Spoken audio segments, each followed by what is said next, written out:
welcome to Chat Camp. It's Chat Camp, guys. Welcome. I don't know what that means or why I'm saying it, but welcome, guys. How we doing? Hello, hello, hello, hello, hello, hello, hello. Happy Friday. Oh, man. How we doing, boys? Everyone feeling good? Feeling loose and limber? We had quite an odyssey these last couple days, huh? Really been doing the damn thing. Really been doing it. God damn. Today was a really solid day of content, man. We bought a fucking car. A car was purchased on stream. That was insane. The tub is wild now. Wait, really? I haven't gotten to check in on it. Did Canute end up going? The whole time it's like, fuck, they have to go into this fucking hot tub? We have to do this hot tub for Austin show? I have one grandma alive. All of mine died, and they were like 93 years old. They were old, lived longer. Deserved it? Yes. He's like, it was time for them to die. It was. 92. I mean, at that point, their health went like... Yeah, it declined. Dude. It's time. Austin looks so ready to get out of this fucking tub and jacked. Austin, question. Are you gay? I feel like you are. Cringe viewer. Can you answer that? Thanks. Good question. Good question. I will actually answer this question. He is just pretending to be a more interesting person. Yep. I fuck men exclusively to be more interesting. Yeah. Yes, whereas I do it for pleasure. Okay, next voicemail. Because they feel good. You know, I never thought I'd be watching a show with a bunch of people inside of a tub, and the water just gets dirtier. I wish I was in here. Oh, wow. Will and Austin, you guys do great work. And keep it frothy. Yeah, keep it frothy. That's what we need to do. Thank you so I was expecting some questions, but you know what, man? Fuck it. All right, we'll take it. Guys, how we doing? Single girl, gay, married migrant. We've got a real... I like how the defining attribute you take for Emily is that she's single. I think she'll hate that. I think that will hurt her. They're like, what do we think of Emily? It's single, just really single. Did you see Anthony Joshua brutally knock out? No, I have not seen that. What is it like? What happened? Oh my god, bro! Miz with the absolute fucking finisher. Square up now. Square up. No, you didn't square up. Oh shit! Yeah. He's cooking you. This was brutal, man.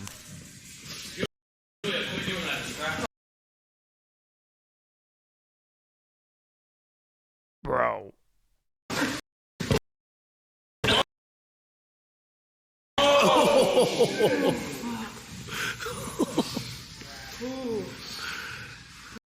Julia.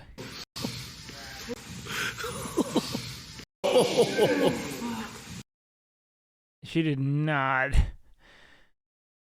This being single is bad versus being single is liberating and free arguments. Nah, being single's... No one... I think that... Everyone should be content. They should be living like a full, robust, and purposed life alone. You know what I mean? I think that most things in life are only enhanced by sharing it with company that does not demand more of you than you have to give, you know? Miss Kiff should give Julia a PC. Dude, the amount of... Julia, her willingness to just ask for a PC is legendary. And the community rallying around like, yeah, give her a PC. She needs a PC. It's insane. It's insane. Yeah, relationships should be complementary, precisely. Yes. Peanut butter's great on its own. It's also good with jelly. You know what I mean? Sometimes I just want to eat peanut butter.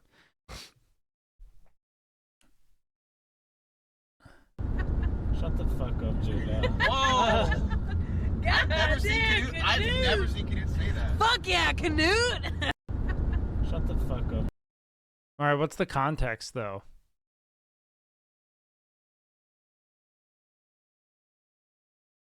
Julia said, yeah, Mizkif gave Julia a career. I think she can get that Starforge soon enough. What's the context from saying, shut the fuck up, Julia?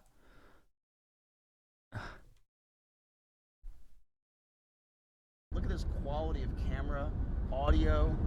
It just doesn't get any better than this. You can see every pore in Canute's head. Shut the fuck up, Julia. Whoa! You said the camera quality, you can see, yeah, it's funny. On International Women's Day,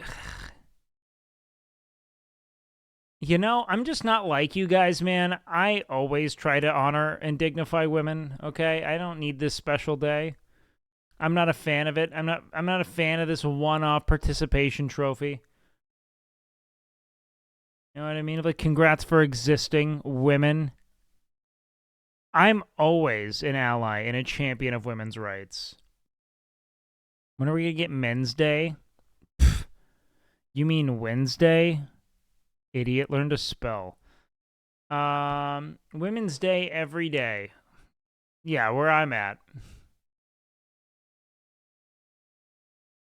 Look, no one celebrated Women's Day more than Mizkif. Mizkif has done more for women than women's suffrage. I love that Miz asked you to fist the white balance. You pretended that you're not a Giga Chad photographer. Well, I'm not. The reality is that there's no point in fixing the white balance. We're about to go outside. Just put it on auto white balance. Unless it's like a set, unless we're in like a very like set and consistent context by way of light and color, it doesn't make sense.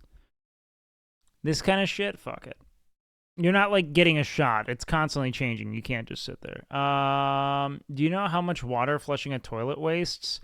Not as much water as me making your motherfucking squirt wastes. Wait, goes listen to me. Saw Cornwood. Is he still being worked? I haven't, dude. S-Fan will finish his stream and get on a call about. He will immediately then transition into a call about PD Thank you stuff. for being you even though we are mean to you in Knuts chat. Oh, God, yeah, no, of course, yeah, anytime, dog. Glad I could be there. I miss S-Fan. Yeah, S-Fan's dead. We don't know that. You were very studious during the MMA. Yeah, it seems interesting. What'd you say? Best boxing match ever? Only 3 rounds? Yeah, but see, we're interested in MMA, which is like no bars held melee, you know? His stream is killing it, though. Whose stream? Austin's? Wait, whose stream's killing it? I'm confused. Oh, S-Fans? Yeah, S-Fans doing well. 100%. I don't know. Nick's doing this thing where we talk about training together. And it just goes like day by day by day. Like I text him one day and then he texts me the next day and then I text him the next day and then he texts me the next day. And it just keeps going back and forth ad infinitum. But I'm trying to start training him at noon because Emily broke up with me as a trainer. So I want to, dude, this man is 26. They were just built different back in the day. This dude looks like he's lived 1,000 lifetimes. Holy shit. Tape, it tells you punches, a lot of left jabs. Banger MMA fight. Well, subtlety will not be in 2002. Look at this juiced up motherfucker. Oh my god. We're gonna see guys all the bombs that we expect in Pride Fighting Championship demolition. And there's that right hand. They're duking it out. Not right with the right hand. Takayama. What the fuck are they doing? This is so dumb.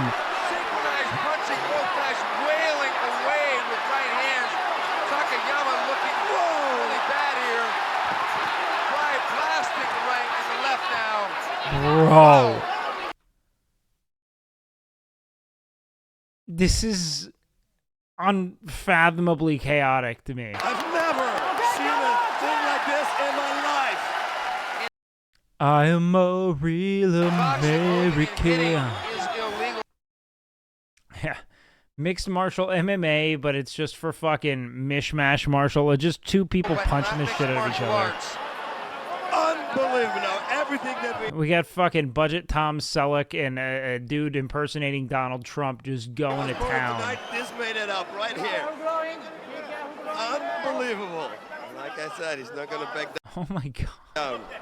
No. His whole That's face. Good. One thing about What both is these guys, happening? back down does not factor into their makeup. Takayama with a knee by Takayama. Bro, what are they doing? They're in like these Greco fucking wrestling holds, just beating the shit out of each other. Just like no defense. I'm gonna lose my hearing. The crowd is so loud. I had no idea.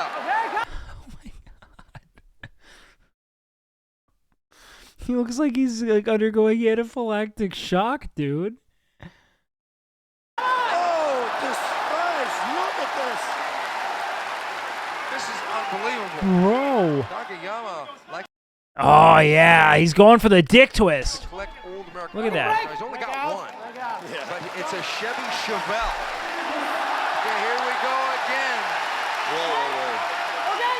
Right straight to the body with the left hook. That's no Christ secret. This is so insane. Why are they doing it like this? Just two iron horses going to blows. No defensive maneuvers at all. This is like how I play fighting games. This reminds me, 8 years old, second grade with my buddy Ben, just falcon punching each other as hard as we can in Melee. That's all. This is Smash Melee. Falcon punch, Falcon punch, Falcon punch, over and over again. Teeing off on Takayama. Takayama trading back. Did you hear about Jake Paul fighting Mike Tyson? Sag? Why is it? You know what, dude? You know what I hope? I hope that. Look, I just looked. Let's look at Mike Tyson on YouTube here. A year ago, this man is just like. There's no way. Like, where's his YouTube? Where's his actual page? Why? Just show me Mike Tyson's YouTube channel. Even like a year ago, dude, if Mike Tyson loses, I'll be actually fucking decimated because this dude.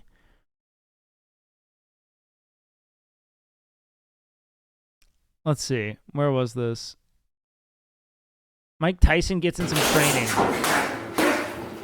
Even a year ago, bro.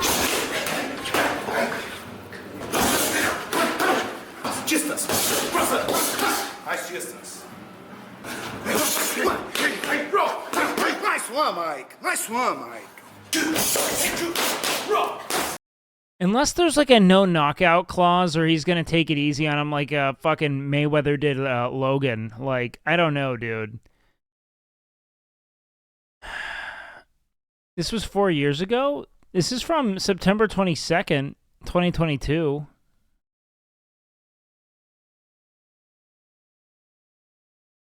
I mean, like, that's not that long ago. If he really felt his shit in that time, that would be insane. Why is bro in his tighty whities? Because he's Mike fucking Tyson. He has a backlog. Like, dude, look, man, this dude has just plaque in his brain at this point. It's literally just attic insulation. Probably run out of stamina. I don't know, bro. I hope not. I bet no knockouts are going to dance around and Mike will get paid. Just such a waste, man. Like, he's got such an amazing legacy. Unless Mike thinks Jake Paul's, like, ruining the sport of boxing and there's, like, some vengeance component to it, it's so stupid. If it's just for money, I just can't imagine it being just for money with Mike because he's so, like, he's such a brand in and of himself. There's no way he can't make money through other legitimate means. Unless he's horrid with money, which wouldn't shock me, and most athletes are.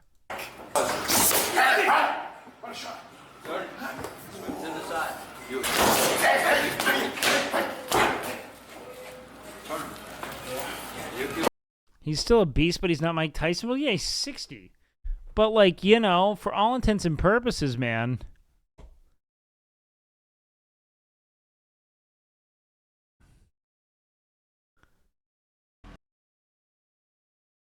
Hold on, let's finish this guy.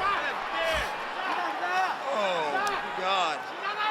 Don said that his game plan... This is the most psychotic fight. ...hurt against Takayama. Takayama maybe had a different idea on that. Although Don is done. So there's the uppercut. And there's only 5 units in there. This man just looks like he's like the Giga Dad. Are you becoming an MMA fan? Well, you know, I run a fight production company right now, guys. I gotta learn. I'm gonna take jiu-jitsu. No, I'm not gonna take jiu-jitsu. Well, I'm gonna learn some jiu-jitsu, but I'm mostly gonna be taking Muay Thai, which I'm stoked on. So I'm gonna learn Muay Thai here soon. We're gonna start taking some classes. We're halfway the first round. It's crazy. They're going to drop from exhaustion. They're just putting it... You gonna do any wrestling with Jace? Potentially? I feel like Brazilian Jiu-Jitsu might be more of what I want to specialize in. Because, like, I don't know. I feel like if I were really long, right? Not that I'm ever going to actually fight, but I feel like I would want to keep people from a distance, right? Like, wouldn't that be it? Like, my reach is kind of my advantage. All on the line.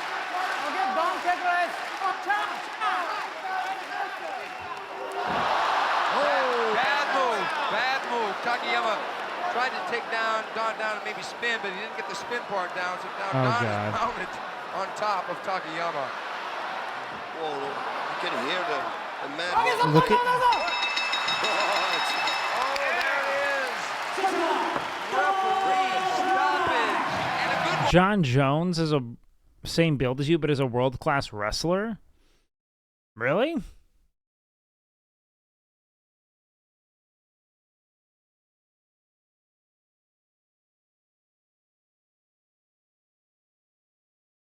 John Jones is bigger? Well, yeah, he weighs more. But being long-limbed.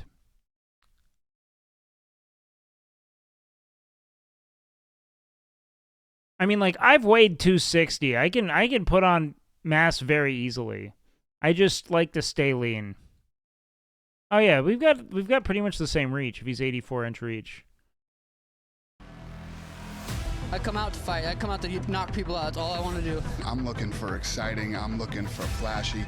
I'm looking for somebody who has that thing. Sean O'Malley is that thing. Oh man, dude, this guy looks like meth. There's a thing about him, a special. This guy's cool. And he's got it in spades. People are drawn to Sean O'Malley. You don't know now, you know. It's time to buy stock in Sugar Sean O'Malley. There's a look at Sugar Sean. O'Malley. Says he's good enough and marketable enough to be a household. This guy's cool. This one could be quick. Oh! Big knee to the body. Out of the way of this. Ooh, big left from O'Malley. Yeah. O'Malley's starting to find a home for some of these punches. Oh! Big left knee to the head, but Kashakian moves in. O'Malley comes. The fentanyllifier. Back to the fence. Wow, these guys are with a right elbow. Oh! Big left. Big right. Excuse me. The mathematician. Kashakian in danger here. Woozy and where's another right. O'Malley now trying to tee off. Twitch.tv/Mizka. Smith keeping a close eye on Kashakian as he continues to take blows from O'Malley. Oh, that's it. That is it. Sean O'Malley with a huge right hand. Brings Dana White twice. Sugar inside the octagon. There's something about it. Pay attention to. And not just because of his talent, not just because of what he's been able to accomplish inside the octagon. There's something about it. Was that a cock kick? That's looking like a cock kick. There's something about it. Everybody raves about the power of Sean O'Malley, but he understands that his power comes from his speed. Right. Oh, he tagged him with that right hand. Threw him down. Bro, it's so vicious, man. I've never seen Demetrius Johnson now.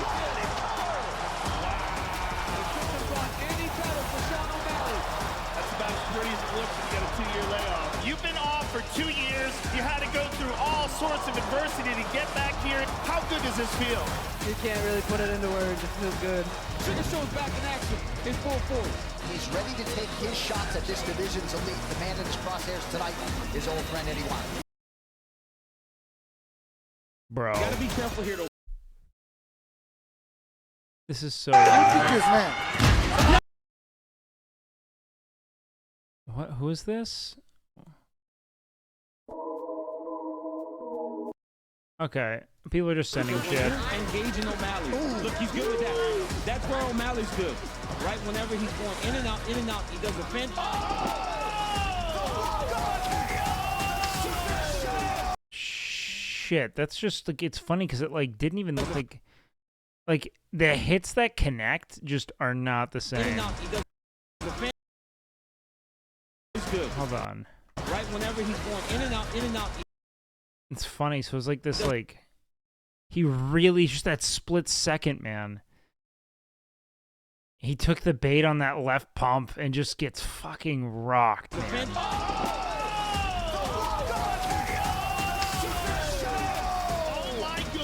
my goodness, he's nothing bad out of nowhere. And didn't even bother following up. I've said it and I'll say it again. Oh my god, look at how that jaw. I've said it and I'll say it again. I think I have the best striking in MMA. Oh man, that got wobbly. People love the kid. He's a spectacular person, but a big fight tonight against a real dangerous guy. He said, I'm knocking this dude out, and they're going to talk about me valuable again. Oh! I cannot believe he's still standing. So he's a striker mostly? How's his wrestling? But a big fight tonight against a real... Alright, I kind of want to learn this shit. I think it's I'm going to get obsessive with this. If I stop streaming as much so I can fucking take some classes, don't get mad. I think this is cool. He said, I'm knocking this dude out, and they're going to talk about me valuable again. Oh! I cannot believe he's still... I'll just stream the classes. But this is like an athletic thing I can obsess over. Fight continues. Almeida back up, but for how long? I cannot believe Thomas Almeida is still standing Oh, up it's right going to be... O'Malley was crisp. Oh, another head kick. Almeida able to eat it somehow. This is so cool, man. If you like the striking part, that's Muay Thai. I just think it fits better with my build because I'm very long. Like, I know that you can do both, but like being tall, like I feel like at 100 and I'm never going to fight, right? But if I were, I'd probably fight at like 185, which is going to be a lot of like, I feel like I'd get a lot of short ass wrestlers. He's doing it again, the hesitation. He gets another highlight for the real Sean O'Malley. Finishes Thomas Almeida. Maybe he should have stopped it. When I asked him what his expectations for himself from this performance are, he told me very simply to do what I always do, knock out my opponents in spectacular fashion. He's got to be careful when O'Malley lets the right hand go. There it is. Look at that. When he lets the right hand go, man, it's very dangerous. Bro, this is fucking fucked up.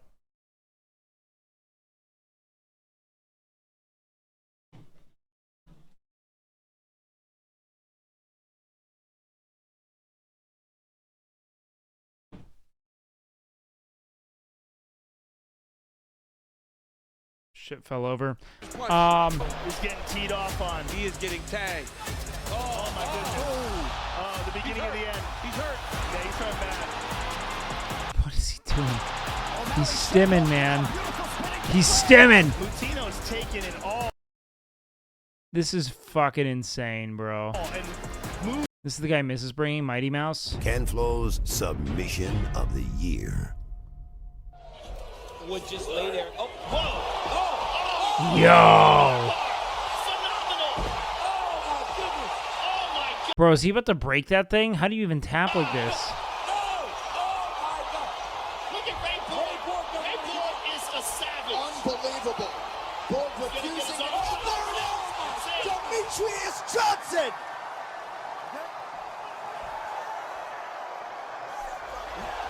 Look at how fast. The only person I can do this to is maybe John. That is so fucked. John, there's a weight difference. I don't know if you know jiu-jitsu. Who's better? Who's better ever? Nobody. Listen, we get it. The guy who I'll give him the nod. No, that's legitimately fucked up fast, man. Moving forward. I want to see more of this guy. Oh, How tall's this guy? His hand speed is insane, yeah. Mutino's out on his feet. He's out on his feet. They're helping him to his corner. He can't miss, Joe. Right. He literally can't miss. You can walk through him until you don't, right? Exactly. Until the lights go off. Exactly. So you don't. And O'Malley is famous for that, for putting the lights out. Mutino's face looks like roadkill now as he's moving towards him. The 3-round record, guys, for significant strikes, 238 by Nate Diaz. O'Malley trying to chase that down. Huge right. Oh, boy. Look at that. Oh, Mutino just landed a big right hand himself. He did want money. This kid is an animal. Look at O'Malley with the right hand. I'll be honest, man. This dude's a fucking juggernaut, though. I've watched this dude take 15 of them. Right to the fucking face. What did he do? Less than 30 seconds to go. Sean O'Malley gets the finish. He might not think that was a good stoppage, but it might have saved him a couple years on his life because I was about to put him out for good. That dude plays 2K. Dude just BM'd him like it was a fucking 2K park game. Look at this. That's so funny. Ultimately, the reason people love him so much is not for just the character. He wins fights. He believes this Paiva matchup provides the perfect recipe for a spectacular He does look like a 2K character. That's so funny. knockout. Oh, God. That's fucking hysterical, bro. All right, real quick. I gotta pee.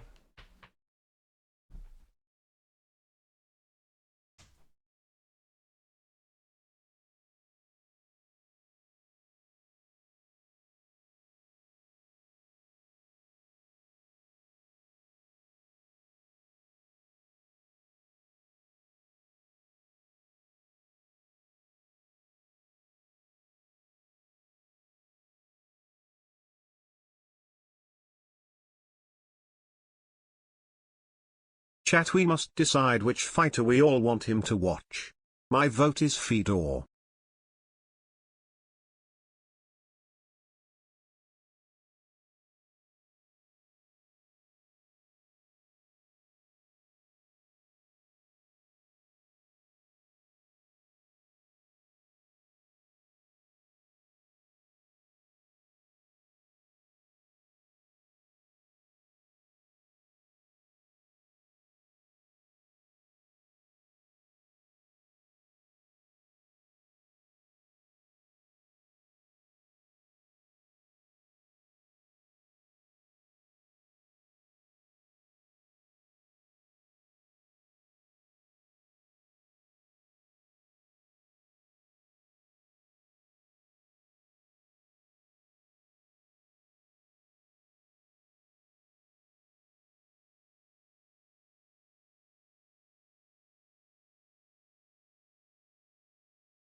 Doesn't DJ want to go interview with Masman? Yeah, he wants to. We're getting him to the gym at some point. Ooh, that jab. Oh, my goodness. So what's like a famous wingspan in the MMA? Like how long are they typically? Like the really long boys.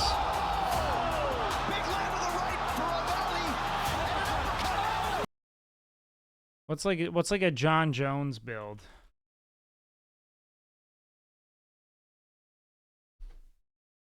Oh, he's like a big boy. Jesus Christ. Like he carries a little extra weight.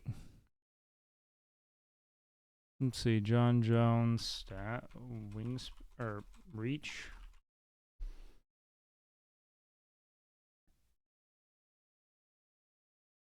$84.5, bro. That's bigger than mine, significantly. That's nuts, bro.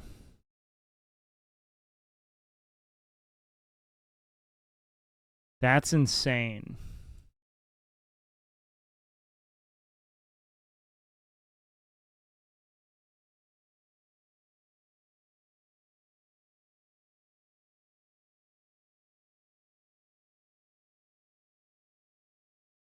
Well, I'm 83. But an inch and a half is insane, bro.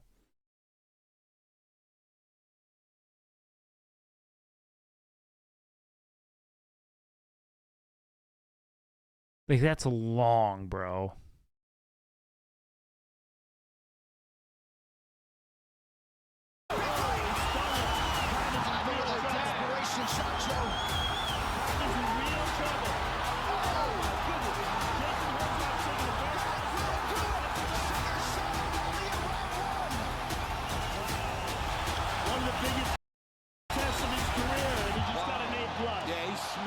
Fuck, bro.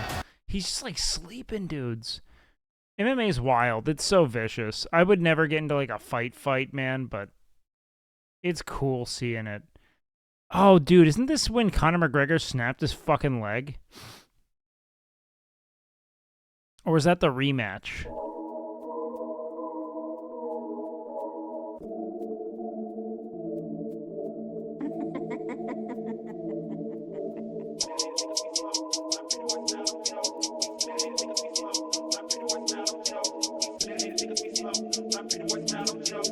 Poirier McGregor. Okay, we got it.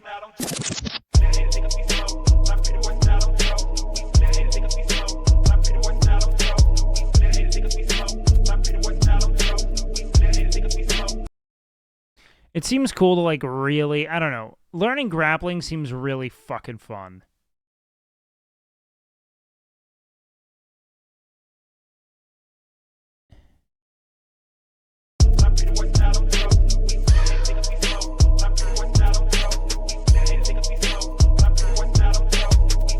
Like, even just listening today with some of the instruction, you can see that there's, like, a lot of, like, active, like, calculus going on. Like, really, like, considering, like there's a lot of strategy to it. Same with any fighting, though, it seems, yeah.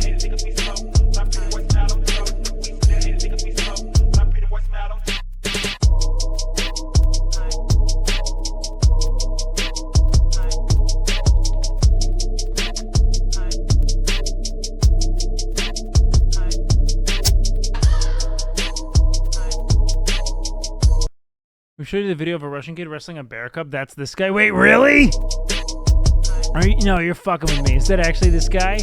We're fucking around, right? Yo, what? Oh, man. There's something about watching like a really arrogant twat get humbled that I almost dislike.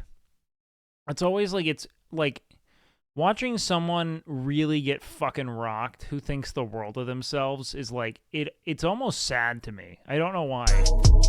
Like, I admire that degree of self-confidence so much.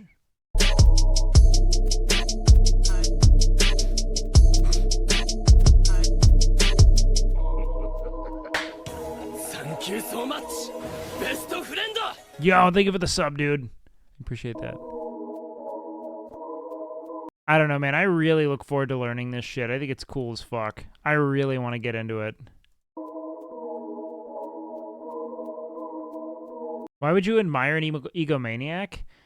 It's not that. I just... you know how hard it is to really believe in yourself? You know what I mean? And, like, really put that forward to the world and put a stake in it? Like, just to have that gumption of being like, I can take on the world, you know? Like, I don't know. I think there's something admirable about doing that in a world that wants to do everything to beat that out of you. That sense of can-do, that sense of possibility. And so watching someone have it preserved up into this point is always fascinating to me. Yeah, I mean, look, man, I'm saying this as someone who's not that. I'm always I marvel at it a little bit. Where I'm just like, holy shit. How do you still have that sense of I can do anything intact? You know, it's like you all. It's almost as if they're like 8 years old, you know, and they just have the most supportive parents. When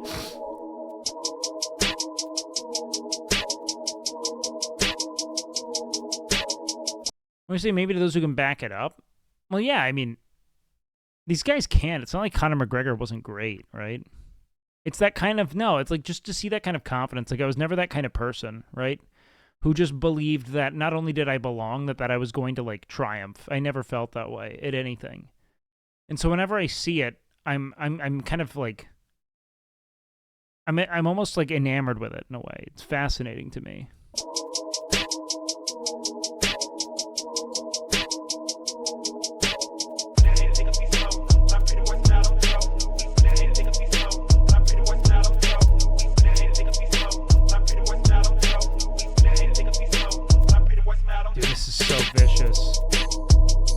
It's relentless. The stamina is so insane.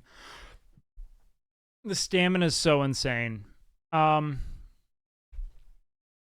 yeah, of course. But like, I don't know, man. It's like watching Mike Tyson go down. You know what I mean? Like that's brutal, isn't it? I mean, look at a dude like this. I mean, like left hook. Tyson. Oh, long is down. Second time. In the middle of the first round, Mike hits a powerful left hook to Long's chin and sends him into a knockout. Fuck, bro. Just such power every single fucking time. Related but holy. I wanted David Goggins. He wrote me last night, and he kept asking to see if I was hard. I can't repeat what he said verbatim, but you know what? I'm now in a place in my life somehow in this strange position where I can't just talk shit about everyone anymore. The basis of his message was, be the guy who embraces the ugly. Oh, shut the fuck up. I'm already done. Yeah, I'm gonna start with you. When you put the clock. So you put the EMOM clock.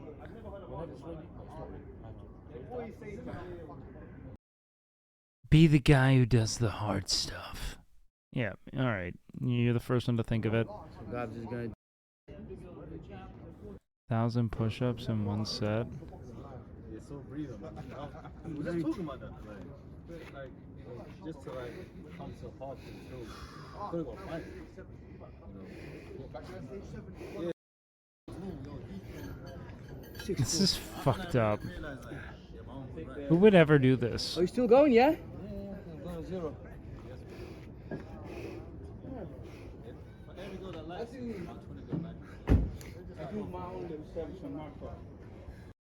You saying you wouldn't be inspired if Goggins told you that person? David Goggins does nothing to inspire me at all.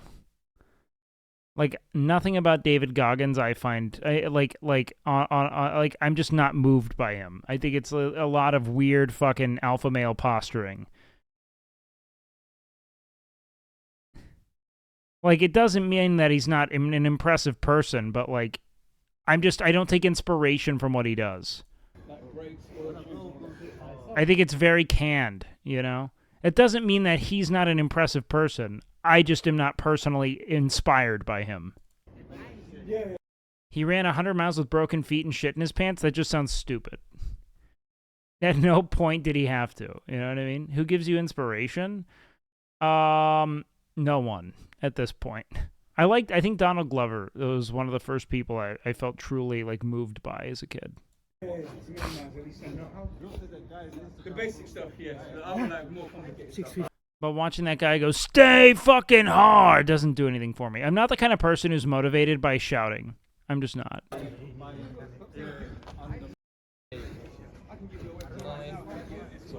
Ah! 880, come on!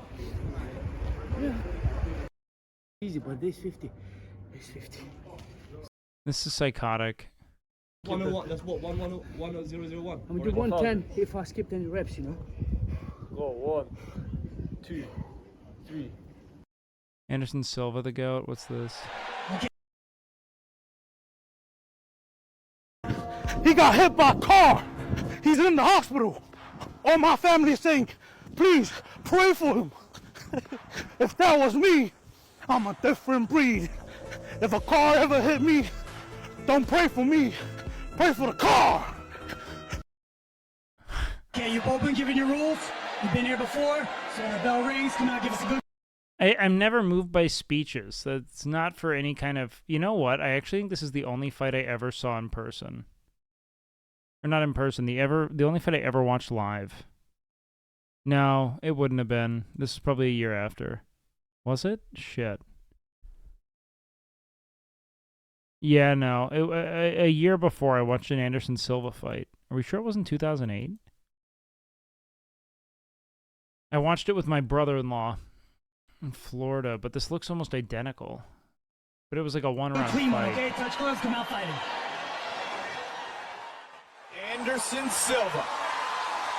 Forrest Griffin.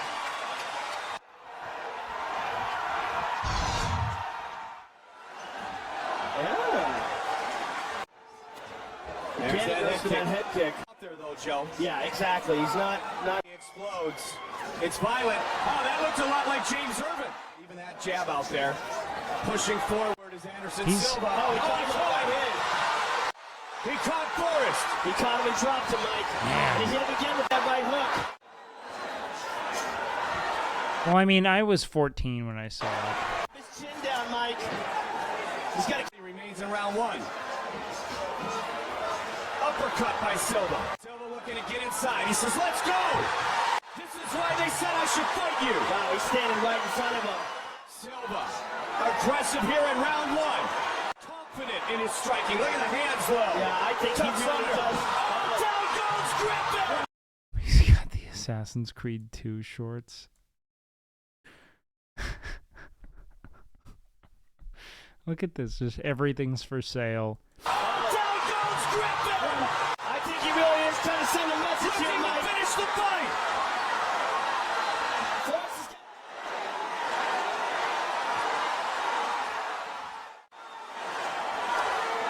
Griffin has huge heart, though. Look at Silva. I mean, that's just amazing. I think I saw this. That's wild. Hold on. Did I? I always thought that was before I went into the 8th grade. Maybe it was before the 9th grade.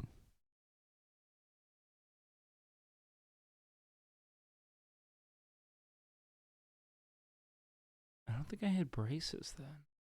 I'm so confused. I don't know, man. But I definitely think I saw this fight, so maybe I'm fucking wrong. Alright, skipping that. Oh, what was this again? Okay, this is a boxing match. Grade 9. Yeah, I would have been going into the 9th grade. I don't think that's the one I saw, because I remember doing that before the 8th grade, because I did a bunch of push-ups that summer, and I was really excited to go back to football. And that was the 8th grade. Oh, man, sure. Here we go. Kelvin Gastelum. Oh. And Israel Adesanya, both fighting for a piece of UFC gold for the first time in their respective careers. This dude's got a long reach too, yeah. Indescribable tension when there is a belt on the line. Yes. Oh, big right for Gastelum. And Adesanya retreats. That's that left hook that Gastelum's throwing off of that right hand. He must have seen it in the video. Adesanya's dipping on that side. He has some serious power in that left hand. He's so lean, man. Too.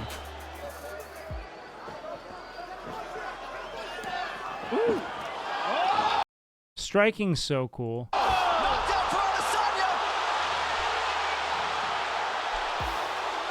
So some adversity now for Kelvin Gastelum. 2 minutes to go, round 2. Big right hand by Adesanya, perfectly placed. It sucks that wrestling's so dominant because it's way less fun to watch. Big reset from Gastelum.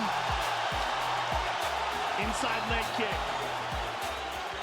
Adesanya finding that range now. He's catching him on the end of the...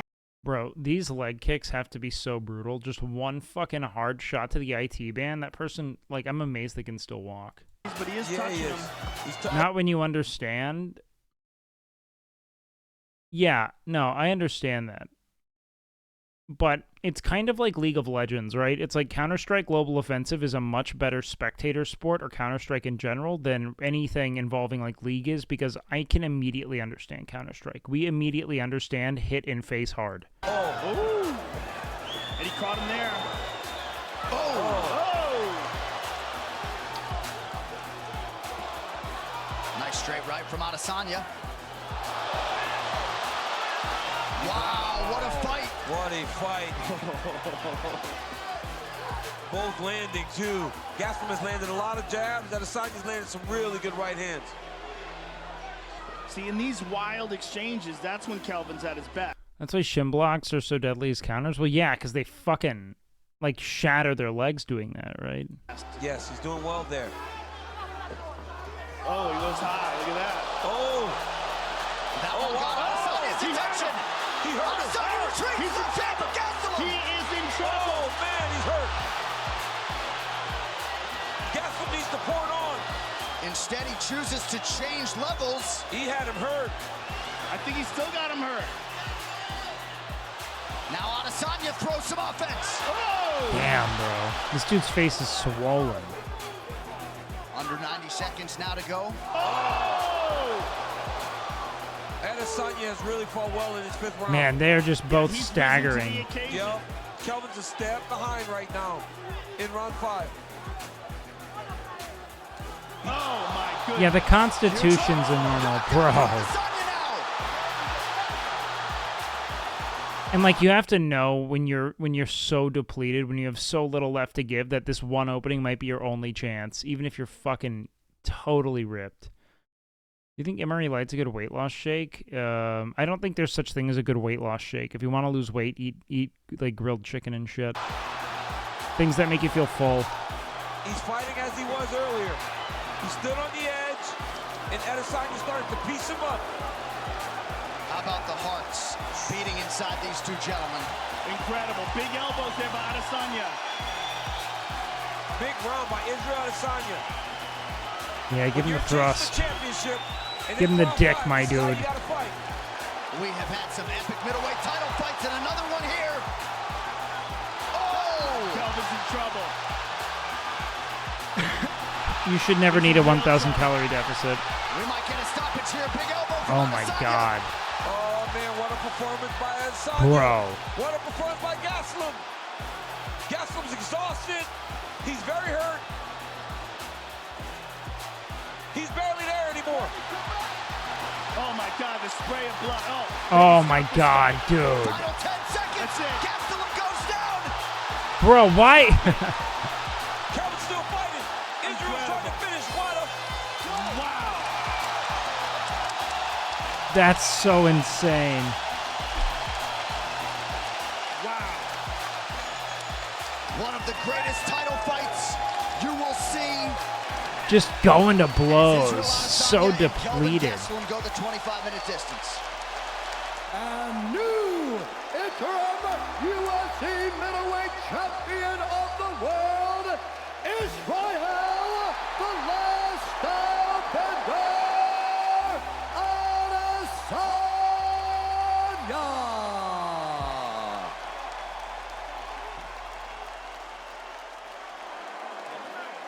Wow, what a fucking... What combat, dude.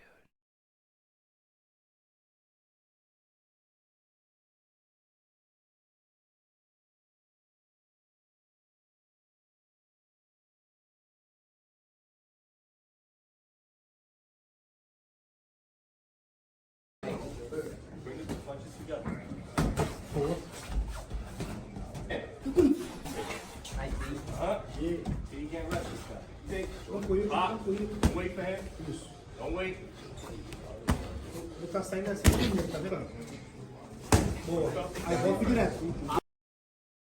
Izzy was great, but after he beat Alex P and kept using that arrow move for everything, it got weird. What do you mean it got weird?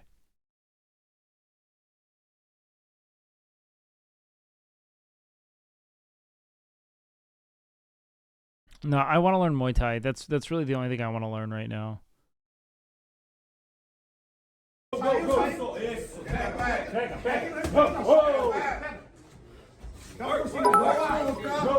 Constantly making Topuria adjust. Can't shoot on him, can't get a hold of the legs. Unbelievable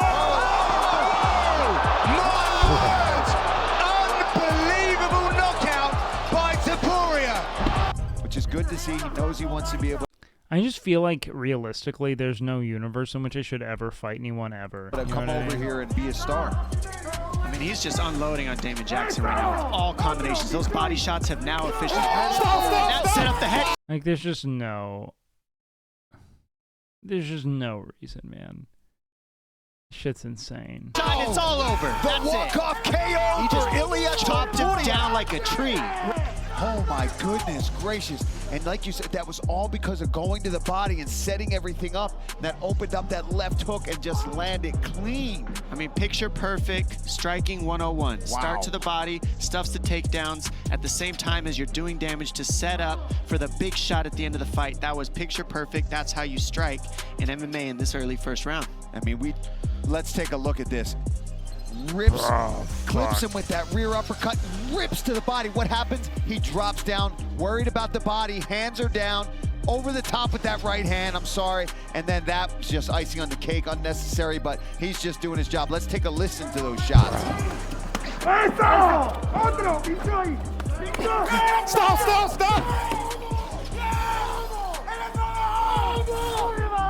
Wow. That's so vicious, dude.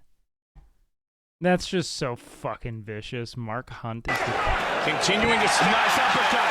Look at that. Look at this fucking big boy.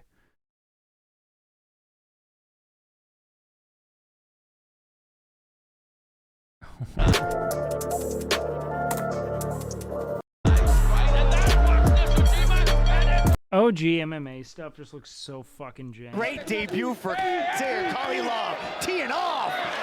Look at Rodtang. Putting on a show. I think that knockdown changed it, though. I think it changed it. Beautiful evasion there from Rodtang. Superb offensive work here, and he bashes himself in the chest and in the face. He's taken more punishment for himself than he has from his opponent in the last 10 seconds. They are two 22-year-olds. Why isn't this guy fight like do all these guys want to fight MMA, or are some people just saying nope, I'm content with Muay Thai and that's all I want to do? And now you see Rodtang's ego coming into play. The beating of the chest, the slapping of the face. That's what Haggerty wants it there from Rodtang. The oohs, the ahs, the gnashing of teeth. This electrified crowd.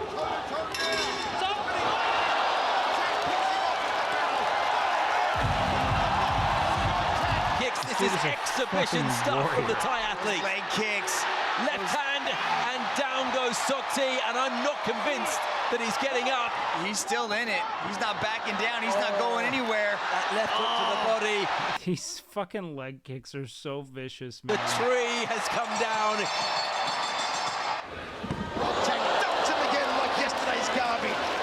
And look at Rodtang say, come on, bring it. What have you got? Here comes Rodtang. Dude, the intensity. Kid's got to be like juice. Like, this is too intense. Screaming at him. Look at this monster. Kept pouring it on. High kick from Haggerty. And you see Rodtang now. He'll start the showboating. He'll start the theater. Like, how much does this dude weigh? He looks like he's like 110 pounds. Start the heavy salvos. And a round kick of his own from Gonsalves, and Rodtang says, come on. But every time you hit him, it's like he absorbs the power of that impact and stores it for his next kick.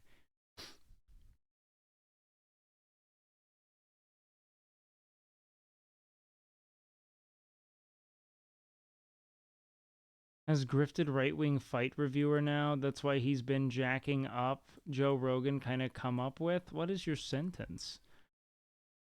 How can you not take interest in combat without it being like, I just think the sport is fascinating. I run a gym with it, dog. I don't think it's right-wing to think this is interesting. Get to center circle, fella. Let's do it in a phone booth. Can't get sucked. But like, based on the fucking level of spelling, it wouldn't shock me if that's what your idea of the political compass is. Into this. Rodtang, look at him. Just No, they'll be Gordon on later. his chest, beckoning him. I will say, though, Thank you so much. saying you like MMA is almost a right-wing dog whistle. It's close. The chances of you being somewhat right of center are much higher. Forward, trying to get him to come in. Wilson, a decorated world champion, line fight world champion. Rodtang took care of business without too many headaches. How realistic do you think it is to get good at a new skill like wrestling or Muay Thai in your 30s? The cap should at some of your recreational practice at most, right? I don't care.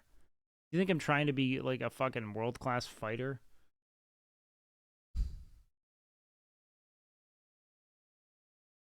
Like, fucking, I'm 29. I take interest in something. He's got hit with a left hand and said, come on, is that all you've got? Oh! Like, it's like, the sad thing is people believing that all of their ambitions need be purposed towards being, like, the very best at something.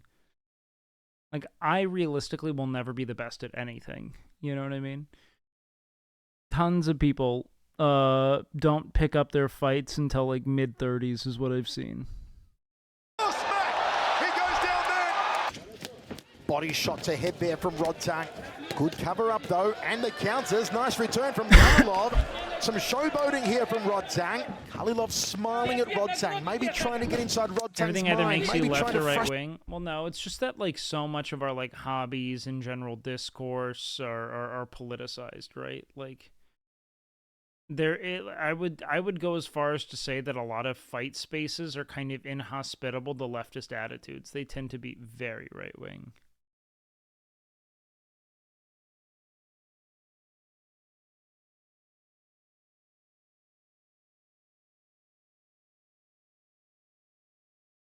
Straight Rodtang and open him up to a counter. Look at the inside of that left leg of Kalilov. You see Rodtang trying to walk him down now. Would be a leftist sport? I wouldn't say there are leftist sports. I don't think that there's like a left wing or, I mean, generally speaking, I think that a lot of like the sort of like bravado of athletic competition tends to be somewhat aligned with people who want desperately to prove that they are more worthy than others at something. You know what I mean? And so I think generally speaking, anytime you start delving into like this sort of like alpha adjacent psychology of competitors at all, you're going to get a lot of people who tend to be more right of center than anything. Wasn't doing that in the first 2 rounds. Is Haggerty going to stand to go toe to toe? Does he want to play that game? It's because it kind of mimics a meritocracy, right? A lot of people believe that, you know, they are great because of things that they did specifically, you know what I mean, and are unwilling to, like, reflect on the other factors contributing to that success, right? I don't think he has a choice. And, like, to be fair, I mean, outside of genetic lot and resources, you know, for the most part, fighting is more of a meritocracy. You can't really become a championship fighter because you're, like, friends with the owner of the sport, you know? Rodtang's ego open him up here. Rodtang goes to the liver. Haggerty felt that one. Double forearms guard is high. These forearms gloves. Oh, Haggerty tags it. And now Rodtang's turn. They're duking it out in the phone booth. Got to get off the ropes, though. Got to get off the ropes, though. Got to get off the ropes. And now he does after wearing an elbow. Oh, that pressure. The hooking punches and the power of the 4-ounce This guy's gloves. so quick, bro. You see Haggerty tried to slice and dice and fillet there with the uppercut elbow. Good front kick. Nice long extension off the lead leg. I'm actually super impressed with both of these guys. Shots. They're insane. Oh, Haggerty's hurt. The liver shots hurt him. The liver shots hurt the champion. Oh, he drops it. The big kibosh. Haggerty's got to give himself a chance to recover. And Rodtang says, stop that. Physicality is associated with alpha male behavior, which is more right-leaning. Well, it's about a posturing of, like, believing, one, that the world is, your world and your stability is in constant threat of being usurped by and taken by someone else, right? And so these are all strategies that we kind of, like, deploy to keep the threat of being overtaken at a distance, right? Because we don't provide social safety nets in the U.S. There's no sense of stability. And so if you aren't growing and you aren't out-competing other people, you're dying. It's very primitive and threatening.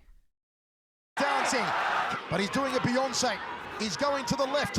Competitors like meritocracies, losers like distribution and compassion. It's all about incentives. I disagree wholeheartedly. I think I've actually done pretty well with like my life thus far, and I'm still a massive, massive, massive component of redistribution and compassion because I recognize that a lot of what allowed me to be a competitor was far beyond my control. Where I was born, the values I was raised with, the opportunities that came to me because of that, they totally evade the facade of meritocracy. There's very little meritocracy in the world.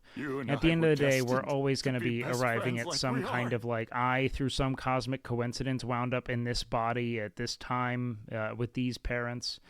I'm just not a fan. I'm not a fan of saying that, like, I'm more deserving than someone else, and that's why I don't like competition for, like, anything beyond, you know, sport. To the left, he's got to go to the right, Stay away from the power side of Rodtang.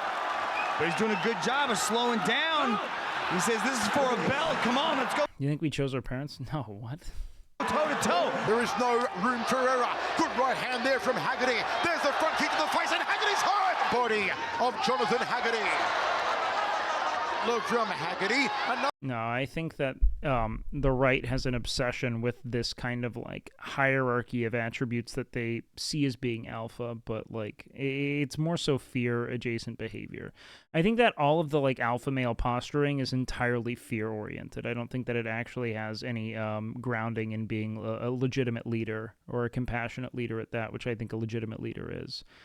I think that all alpha posturing is intrinsically, quote-unquote, beta in an ironic sense. It's constantly confronting a fear of inadequacy, which I don't think someone who's truly at peace and quote-unquote, alpha would represent personally.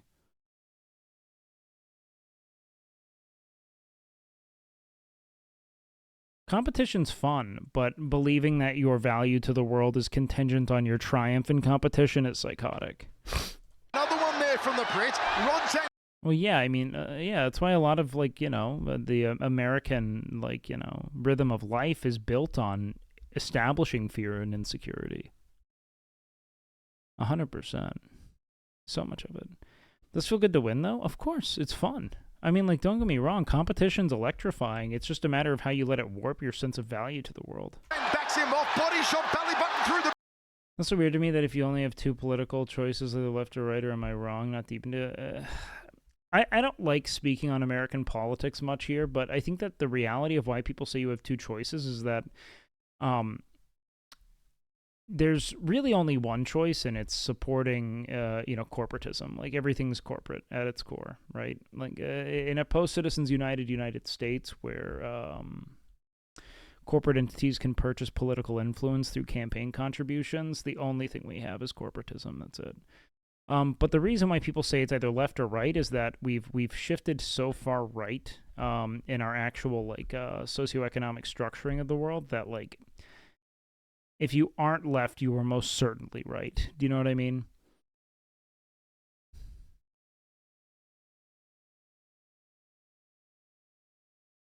But it really doesn't. It's all kind of futile. We have to wait for old people to die, dude. That's really it. Back liver shot, down again. We just have to wait for... look, 90% of seeing meaningful change in the world is just letting the old people die.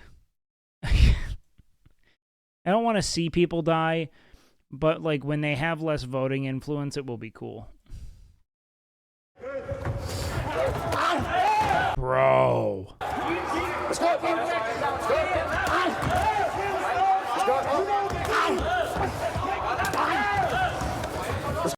One day, someone's going to say the same thing about you, and then it'll be my time to go, brother man.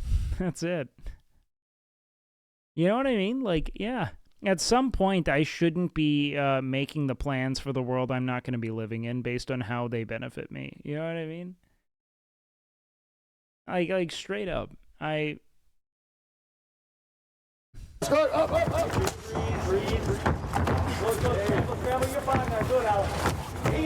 Yeah, man, I'm going to take some Muay Thai.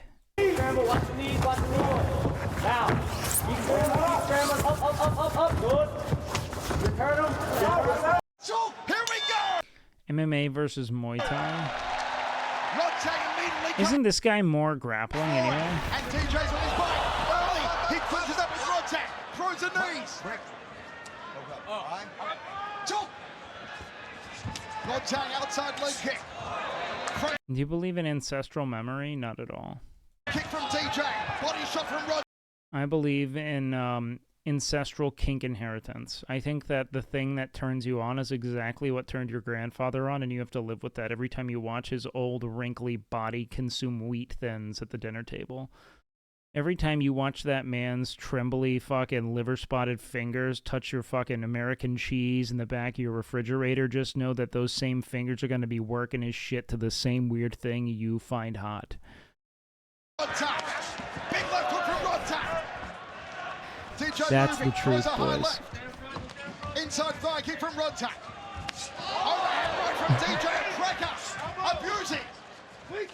Abuse it. Rodtang in the clinch. And knee from DJ. Oh, this is vicious, man. This guy's some kind of striker. But I know, man, if this is a Thai fighter, that dude's juiced. There's the amount of people I met in Thailand who would go there just to do steroids and train Muay Thai is insane. The crowd loving it. The action. Round kick off the left leg from DJ. On the outside. Rodtang.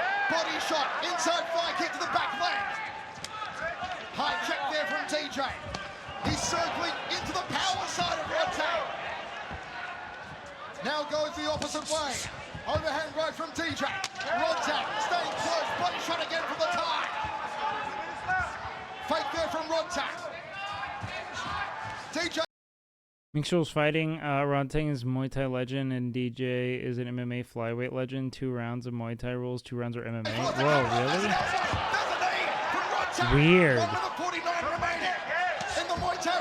These people just love fighting. I would never see it being worth the fucking the fucking cranial trauma. You know what I mean? You can see DJ's having a little bit of difficulty with the Muay Thai rule set. He keeps clinching and trying to look for a tie-up, but Rodtang is doing a great job of pressuring him into that. Rodtang almost threw him into Olivia Cost. Inside thigh kick from Rodtang. Front kick to a round kick from DJ. Nice combination. Under 90 seconds remaining in the Muay Thai round. Can Rodtang get him out of there? DJ lands a good hook. Overhand elbow from Rodtang. I do think the coolest thing you can have are fucking cauliflower ears. Even if you look fucking stupid as hell, I think it's so fucking hardcore. Like, to immediately just look at someone and think, I should never fuck with this man. Rodtang definitely senses the urgency in these first 3 minutes. He's coming out banging. You see right now for trauma. No shot. Bean! What up, Beanie Baby? Welcome in, man. Thank you for the raid. What an early night for you. You going to bed early, big guy? Thank you for the raid. I appreciate that, man. You're a tired boy. You better get some sleep then, Big Bean. DJ fires a knee to the upper left rib. And referee the boss. Okay, I want to see them do mixed martial arts rules. Yeah, right here. He has to make it count. Because he stayed up. 10 remaining in the second round. And the first takedown attempt from DJ. Oh, we're going to the ground. He's got the back of Rodtang. He's got the back of Rodtang. They're dry, Michael. They're not that sweaty yet. This is a bad spot for Rodtang. Rodtang should use the wall as a defensive mechanism. Oh, they're dry. Interesting. Yeah, that would be a disadvantage. This looks so gotchy, man. Just a bunch of fucking ass and balls right here. Rodtang carrying the weight of DJ, posting up on that right arm. The tie defending. As DJ's going to try and soften him up. Just camaraderie, dude. Just a good time. With 1:35 remaining. This guy's only used to striking, so this has to be disorienting for him. Never been in this position, never, ever in his life. It has to be so... I can't imagine if there's anything more demoralizing than being truly fucking, like, forced to tap. 12-time world champion on his back, trying to... Just having no solution to the problem, like, just how humbling it is. Good defense there, how he had using his arm to... Yeah, no. This isn't all cock. These are cups. Otherwise, I mean, yeah, that'd be insane. I mean, that's too much cock. Prevent the hand from sliding. Soft cock mid-exercise giving you that much bump? I mean, dog. There he goes. Now it's under the neck. This is it! Rodtang's got to relax. He could panic tap. Never too much cock? Oh, you say that now, but what happens when you're swimming in fucking 3 feet of nothing but meat rope, huh? What happens when every time you try to move, your cock unfurls under your pants and you step on it with your foot and the pain causes you to jump and then knee it and you stretch it and it almost snaps and now it's broken and bruised? What now? You think there's never such thing as too much cock? What about never being able to feel what penetration feels like because you have fucking 15 inches of circumference? They call it the Lincoln log because there's no tip. And it's just a brutal fucking cylindrical endpoint. What about that?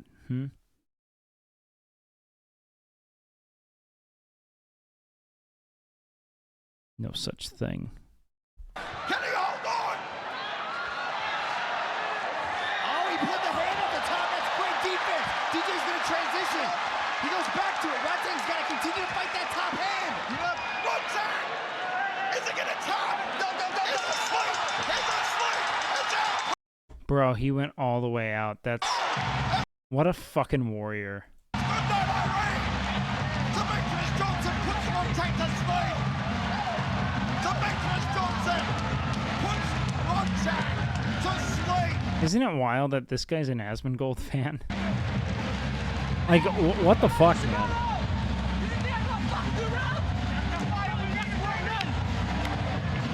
How about that? All right, man. He plays WoW? Well, yeah, of course. I mean, like, nothing like, dude, I'm telling you, man, WoW and combat sports and WoW and, like, any kind of grind just go so hand in hand, especially physically. It's... If you enjoy mindless, repetitive grinds to distant goals, you are made for sports. You know what I mean? 100%. They're super synergistic. Without a doubt.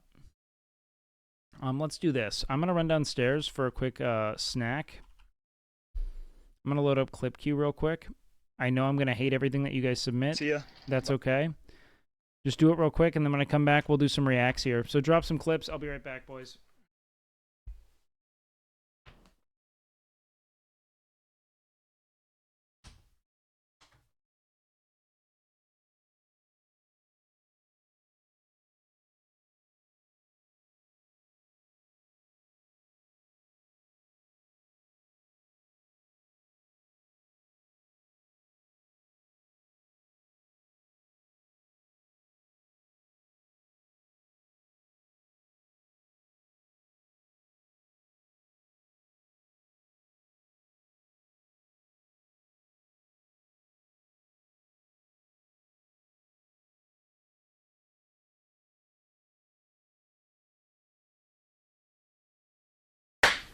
Thank you so much, best friend!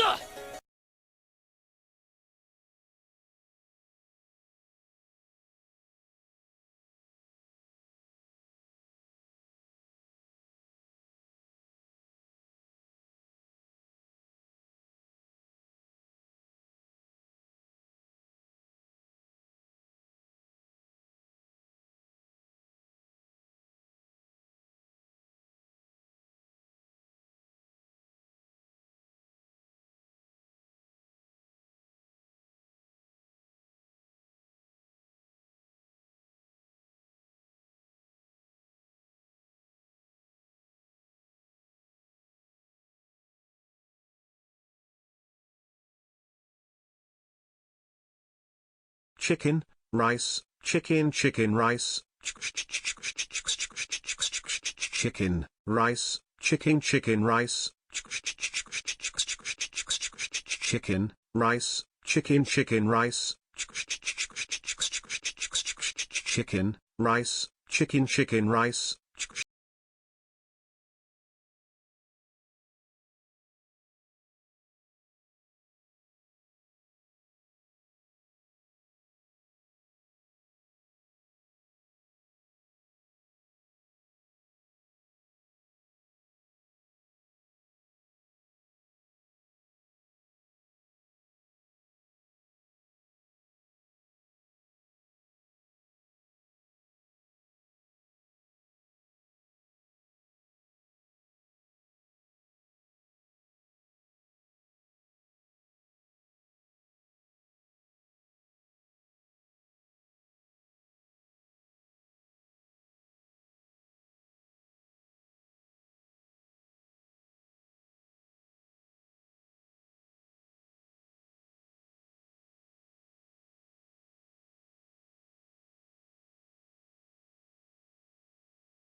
When streamer goes away. Penis.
Okay.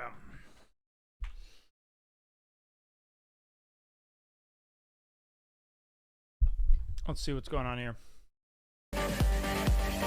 This is my normal form.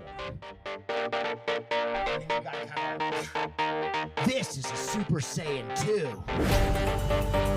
And this is to go even further beyond. Wait, someone gifted 50? Holy shit, Weak Paw. You fucking machine. God, hey, thanks so much, brother. I appreciate the hell out of that, man.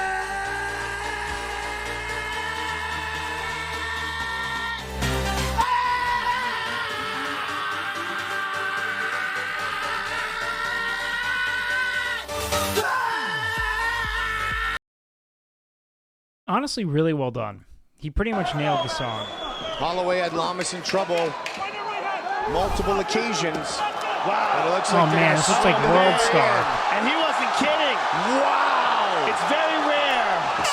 What a finish. That you see an agreement like that, where they point at the ground and decide to stand in front of each other and bang out the last 10 seconds like that.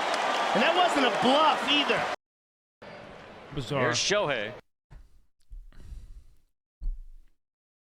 Forza and Go, this is the second day in a row we open Clip Queue and you immediately think to drop 15 plus minutes of baseball.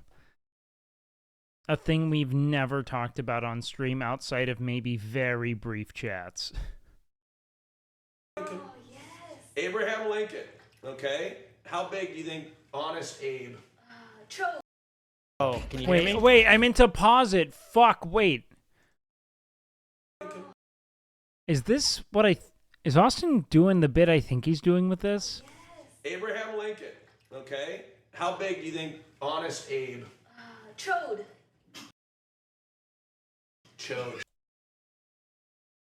So, like, does she mean it's short or that it's thick? Short, like, stumpy. Yes, yes, yes.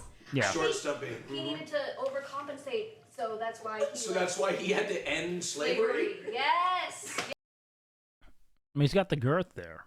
I mean, good for him. That's insane. So. And also kind of problematic. Wait, no, that's no. It's great that he had to. It's a good thing. So wait, whoa. Yeah, you're saying great men have short, thick wieners. It's great. He did a lot of great things for the country. No, he did wonderful things, but he had a small penis. Is that right? So who'd she rate as having like the giga dong? Did she go through did she go through every president? She hit all 46, or what happened here? Okay. Taft?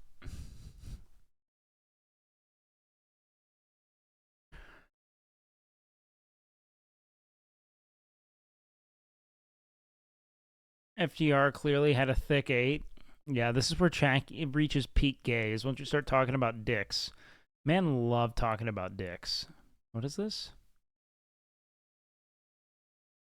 Let's see here. Can I help you? No hetero? No hetero. Of course. No.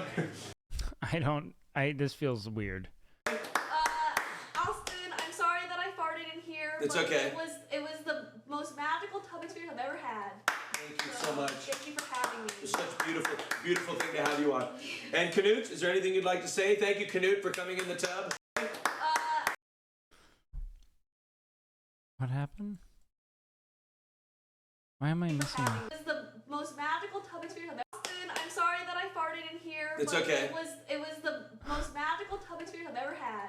Thank you so much. Thank you for having me. It's such a beautiful, beautiful thing to have you on. And Canute, is there anything you'd like to say? Thank you, Canute, for coming in the tub. That's the whole bit. Wait, what is this? I think maybe you gotta. How's my ass look? I think it made it worse. Oh no. Okay, I was hoping for a win. This was my favorite. The sun. Mighty Mouse gets his soda pop by Soda Poppin'. Wait, did they play together? Huh. Okay, what are you? My skill set is I'm well-rounded. I can do everything. Oh my gosh. Wrestle, You have an overall 95? Yeah. That's the highest one I've seen out of anyone.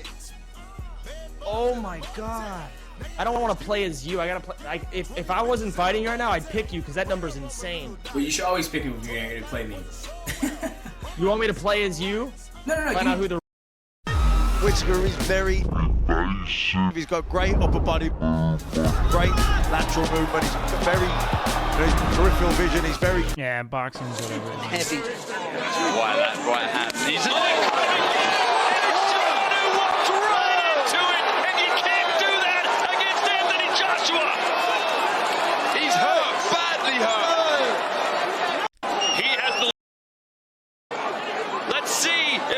Joshua can dispose.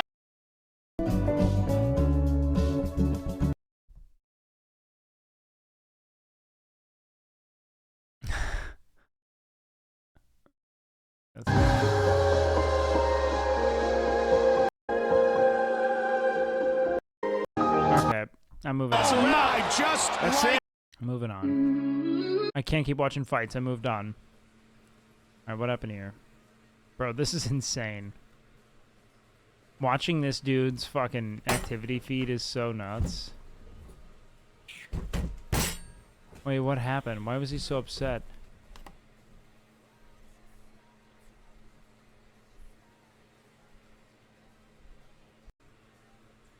Oh, you dumb fucks. I fucking hate you guys.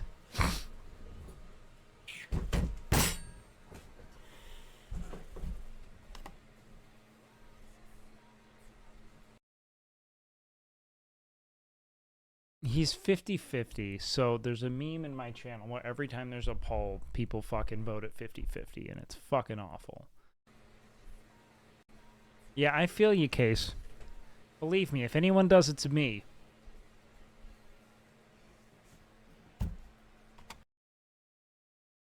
I can't read the two options. I have no idea what they were. I went to the doctors yesterday, and I got tested for my testosterone levels. To let you guys know, the average 18-year-old has a testosterone level of 1100. No, they do not. That is just medically incorrect. 1100 nanograms per deciliter is absolutely not what the average 18-year-old has.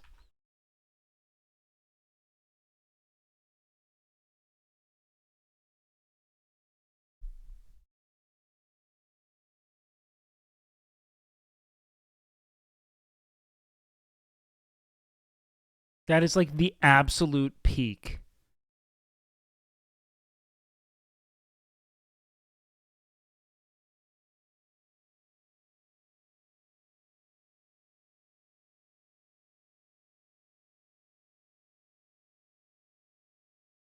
That's just so insane. That's what he would consider average. 218 would be super low, but like that would be the absolute average.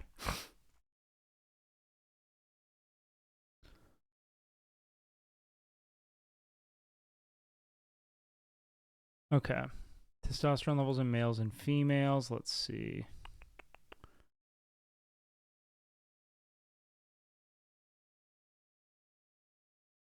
Typical testosterone levels from 13 to 17 years old are 208 to 496. I mean, like,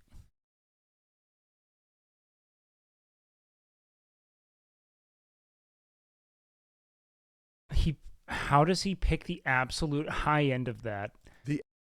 Tectone's exactly the kind of dude who would want to do anything to get on testosterone, 100%. Average 80-year-old has a testosterone level of 300.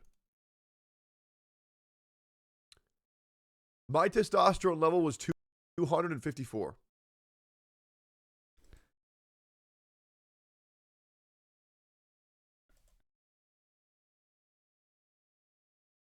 Average 80-year-old is one of three. Is that like, where's this even coming from? The doctors looked at me and they said, so yeah, pretty much right now you're living life on hard mode. I don't even know how you function. Why are his T levels so bad? I don't think he has a phenomenal lifestyle. So, I got my first testosterone booster shot yesterday. They shot it in my ass. So what I'm saying right now is my testosterone levels are about to get regulated. And if people thought I was bad before.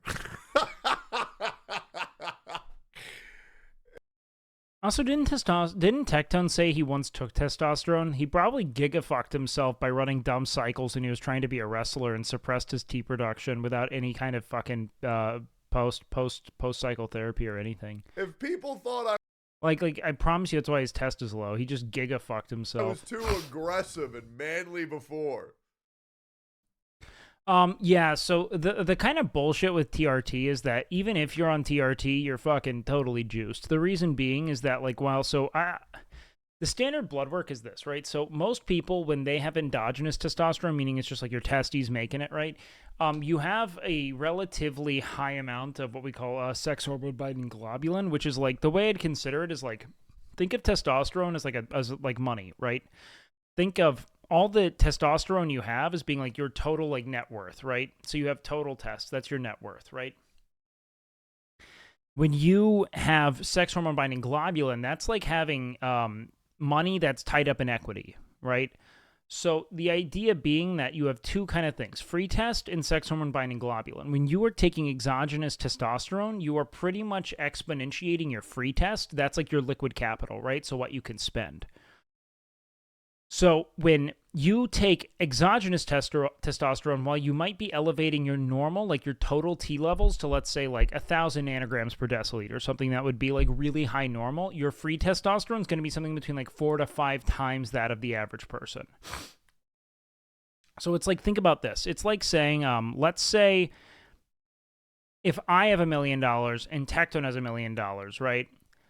But all $1 million that I have are tied up in equity, and he just has all of that in cash, it's got way more spending power, right?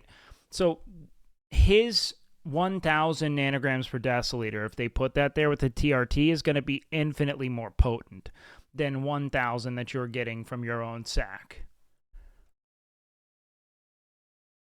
The analogy made it more complicated? Does it?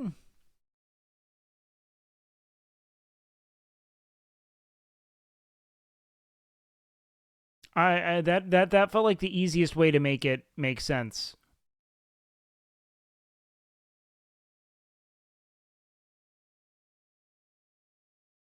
Okay, in NBA terms, let's put it this way.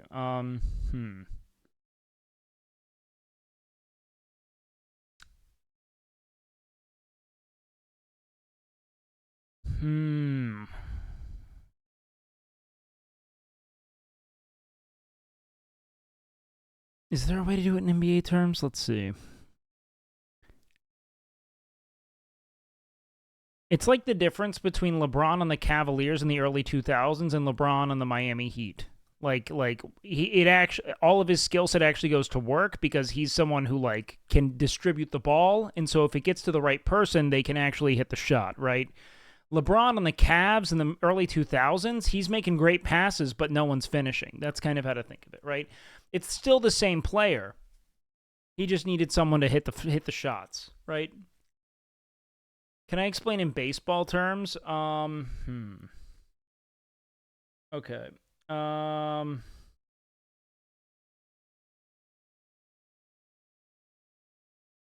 I explain in baseball terms? I don't know baseball very well.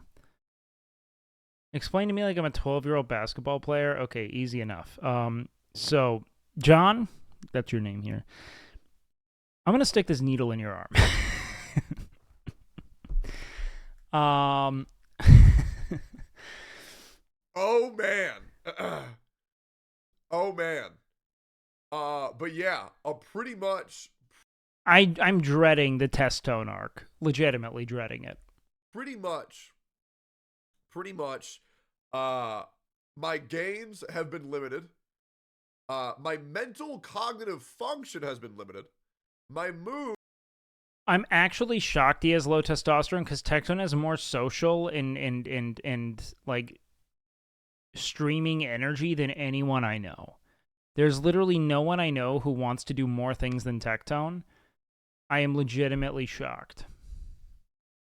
So what are the side effects of injecting testosterone in his ass? Well, it exponentiates aging, skin sag, skin quality gets worse, you become much more oily. Thank you so much. Small dick, big balls. Potential, yep, Goblin knows. Testicular atrophy, weaker loads, you don't come as much, which is interesting. Now let's get to the actual things. We have heart issues. Testosterone's kind of dopaminergic and can lead some people to kind of like quasi-manic episodes as well. But nothing will really change in all likelihood.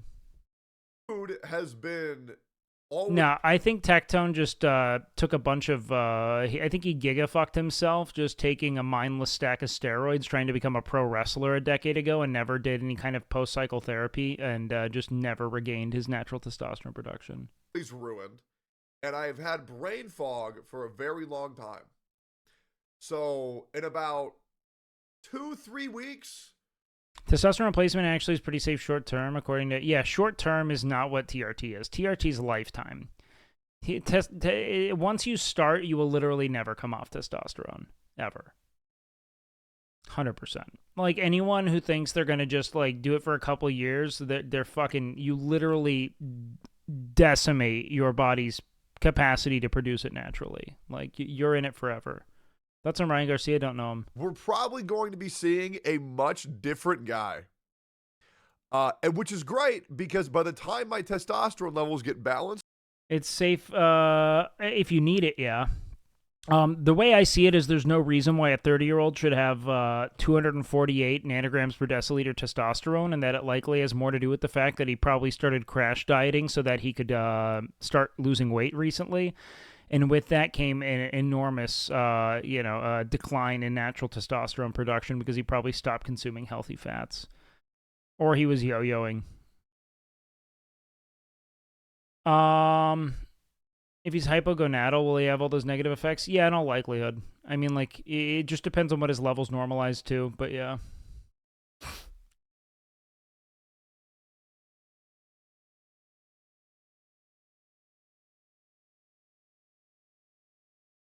You think NMP actually needs it? No, I think that pretty much if any single one of my friends who are not 35 or older say they need TRT, they probably just need a fucking wholesale lifestyle change. And that's it.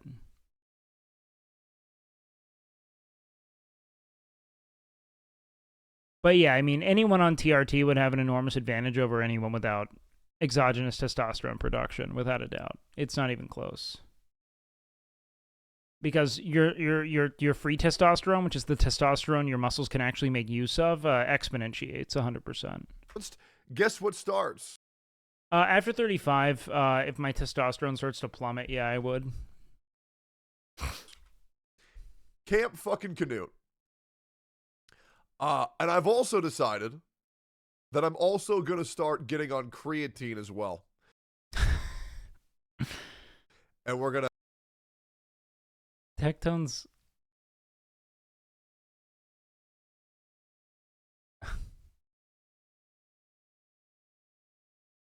Bro, the ego's about to get so fucking bad.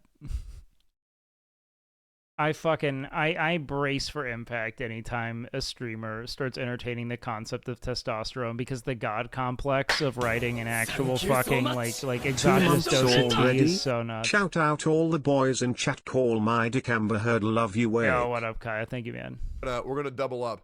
Did you see this? We're gonna double up. They're not even.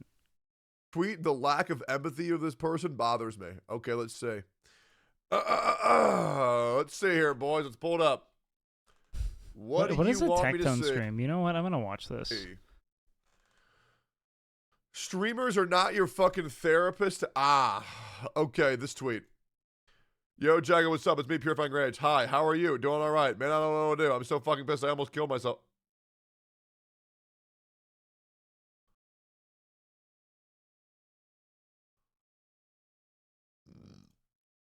What the fuck?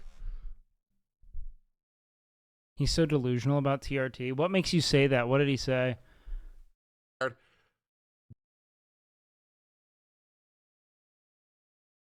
Damn, dude, I don't think it's a good idea to trauma dump on streamers that don't know you. Right? And then did for the GFT fucking post. You and because I were destined to thing be best about friends like we are. which means, yeah, man, if because he got waked about me, fuck up. He was.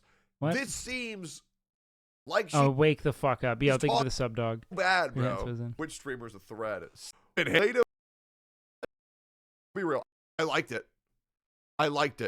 But when I was going in, I was told it was going to be like one of the greatest movies I've ever seen.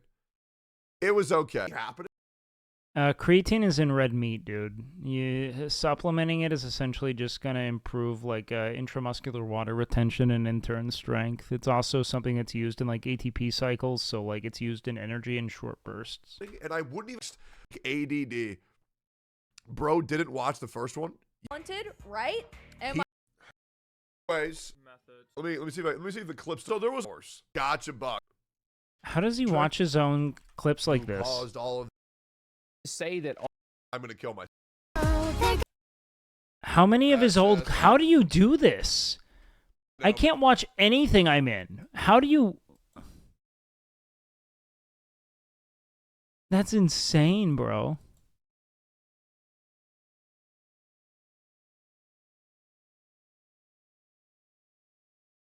Look at this.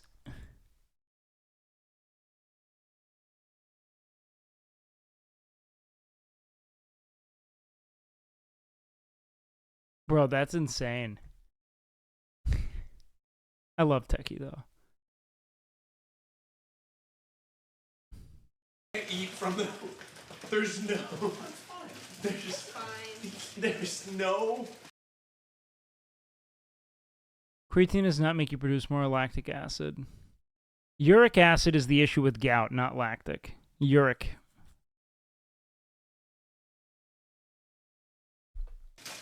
Way we can eat from the fucking. Oh my god! Oh no!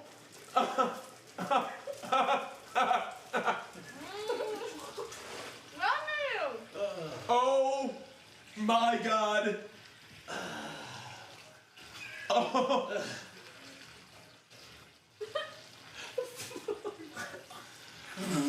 Sorry, I'm not that hungry anymore. I'll take a broccoli instead.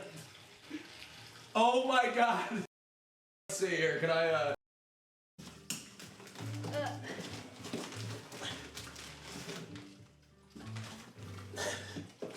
Hold on. Joy Shaper! More joy, more love, more care. wait, what's that? More joy?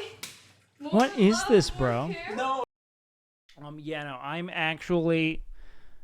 legitimately concerned about the test tone arc. I am not.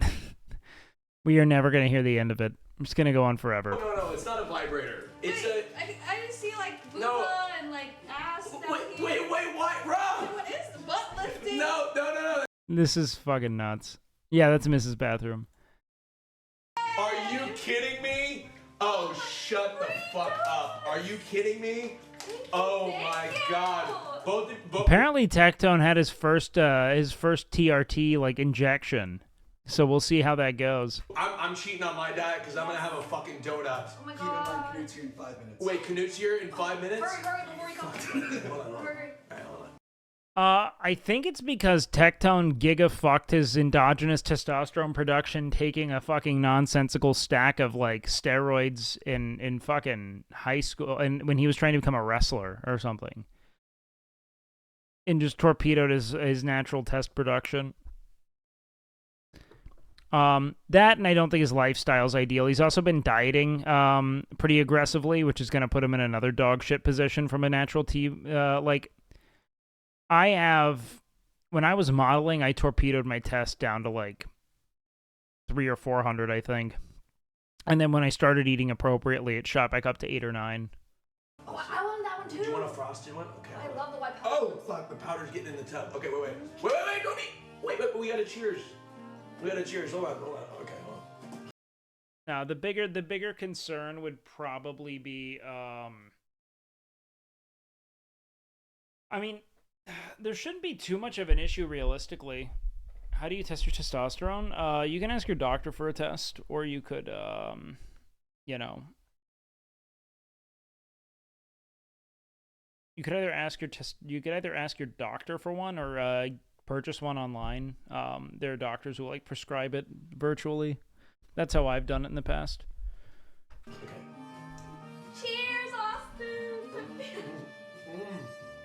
Oh my god. Love it. Wow. The being in the tub.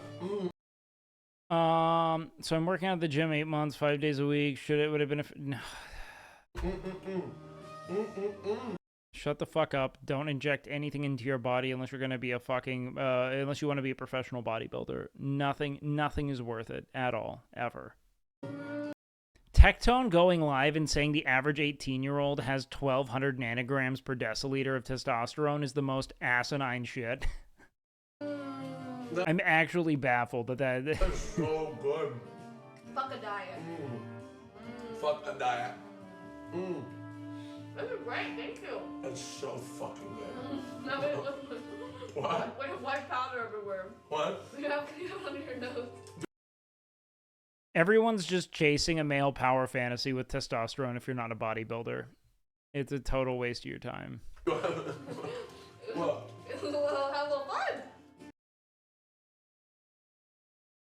All it's going to do is exponentiate the rate of aging. I'm massively against it unless you want to be a competitive bodybuilder.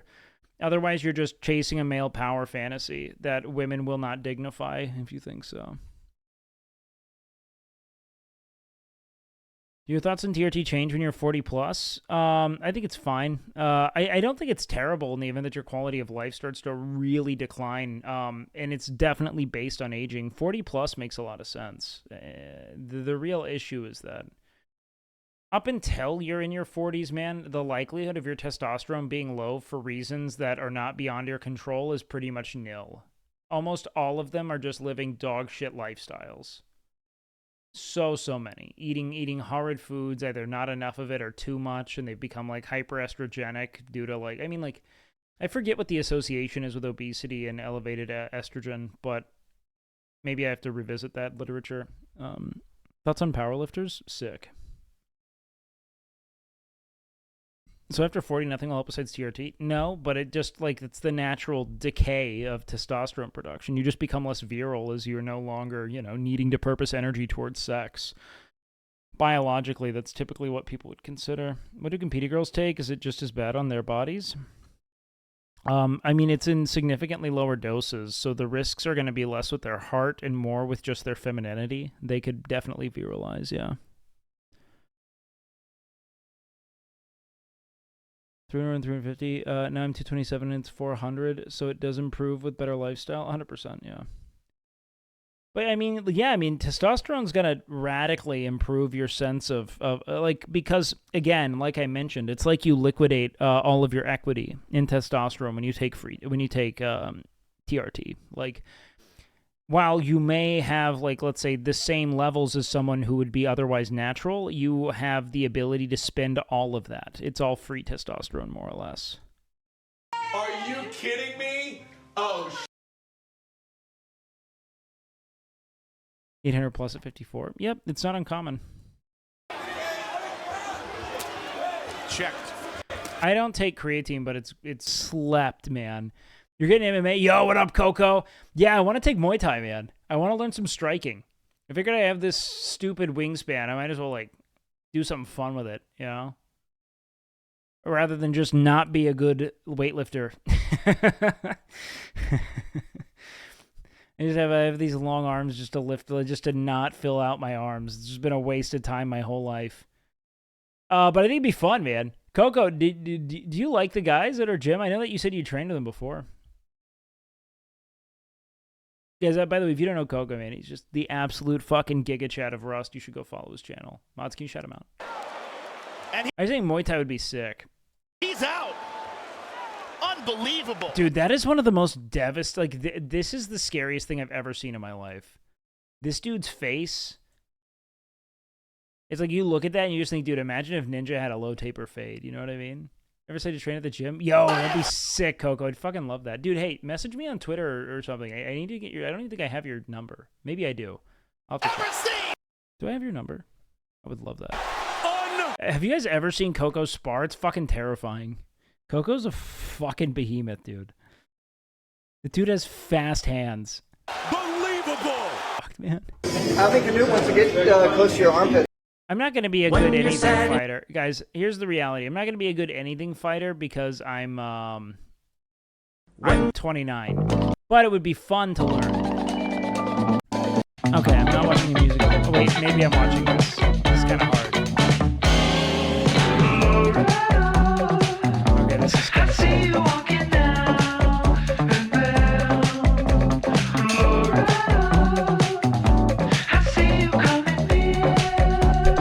Yeah, I'm gonna take jiu-jitsu and Muay Thai because we're getting into fight promotion, and seeing as that's now gonna be a part of like my life, I need to like really, I want to like not just like know it, but I want to like experience it, you know.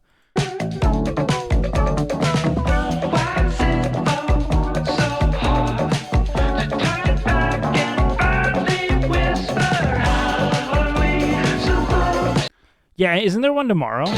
Who's fighting, Coco?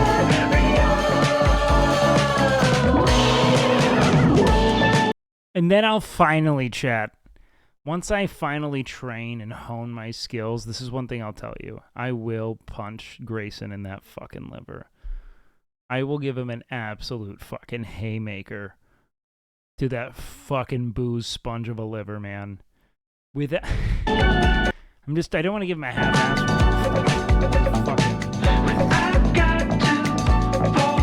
This is cool. Okay, I'm out. I'm over it though. Okay. I can teach you. I can Extra explosion. What is she doing with this knife, bro? How does this work? You have to like make a. No, don't pull it. Canute's always looking for the next fucking meal. Maybe if we had a burger, we could shotgun it. And by shotgun, I mean I can eat it. Yes, the whole thing.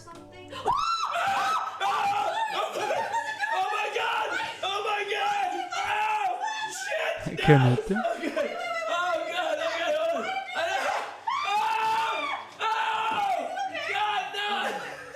Sorry. No, it's not working. Wait, okay. It stopped. Okay, hold on. Here, Rob, can you take this? Okay. Wait, what did I do wrong? I don't know what happened. I know. Okay.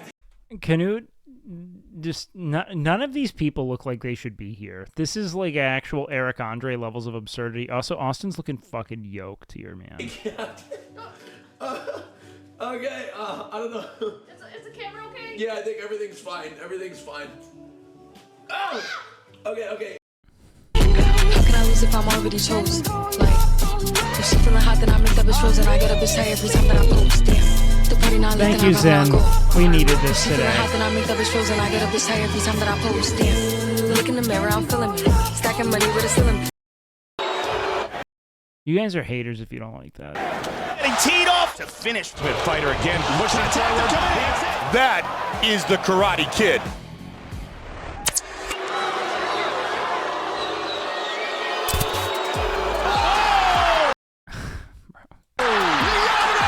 Striking is so nuts, man. Send Ice Spice a DM. Guys, you have to go follow me on socials or something. I don't have any clout outside of... Yeah, I don't even have Twitch clout. All right, look. I'm not... I don't know if you know what kind of, you know... What tier of celebrity we're talking about there, but I can... Unless they want to come watch me make cum jokes and watch people get knocked out. Look at this, baited him in. Bam! Rear kick right through the B-list and cum jokes. Oh god damn. Center. No need for any ground and pound. He knew. I never mention my socials because I don't post. Guys, I'm here on accident, dog. I do not like this shit. I love streaming. I hate documenting my life. This was over. Look at this. Distracts him with the lead leg, then comes in with the rear leg. Bam! No can defend, my friend. Watch this. He faked. Like, I don't even know what I'd post. I don't. Coming with the sound on. Oh, man. That is the Karate Kid. That we see in mixed. Like, I mean it when I say that, like, every effort ever made to document life as you live it is a distraction from living it to me. I just, like, not that... I know it's a cliche and all, but, like, I really do not have fun constantly thinking about what's going to be the most, like... aesthetic and like, let's say like socially successful or even, I mean, frankly, professionally advantageous thing I can document about my day. It's just so weird. It's what I like about streaming. It's just living. It's not like really documenting it and like framing it and conceptualizing. It's just posting. It's just being. It's cool. No, streaming's the only kind of influence I could do. It's the only kind of quote unquote influencing. It's fluid. You aren't like framing anything. It's not disingenuous in the same way. To me at least. Fine. You're fine? Okay, so... Okay. I declared the fight over, and since that, Khan has taken over. But now here comes Garcia again. And Garcia not going nuts and punching. Next. Oh god, dude. This was so vicious. This with the absolute fucking snap. Wait, Queso got signed to Gamer Subs? No, good for them, man. Use code WAKE10 at checkout, guys. Use code WAKE10. I feel like I have things I need to promote for them. I just remembered. Oh, fuck, bro. That's so vicious, Oh, man. great! Such a weird thing to say to somebody. Come on in, get in the tub. That was so fucking... I didn't mean to do that. God damn it.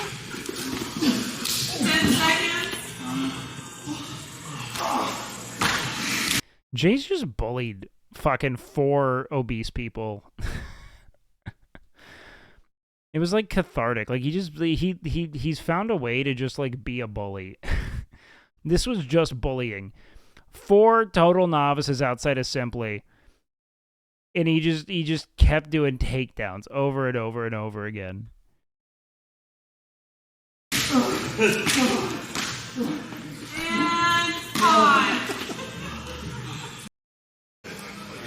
Let me get one more.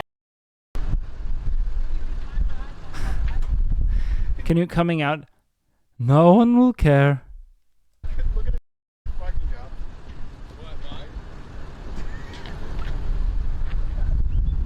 And actually liked the whole wrestling thing. Well, yeah, of course he liked it. He just beat the shit out of people for like an hour. You just got 4 novices, just beat the shit out of them. No, you're good. I made it pretty good, didn't I? I'm trying to look at his look. Look at his. No shot, you get out. No. Canute, fix it. No way. Yeah, he's acclimating nicely to truck ownership. Exactly what they should do. Lay down and do the ogre pose. It's so funny. Isn't weight a terrible way to measure progress? Have a little bit of fun. My God, we're just trying to put some tangible shit out there to have fun with it. It's not gonna hurt you. It's chillin'. Ogre lounging. Okay, does anyone else like feel like the past 2 months, man? I don't want to be with my Joey ever. Like, I'm so over my Joey. Oh my god, such a good photo, actually. Say the line. Say the line.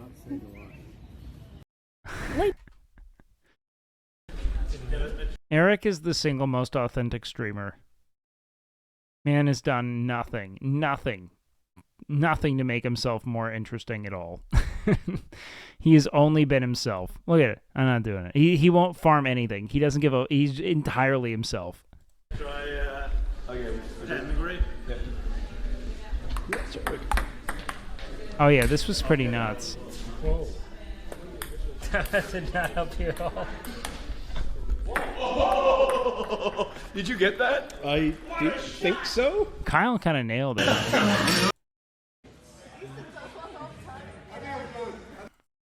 I told you, Kyle. Root, we found your pizza stash. Oh, it's a stash? In the closet with all... Okay, great. So slam dunk the baby on the ground and say, Abortion's What was the best one? I don't even know. Like, I don't know. For me, I saw all of it. I don't want to watch it again. speed run. Now about that Dune 2.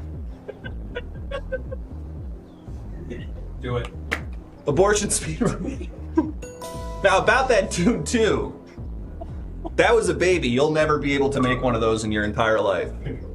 Shit, my controller. I'm so shaken up, I don't even know what to say. The worms are a metaphor for camels. Dude, Todd needs to fix his fucking shit, bro. Because I don't even think this is a Such an interesting stream. Oh. Was it feet? I've seen all it. Alright, I will watch this.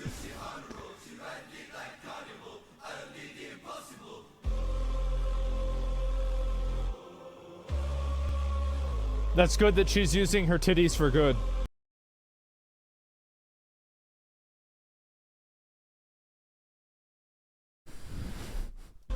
That's great. Finally. How do women use their titties for evil? Like, this is a Zach chat response. I think most titties are being purposed to good. I've only ever known there to be good titties. Pussy in bio? Look, man, I don't know how to tell you this, but all of those titties are being offered free of charge. Maybe not, you know, in the flesh, maybe not bare, but that's all promotional labor. Yeah, get what she wants. Like it never, in all of human history, tits have never been so accessible. Dare I say the market is saturated. So this is the way it used to be. There used to be 24 hours all the time. Like Taco Bell was almost.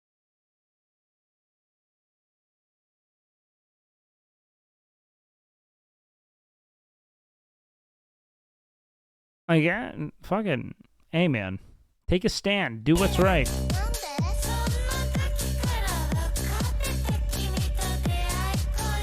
She doesn't seem happy. I don't think she wants to be here. You know what I mean? I don't think she wants to be here. I'm putting in, I'm destined to be a superstar. Ben Whittaker. Ben Whittaker, the man. What I'm putting in. Like, you know, okay, there's the one girl from Hong Kong. She seems so stoked to be there. You know? Her, I don't know. I think she's like looking at the clock. You know?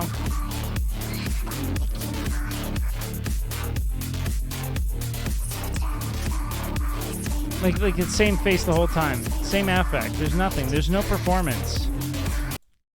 Yeah, whip it again. Yo, look at this. Look at this fucking edit. Hold on. This is great. This is literally. Okay, look at this. Can chat see it? Hey, look. Same face. There's no performance here.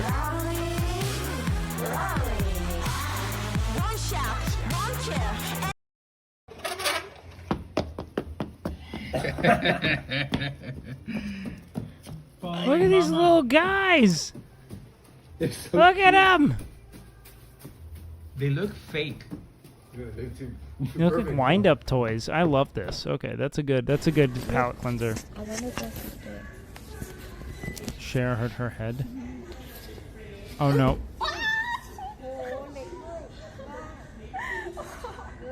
Ow. Oh, fuck, man. That is not fun. Nick ERPing in Lethal Company. Nick, hang out with me, dude! My God!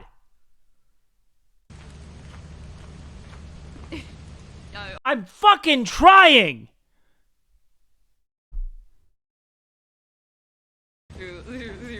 Every time there's just some kind of virtual dopamine treadmill he finds himself just doing fucking barrel rolls on. Come hang out. You aren't streaming. I want to train you. Text me back, Nick. I can't hear him though. I can't hear him. That's how the mod works. I had so much hope. I bought him a gym membership. He's wasting my money. I think Anderson. He's month to month on my card. Come to the gym, Nick.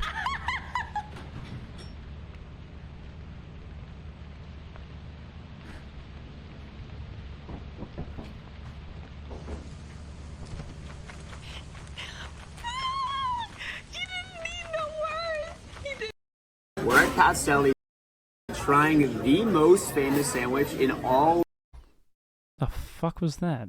Is this a Reuben? of New York. This place isn't a deli, it's an institution. You walk in and this dude hands you a ticket. Then you go to one of the 8 counters and you're met with an army of cutters that are running by with these massive dripping slab of pastrami. Okay. I don't understand how there's not more collisions back that's there. They brisket. have How do they prepare salami? How's it different than brisket? Is that boiled? this hot tub of pastrami just slowly steams, and then the dude wheels his knife in and just pulls out the piece, throws it on the table, and just dices up a million miles an hour. It's kind of like a live show. Honestly, skip Broadway, come to Cats, and just watch them slice sandwiches New York is going to be such easy content, dude. I'm just going to go on a fat kid arc. all day. And here's a Just gonna trick. go do You food content tip, all They day. will give you samples and let you try any meat, and they give you so much more meat on your sandwich. Oh yeah, and if you lose your ticket, you pay $50 on top of your order. All right, we're gonna jump into their famous Reuben sandwich. This is $35, but they That's why they give you so much fucking free meat. actually load this up thicker than a mountain. How did it taste, bro? More of a misconception rather than an animal actually abusing a substance. Dude, Winnie No, is she so literally OP. couldn't hear me. I covered her ears. Oh my god. What the frick?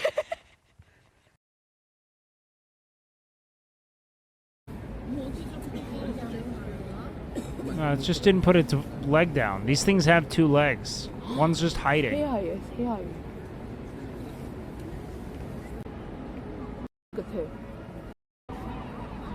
They do this. Yeah, there it is. I don't know. Wait, get a video of that. Let's go. China looks so dope. It's crazy how people would love you to think that it's this kind of like Eastern Bloc, like you know, propagandized hellscape. It seems it's so fucking massive and so pretty. Is there a reason why I always stream at this time? Yeah, because I'm doing stuff at the gym the rest of the times. So I come here and I go on other people's streams, and then I come feed my own viewers.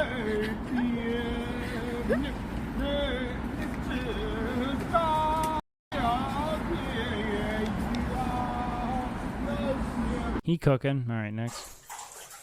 Misha. Okay, this is a friend. I had the worst thing I ever had was strep throat. And then I had gonorrhea in my throat too. Hey, we need to destigmatize sexually transmitted diseases. And by the way, that's how you know I'm not a fucking selfish top, Hassan. For the record, okay? Did you take antibiotics? Yeah. Yeah, I know, because, you know. You got it from kissing the dude who sucked his dick.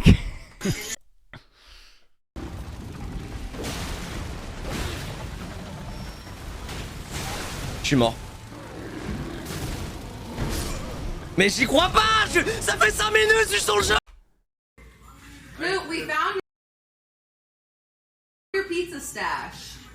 Oh, it's a stash? In the closet with all of your... This. It's just bullying fast. You see, this is the kind of... To avoid danger of suffocation, keep this wrapper away from babies and children, of course. Wait, I think it's on my ass now. Okay. Oh! Oh my god! They gave her some cat? Huh? Oh, yeah. I'm gonna be honest, man. OG Dragon Ball is wild. You see, like, child Goku's penis right after this. Women. It's just weird. Be right there, Bulma. As Goku and Bulma continue their quest, what will befall them next? The race is on as both good Wait, and was she evil forces pissing? plot a crash course. Who will be the first to unlock the mystery?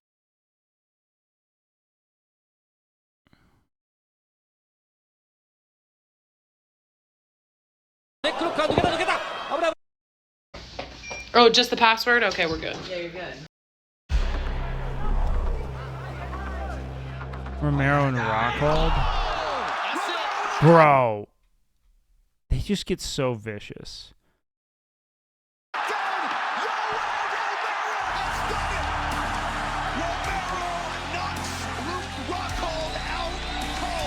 Anyone who fights Yoel Romero, you don't know when it's coming, but it is. And here it was, a left hand right over the top on the temple. And the second left, good night. Beautiful shot, he caught Luke Rockhold leaning to his left. Beautiful accuracy, great aiming he had. Won't hold him up. He's trying to get back up. So do you guys want to watch some fucking roll for sandwich here in a sec? I'm going to go make some, I'm going to make like maybe like 10 minutes. I'm going to go make some food and then we're going to watch them roll for sandwich. All right, let's see. What else do we have on YouTube today? I'm kind of bored of this. Whatever's there, I'm not having fun.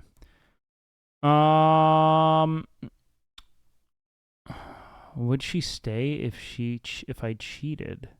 Hold on, I haven't seen a good cut video in a sec. This is always good fucking like pulpy reacts.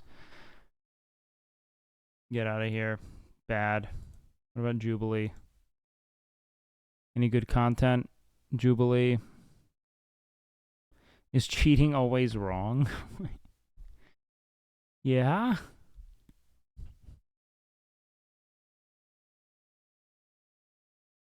What? Yeah, it's bad. Ranking strangers from least to most gay. That one I didn't care about. Did my dad accept me after? Oh man, that's dense.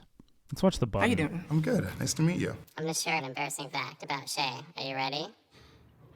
Shay cries when she poops. Bro, how are you shitting? Wait, what? Wait, what was that? Welcome to The Button, a speed dating show. When the button lights up red, either player may press it and swap out their date for a Well, does she not like dilate enough? new person. Get out of here. If two people can last on a date for 10 minutes, She's reaching for the button. I'm just assuming that the old poop tube is out of the question. they win an all expenses paid second date. This is the button. Okay. Hi. Christian. I'm Shawnice. Nice to meet you. Nice to meet you too. So, what's your favorite thing about yourself? Oh and man, this one guy, thing I've that seen you want to plenty of improve him. about yourself? I love my personality and I want to be more disciplined. That's What about good. you? Favorite thing? I feel like I'm a pretty open-minded person. I like trying new things, a little like being adventurous. And one thing I need to work on is being over-competitive. My dick's What's too your big. body count, both of you? Oh, A lady never tells that. I'll say 6. Was that all this year? No. Oh, okay. No. You did right. I did. I believe so. Alright. Yeet. That's intense. Alright. Alright, Ariel, what's your name? Christian. Christian, nice to meet you. Yeah, nice to meet you as well. What's your biggest what do we red got? flag and your biggest green flag? My biggest red flag is I'm a perfectionist, but when it comes to me, not to other people. Okay. My biggest green flag is I have a big heart, so sometimes I don't see other people's red flags. She has a really important. Oh man, that fucking service imperative, man. The standard we hold ourselves to. It's brutal. Deal He looks very slappable. He's not looking great. I'm Someone gonna be who frank. does not have a personal relationship with God. Do you have a personal relationship with God? I grew up in a very religious household. It was pretty stressed, and I've kind of ventured away from that a little bit as I've gotten older. Not so like strictly by the book Baptist, but I'm sorry. I feel like you were about to press it, and I was actually going to ask you if you like anime, actually. Oh. Motherfucker. Don't. And I'm sorry. I'm just playing. Look at you. With your little This man might have a type. football hat. Yeah, a little football hat, yeah. Okay. Just got back from San Francisco not too long ago, so. That's not gonna work. Thank God, Yeet. Get out, bro. No San Francisco? No. Are you a Falcons fan? No, I'm not a football fan at all. Oh. Thank you. Best of luck. Okay. How you doing? I'm good. Nice to meet you. Shay, you shared something, an embarrassing fact. Yeah, you cry when you poop. Shay cries when she poops. Yeah. We Wait, know that because they told what? us that earlier. Wait, what was that? Okay, it's not. So it's like a spiritual moment for you. I mean, it's not a spiritual moment. Okay. I've been doing it since like forever. Like it's a good relief. Like you feel good.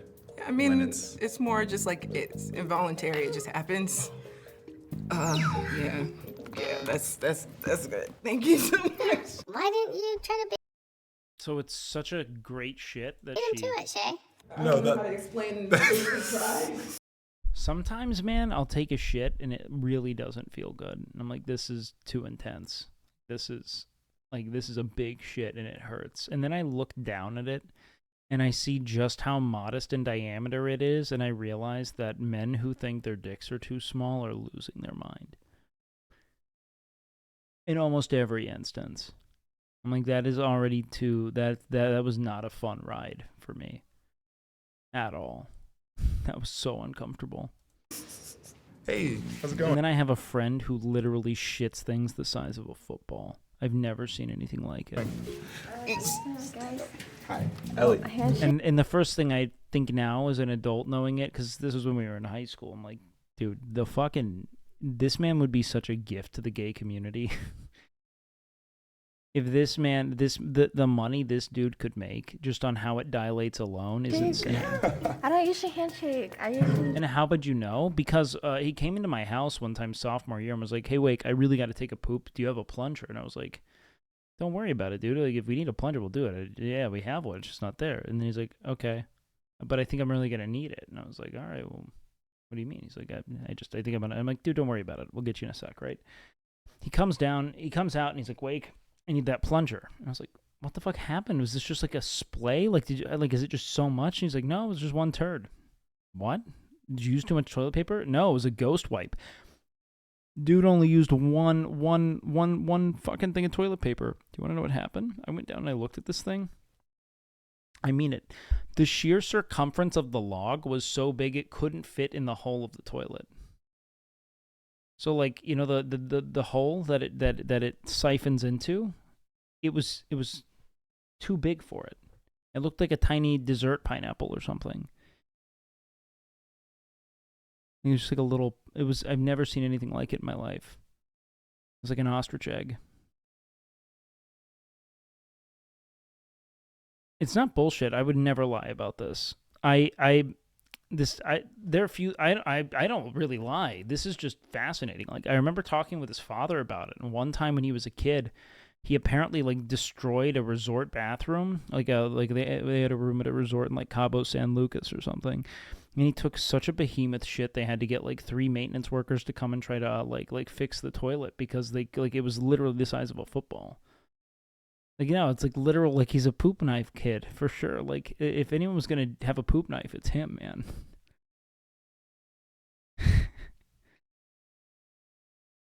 like I just think it's a fascinating story. I mean, I've seen the poop; it's too much.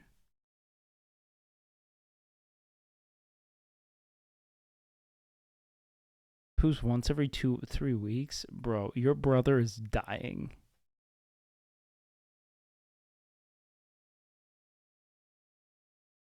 No, like, it's insane. It's like a small child. I don't even know how it gapes to that. Like, how does it? I don't know. Go for a hug or something? It doesn't seem like it's genetic because his father was bewildered. I mean, maybe his mother takes big shits. Maybe it skips a generation and his grandfather was just dropping absolute rugby ball dumps, but I don't know. No, I dap up. Okay. Yo, what up, Luke? Okay, yeah. Doing the whole shebang. What was your name again? Ari. Ari? Or you can call me vampire girlfriend. I'm not gonna do that, no. That's not gonna work. Rihanna's type is guys who look like they're 1 cigarette away from dying. Okay. Yeah, I kind of like that. I like someone who looks like they're dying. That way I can fix them. I just have a lot of questions. He's like, all right. I feel like you're cool though. No, He doesn't look like he's dying though. No. I need someone I can fix. Sorry, I'm not the one. She's aestheticized being a mess. Sorry you're not, but that's a good thing for you. Hello. But I don't hate Hey, it. what's your name? Aaron. Aaron, I'm Ari. Nice to meet you, Ari. Okay. Sorry. I know, I don't like the You don't like handshake handshakes? because it's too much contact. That's valid. I'm not much of a contact person. Okay. Fun fact about him, he hasn't had that much sex. But if you give this kid a You cigarette, just gonna bust me out like that? I feel like I'm a little experienced, but it's not like I see someone I'm like, I'm gonna fuck him, like I'm gonna have sex with him or whatever. Fuck, okay. Why? I just wasn't feeling the vibes. you're not gonna call her vampire girlfriend? Ooh, I can hear her stomping up the stairs. She's pissed. Yeah, She likes to suck balls, brother. I'm gonna be honest, man. Rarely ever does it feel good. It's kind of nice for a second, but like if there's any actual sucking going on, it doesn't. I do not have fun. Like that hurts. You're like popping, like pulling my ball into the mouth. Like that shit is not soft or fun. It hurts. Red flag button, red flag. All right, so what do you do They'd have to be very delicate. for work? I work in film. But I don't mind it. Like it's fun conceptually, but like I'd prefer you just work the dong. You know what I mean? Hey. I don't even really like head. I don't. It's hot like visually. Visually I enjoy the sight of it. You know. And before I'm like, you just have a good head, brother. I have. Do you think your mother does anything half-ass? She has a toxic trait that she shared with us. It's that she thinks she knows everything. Ooh, that's like everything? Let's be for real. Like, I don't know, man. If it's look, the mark of a great blowjob to me is like intense involvement with the hands. I'm so sorry. She admitted it was a toxic trait. Yeah, I just don't think she's my type. What are your green flags in a person? You appreciate good head. The old. Do you think it's like a fine? What the fuck? Like it's classical music, and I just don't have an appreciation for the craft. Nothing is more easily understood than my dick in someone's mouth. It is not time that. Green flags in a person? Yeah, like, Someone what are who you can looking hold a conversation. Okay, valid. Consistency. No, yes. You gotta be funny. Like, I Okay. love funny people. Tell her a joke. Oh, yeah. A joke on the spot? I'm not that kind of funny. You wouldn't understand. To be fair, you have to have a high IQ to appreciate Rick and Morty. I'm like, Brothers hit me that, but with a head. observational funny, like situational funny. I can't do on the spot jokes either, so Like, it's that's okay. a lot. Yeah, no, I wouldn't expect a man of your, let's just call it, perspective. A lot of pressure. Yeah, the button is putting us on the spot. He's got a To be fair, you really do have to be a viewer to enjoy head. new rule for this day. You ready? Oh? Okay. You two are not going to say anything I like your to each teeth. other. Oh, okay. Okay, sit in silence. I like this. This is fucked up. I fuck with it. Does your brain go up into the man bun? No, that's the second cum reservoir.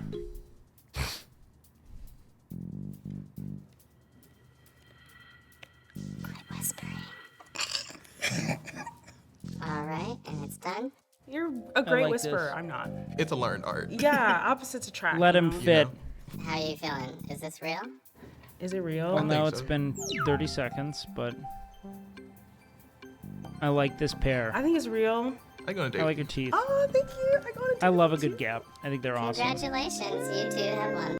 You made 4 chicken tendies, 100 grams of mushrooms, and raw corn for din. Bean, you fucking titan. You Chad. Let's go. I love it, baby. Wait, You're the what's shit. your name? My name is Aaron. Aaron? Okay, I'm Katiana. High five? I think so.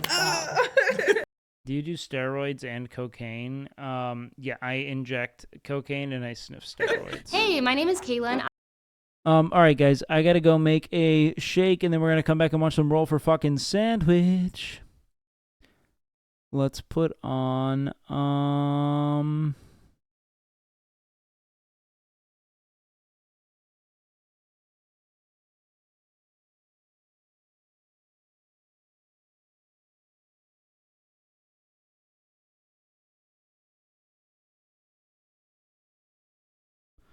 You want cooking?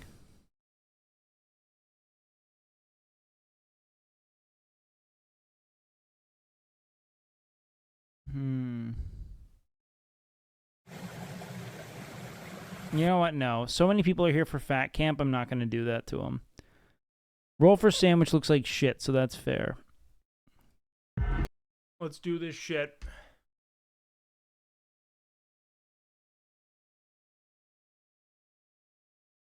All right.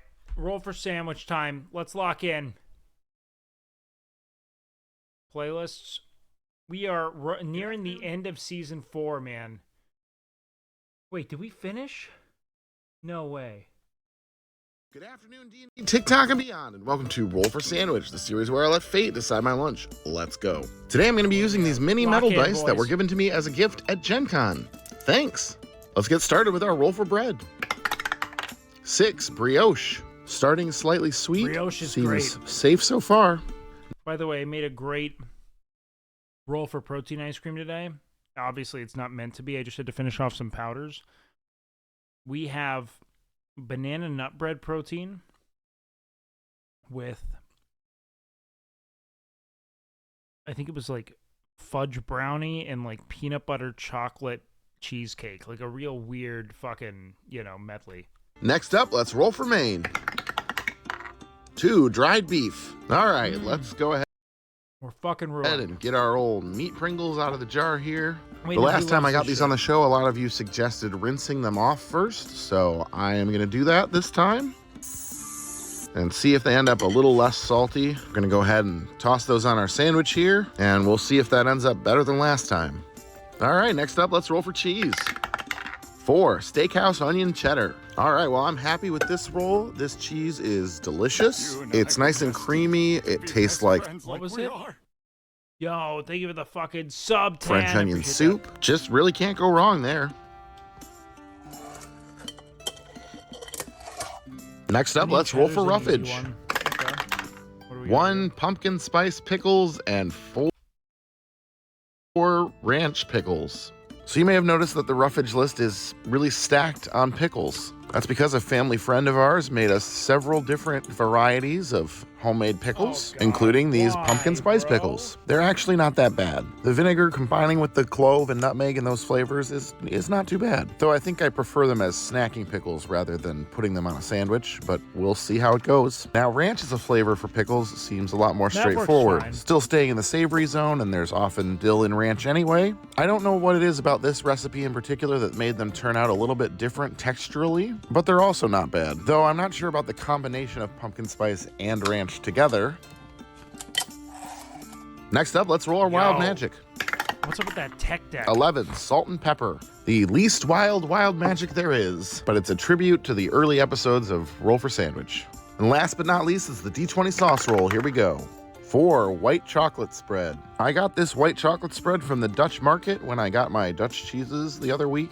It's very thick, essentially frosting, so that's not the best roll. Might go with the pumpkin spice. This is a fucking nightmare. Is this Greg Doucette's anabolic ice cream? No, it's just like a blended protein shake. Let's go ahead and get our sandwich closed up here. Get our toothpicks in to hold it together, and let's go ahead and get it cut in half. He's gonna hit it with the not bad. And let's take a look at that cross section. Deceptively normal looking. If I didn't know any better looking at this cross section, I'd swear that we had salami and cheese with pickles and mayo, but we don't. Let's taste it. It is very sweet. Got a lot going on with the pickles there. The dried beef gets covered up pretty well. And honestly, this Give me... You know what? This is going to be like a 5. sweetness paired with the onion cheese isn't that bad. You get a little sweetness in the caramelized onions. Anyway, it's a weird one, not really worth repeating, but I've definitely had much worse. And that's why for this one, I'm sitting at a 4 today. First guess was good in my brain. And I'm going to call it the Mimic, because it looks like a normal sandwich. Have a great day, y'all. I'll see you Wednesday. Good afternoon, D&D, TikTok, and beyond, and welcome to Roll for Sandwich, the series where I let fate decide my lunch. Let's go. Today's episode of Roll for Sandwich is sponsored by Dietz & Watson. There's too many inputs now. I can't read them. He's used too many different descriptors for too many different, like, ratings. You know what I mean? So I can't match the digit to the verbiage anymore. See what kind of sandwich we can create using the meats and cheeses they've provided. Let's get things started with our roll for bread. 3, baguette. All right, so my plan for this one is to essentially give it the Jimmy John's treatment. That is to slice it open and take out some of the interior bread as to make room for all our sandwich fixins. We've had mini sub buns on the show before, but this might be the actual first full-size sub we've had on the show. Let's roll for main. 12, roll twice. All right, rolling for our 2 mains. 4, pastrami, and 10, pancetta. Pastrami is brined, then smoked beef brisket, and it is delicious. This pastrami is nicely marbled, and I'm excited to tear into it. Pancetta is salt-cured pork belly. Sliced thin like this, it's often eaten raw, but it's also common to cube it up, cook it, and use it in pastas. I'm curious how cured meats became such a fixture of Italian cuisine.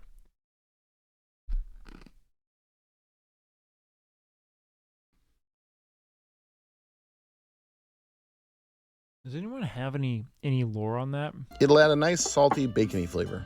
Next up, let's roll for cheese. Preservation, of course. 4, Peppadew pepper cheddar. Peppadew is the brand name for several different kinds of peppers cultivated in South Africa, but they are most famous for their sweet piquant peppers, which are what this creamy cheddar contains. Next up, let's roll for roughage.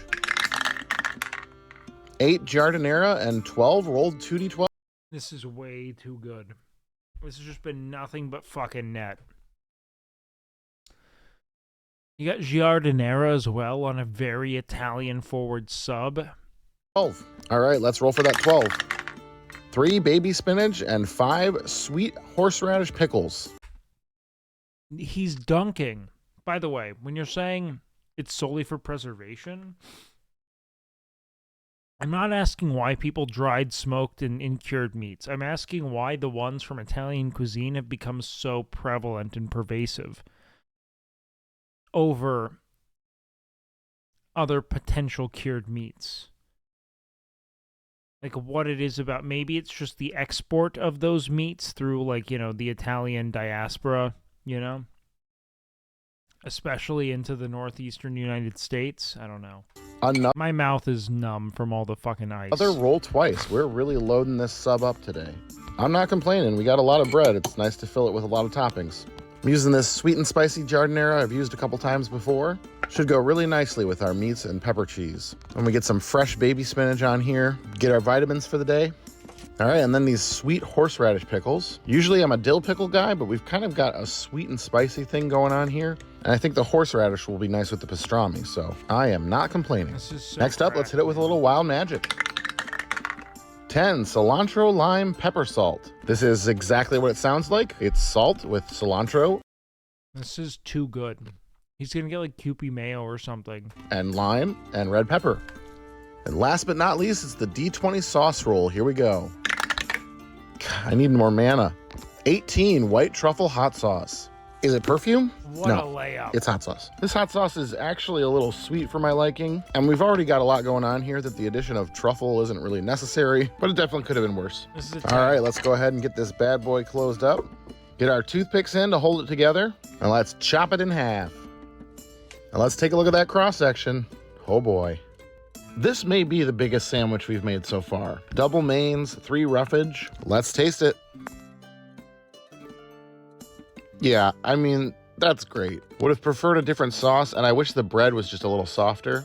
But all in all, this one's a winner. Easily gonna score this one a 9.8 today, and I'm gonna call it the Tarrasque. Have a great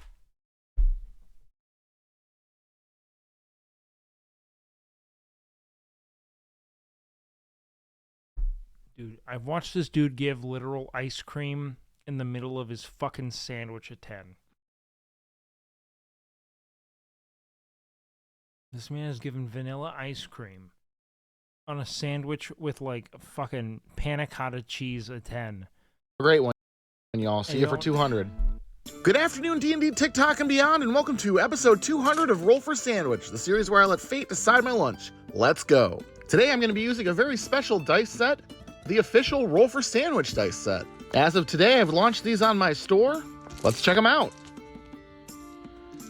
They are a translucent blue swirl, That with is a pretty. special D20 that includes my logo on the 20 and a ketchup bottle on the 1. Hopefully they roll well for me today during this very special episode, because today we're going to be sourcing all of our ingredients from fast food restaurants. Let's kick it off with our roll for bread. 1 Tim Hortons donut. All right, so we're going to go try to get all this stuff. I have a moderate degree of social anxiety. Wait, we've seen this, but we will watch again. So going to all these places and asking for weird things is going to be fun. Well, let's go. All right. Timmy. I find him so endearing. Tim Hortons. I actually love Jacob. Mini Canadian Embassy. I'm parasocial. Michigan. Hi there, what can I get started for you? Hi, strange question. What's the biggest donut you have? The biggest donut, like size-wise, yes. I would probably say the apple fritter. They're all round donuts, right? You don't have like long johns or anything like that? Does Tim suck? Okay. When did it start? Let me get... I relied on Tim's for coffee when I was in Canada with my motorcycle. Did I ever mention that? I rode a motorcycle from Denver to the northern tip of Alaska, Alaska to Argentina, yada, yada, yada. But I loved Tim Hortons. A apple fritter and a Boston cream. I don't know if a fritter is a donut technically or not, so I'm covering my bases. I'm gonna get a donut and a fritter, and then I guess I'll decide when I get home what I'm gonna do. Thanks. All right, 2 donuts. Secure the bag. All right. So No, I rode through. We went from Alberta up into British Columbia, and I think into the Northwestern Territories, then the Yukon, and then Alaska, and then kind of back down the same route. So we've got our donut here from Tim Hortons. I did decide to go with the Boston cream. Felt like a plain donut was just a little too boring. We'll see if that comes back. I love Tim's. Back to bite me or not, or if I create something delicious. Either way, it's not going to be a huge... I think the reality of Tim's is that as you got older and your experience broadened, your love for like these kind of like mass-produced donuts just diminished, you know? Would you try it again? I'd do a different route, but yeah. I want to go, yo, thank you so much. This show is a secret gem. No, if I was to do it again, I would go from, I would want to go from like, maybe like South Africa, all the way up to like Scotland, or to Norway. I'd want to go up, and then maybe we'd go from Denmark all the way down to like, probably essentially Vietnam. That'd be cool. Huge sandwich, so it'll be over quickly if it's bad. Next up, let's roll for our main. 9 Wendy's Spicy Nuggets. I let myself get a Boston cream donut, meaning that there's just gonna be goop already. That's like a baseline. Oh, they have pumpkin spice Frosties now. Hi, Matthew. Can I get 2 small pumpkin spice Frosties and then order 4-piece spicy nuggets? You die? Dog. I'm gonna be frank.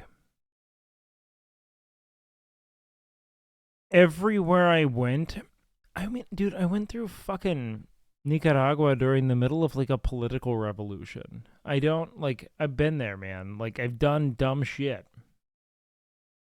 There was like a total upheaval through Nicaragua at the time. Like, you learn how to navigate environments that are sensitive by being, you know, one, contacting good guides and finding people who you can trust locally. But no, I've never really had an issue.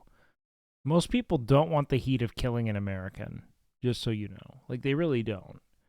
It's an enormous privilege, and you shouldn't rely on it, but if you're respectful, if you're considerate, if you care, it's not typically sus at all. Even if it feels politically unstable, everyone out there is mostly just a human being trying to get by who takes an active interest in you as another human being. It's also better that you're a man. Of course, there's enormous privilege in being a white man abroad. 100%. 4 nuggets will be enough for 1 donut. I hope.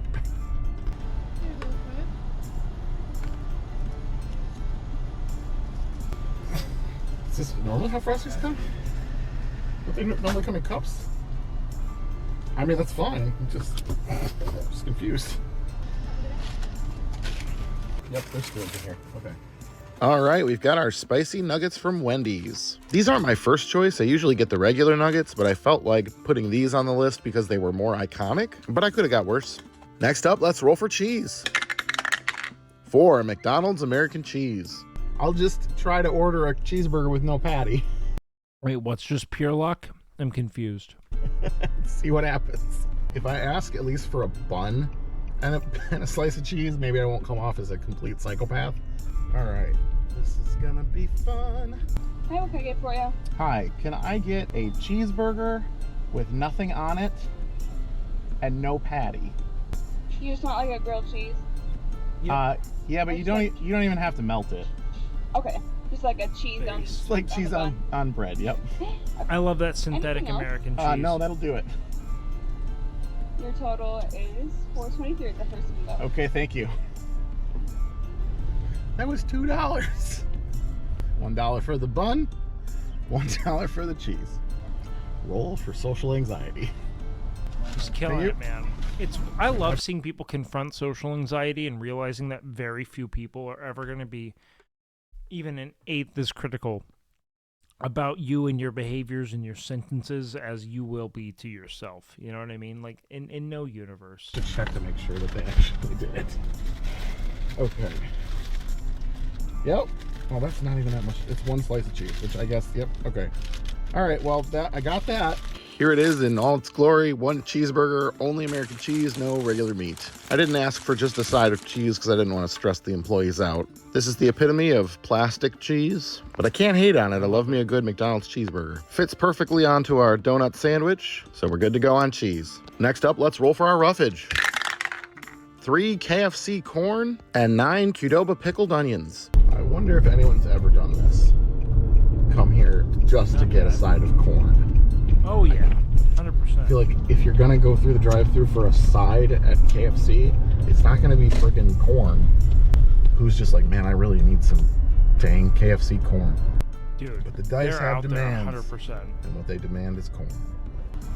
Sweet corn? Yeah. 264. Did he sound judgy when he said sweet corn? Sounded judgy to me. No. Dude literally could not have. He is so ready to go home and beat his dick raw. That dude wants nothing to do with your order. He has not thought about it again. Everyone is so transfixed by their next objective, man. I mean, like, that kind of odd disinterest. Even if it was weird, I mean, is it really, you know?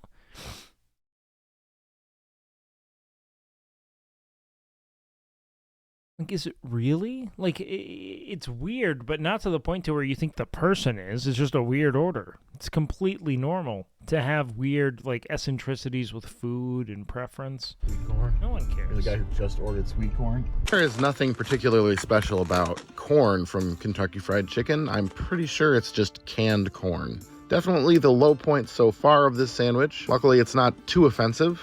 For Qdoba, we had to go inside because they don't have a drive-thru, and I did not want to film inside, mostly for privacy of the employees and the customers, but it was fairly uneventful. I bought my buddy who was helping me film lunch and got some pickled onions on the side. Now these for me are a highlight. I love getting these on my Qdoba bowl. They're nice and tangy. Should be good with the chicken and cheese. Next up, let's roll our wild magic. 6 McDonald's apple pie filling. I got all flustered with trying to get just cheese at McDonald's and I forgot my pie. Hey, that's a Doctor Who reference on their license plate. I'm not going to dox them, but the person in front of me has a Doctor Who license plate. Are you the apple pie? Yeah, I'm back. I forgot it. $179. Thank you. All right, so the list said the pie filling, not the pie itself, so we're gonna cut this open. Bro, bro, isn't there like a single apple slice? Honestly, this looks like kind of a banger. Like this looks like a 999. And it 993, 94. This is when I realized there is not that much pie filling in a McDonald's apple pie. So, in addition to the meager amount I was able to scrape out, I then put the top of the pie on there anyway, because there was not that much pie filling. All right, and last but not least, the D20 sauce roll. Here we go. 13, Culver's signature sauce. I'm not getting paid by any of these brands or companies, which is probably good. This is a banger, without a doubt. They want to be associated with whatever monstrosity I am about to create. Hi, can I get an order of cheese curds with a side of your signature sauce? Thank you. You too. Culver's is, I fucking says signature sauce. What right is on it? Is it like a mayonnaise? Thank you. Looks like it. This is a new one for me. I don't eat at Culver's very often, and I don't think I've ever had their signature sauce. But upon tasting it, it's pretty good. It's kind of like a Parmesan garlic meets a ranch. And it's definitely an interesting way to finish off this sandwich. Let's get it close. That's such a unique signature sauce. Most are like a generic Thousand Island, like ketchup, mustard, mayo kind of thing. Closed up here. Get our toothpicks in to hold it together. And let's go ahead and get it cut in half. Let's take a look at that cross section. Okay. Well, I can tell you for certain I am the first person in the world to eat this sandwich. Let's give it a taste. Yeah, it's pretty sweet, donut and pie filling, but it's definitely not as bad as I thought it would be. It's got sweet and spicy and salty and tangy from those pickled onions. It's not terrible. 9.6. That sauce is pretty good. The corn is probably the lowest point. Not really struggling here. It's weird, but it's not terrible. This isn't some great new fast food hack, though. Too much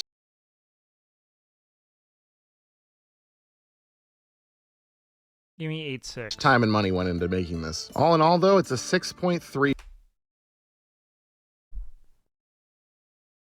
On episode 200, reminding me why I do not give a fuck about the number. For me today, and I'm going to call it the Fetch Quest. Thanks so much for hanging out with me today on episode 200. I'm taking next week off, and then I'll see you for season 5. Good afternoon, D&D Tech. Do we even want to? You know what I mean? To be best friends like we are. Like, we're on season 5 now. I mean...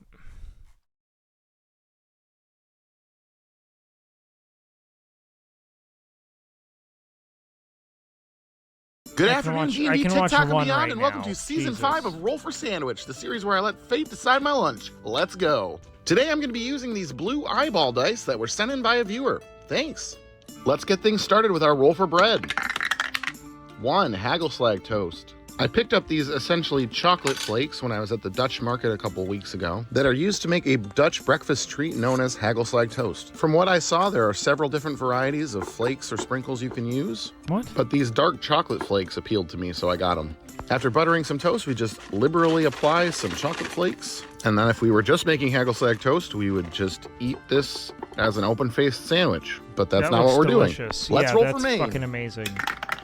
4 Asiago spinach chicken sausage. All right, we've got our sausage cooked up here, and we're going to cut it. No, it's true. I am truly and helplessly stuck in this abyss. There's no escape for me. I am rolling for sandwich. I am. Like, I am. The next roll for sandwich has every bit of bearing on my willingness to continue living. In half the long way. That way it should lay flat on our bread. This will be interesting, but I think at the very least the bitterness of the spinach will go with the chocolate. Next up, let's roll for cheese. 2 Baby Swiss. Baby Swiss is a bit milder than regular Swiss cheese, but I honestly think either would have worked nicely holes. Here. Next up, let's roll our roughage. I have more holes than 6 that. 6 Radicchio and 11 none. Radicchio is a red leaf vegetable that is bitter and a little spicy, but soaking it in water for... Radicchio is a Pokemon. You cannot convince me that that is not a Pokemon. Radicchio! I choose you! Minutes, we'll get rid of some of that bitterness. It'll give us a nice crunch and a little bit of earthy bitterness. But honestly, its biggest appeal to me is the way it looks. That vibrant wine red with the white veins. It's like Halloween lettuce. Pinocchio.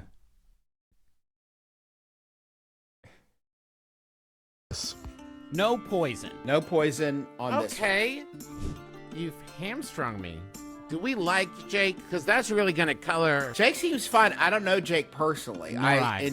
I enjoy his what randomly generated sandwich videos. Today we're going to be at his behest making a wild magic table. Right. Now this is key, and I want everybody to remember this. It will go in his body. Yes. So that's why the no poison. Yeah, he'll die. He'll die from that. Big thank you and shout out to the McElroy brothers for creating my new wild magic table for this season and for not adding any poison to it. If you want to see the full video of how this list was developed, I've got the link on my website. Ooh. And now let's give it a first roll. Yeah, get in there, brother. What do we have? 15. I think we should all be able to put one thing on here that we genuinely like. Yeah. Okay, then I want to do mine because it was the ahead. first thing I thought of. Add some barbecue chips to that sandwich. Oh! Barbecue chips is huge. Yeah. I mean, I prefer Grippos. Grippos, if you can get them. It's got a little, like, sweet, like, brown sugar That in there. feels like a Grippos. Man, 15. that guy makes me want to Thank have some Travis for plants. Travis. I can definitely mess with some Grippos. I've actually had the seasoning on the show before, but not just the chips in general. These chips are local to Cincinnati, but I was able to order them online, so You know, that works for me. I'd love Probably to, the like, most those chips do look delicious, but I keep forgetting that this is on a chocolate sandwich. mild option on that wild magic list. So the dice gods were merciful today. And last but not least, it's the D20 sauce roll. Here we go. 3 XX extra hot sauce. This is a habanero-based hot sauce from Melinda's. It's over. I enjoy the flavor of hot sauces, but I usually skew towards the mild end. So we'll see how this goes. Get our sandwich We're fucking closed up ruined. here. We're looking at a 0. No, we're probably Get looking our at like a toothpicks 4. in to The hold it flavors together. look interesting, and I And think let's he's go gonna ahead and cut it gas in up. half. And let's But take a these look at do that not cross fit, section. bro. This Interesting. is grim. Chocolate, and especially dark chocolate when it's less sweet, actually goes quite well with savory flavors. So I'm interested to see how this one turns out. Let's give it a taste. You know what? Give me a 7. I do have to say that is not bad. The barbecue chips, 7.6. chocolate, and hot sauce all combine really nicely. And the There's other no- ingredients don't there's clash. no way of predicting. And there's the heat. It's definitely there. Once again, I'd never think to put these things Eat it together, but the faster. combination works and definitely speaks to the potential of chocolate outside of sweets and desserts. 8.7 is what I'm going to go with today, and I'm going to call this one Glockenstein's Monster. Thanks for hanging out with me today. I'm excited. You know what? He really does show his whole hand with his first sentence tells you everything. For this new man. season of Roll for Sandwich, I'll see you again. Here's the thing: the lower the expected rate, the higher he's gonna rate it if it's edible, right? So if the sandwich looks absolutely fucking asinine and his first thought is, you know what, not bad, that's an 8.5 plus every time. On Wednesday. Good afternoon, D&D, TikTok, and beyond, and welcome to Roll for Sandwich, the series where I let fate decide my lunch. Let's go. Today I'm using this Hexbreaker set of dice that was sent to me by Die Hard Dice, and has this interesting new Archimedean D4, which I think is pretty cool. Thanks, Die Hard. Let's get things started with our roll for bread. That is a great dice. 2 Ezekiel bread. I find that this bread is better toasted, which I did, but you God damn, that looks not good. can't really tell. That doesn't. That looks unfinished. That's not. Next up, let's roll for Maine. 7 barbecue pork.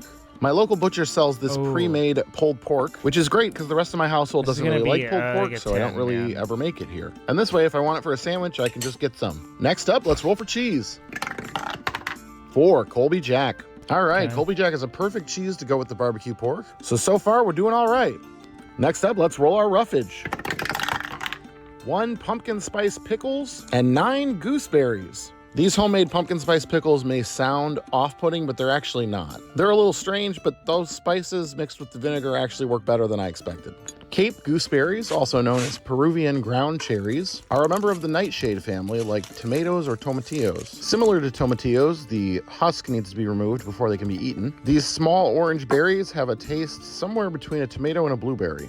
I've never put them on a sandwich before, but it shouldn't hurt. We'll get a nice layer of them on here. Ooh.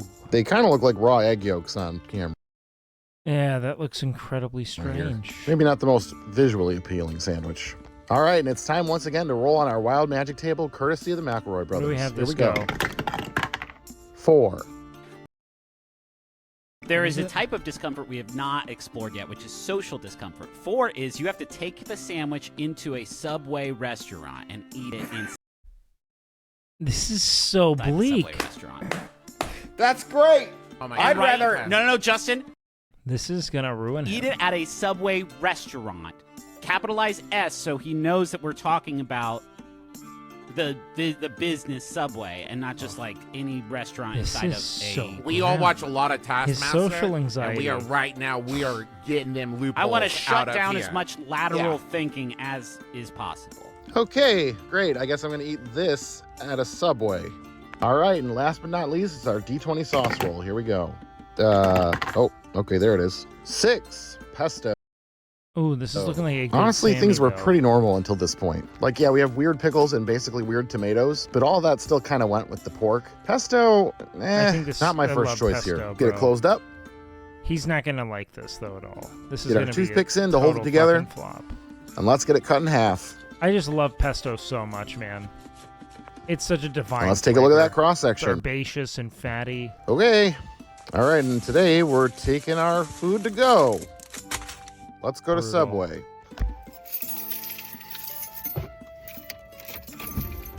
This is dumb. I'm a little bit worried because of the pulled pork that it's going to be like super soggy by the time I get there. He hates a It soggy may Sammy, be really man. gooey and gross. We'll find out. The things I do for y'all's entertainment. All right, I have arrived at Subway. I'm going to order myself a sandwich to eat later, and then while That's cheating. I'm here, eat this one. I think we got here just before the lunch rush, but there are definitely still people here. Here goes nothing. This is this is so stupid. I can't believe I'm doing this. That bread pretty much turned to mush and was We're looking at like a 4. pretty disgusting. Had I eaten the sandwich right after I made it, it Maybe might have a been better, 3.5. but this was not a great experience to take on the road. It's not the worst sandwich I've ever had, but time wasn't kind to it. Luckily, I think my little covert operation here was a 3.6. success. I don't think anybody noticed. I'm going to give this one a straight 4, and I'm Okay, going we to were call it close. Pass Without Trace. Thank you, Griffin, for this experience. Hope you all have a great day, and I'll see you Friday. Good afternoon, D&D, TikTok, and Okay, the wild magic really elevated the viewing experience here. I'm a big fan of what they did. beyond, and welcome to Roll for Sandwich, the series where I let fate decide my lunch. Let's go. Today's episode of Roll for Sandwich is sponsored by Stonefold Kingdoms. Stonefold Kingdoms is an awesome papercraft D&D terrain system coming to Kickstarter soon. This terrain stores flat but pops up to create really in-depth settings for your next D&D game. All the pieces connect magnetically so that they stay in place while you play and can be moved around and customized easily. Head to stonefoldkingdoms.com to sign up to be notified when the Kickstarter goes live so you can get some for yourself at early bird pricing. All right, let's get rolling with our All right, roll what do for we bread. 6 croissant. Nothing like a nice flaky bakery fresh croissant. This is definitely a great start. I hope that it continues this way. Next up, let's roll for Maine. My father. He was a bit of a drinker. My father loved croissants. Those motherfuckers, they were always. He was a bit of a francophile. A big fan of the French cuisine, if you will. 2. And so we had them on hand constantly. Peanut butter and jelly? Thank God you filled that PB&J. main out. With the PB&J, we've got a bonus roll to see if we're going to skip the roughage roll or not. Odds we skip, evens we keep it. And it's evens, so we're going to keep our roughage roll. Brutal. All right, I have some natural crunchy peanut butter that I'm going to throw on here. And some strawberry jam. In my opinion, this is the superior peanut butter and jelly, but you don't have to agree with me. All peanut butter. Nah, man. You know what? Natural ground peanut butter with raspberry jam or preserves. Butter and jellies are Raspberry valid. Preserves, What does man. this remind me of? A crab. The blood moon rises once again. Okay, I was Eh, wrong. I don't know. Next up, let's He roll needs for more cheese. peanut butter on that shit. 2 baby Swiss. The combination bad of roll. peanut butter and jelly and cheese is actually not that bad, especially strawberry jelly. Strawberry goes with cheese pretty well. And honestly, all of that together on a flaky croissant sounds pretty good. My worry is when we start to add roughage and other things. Well, all right, let's roll our We roughage. know roughage is gonna be shit. 1 pumpkin spice pickle. Okay.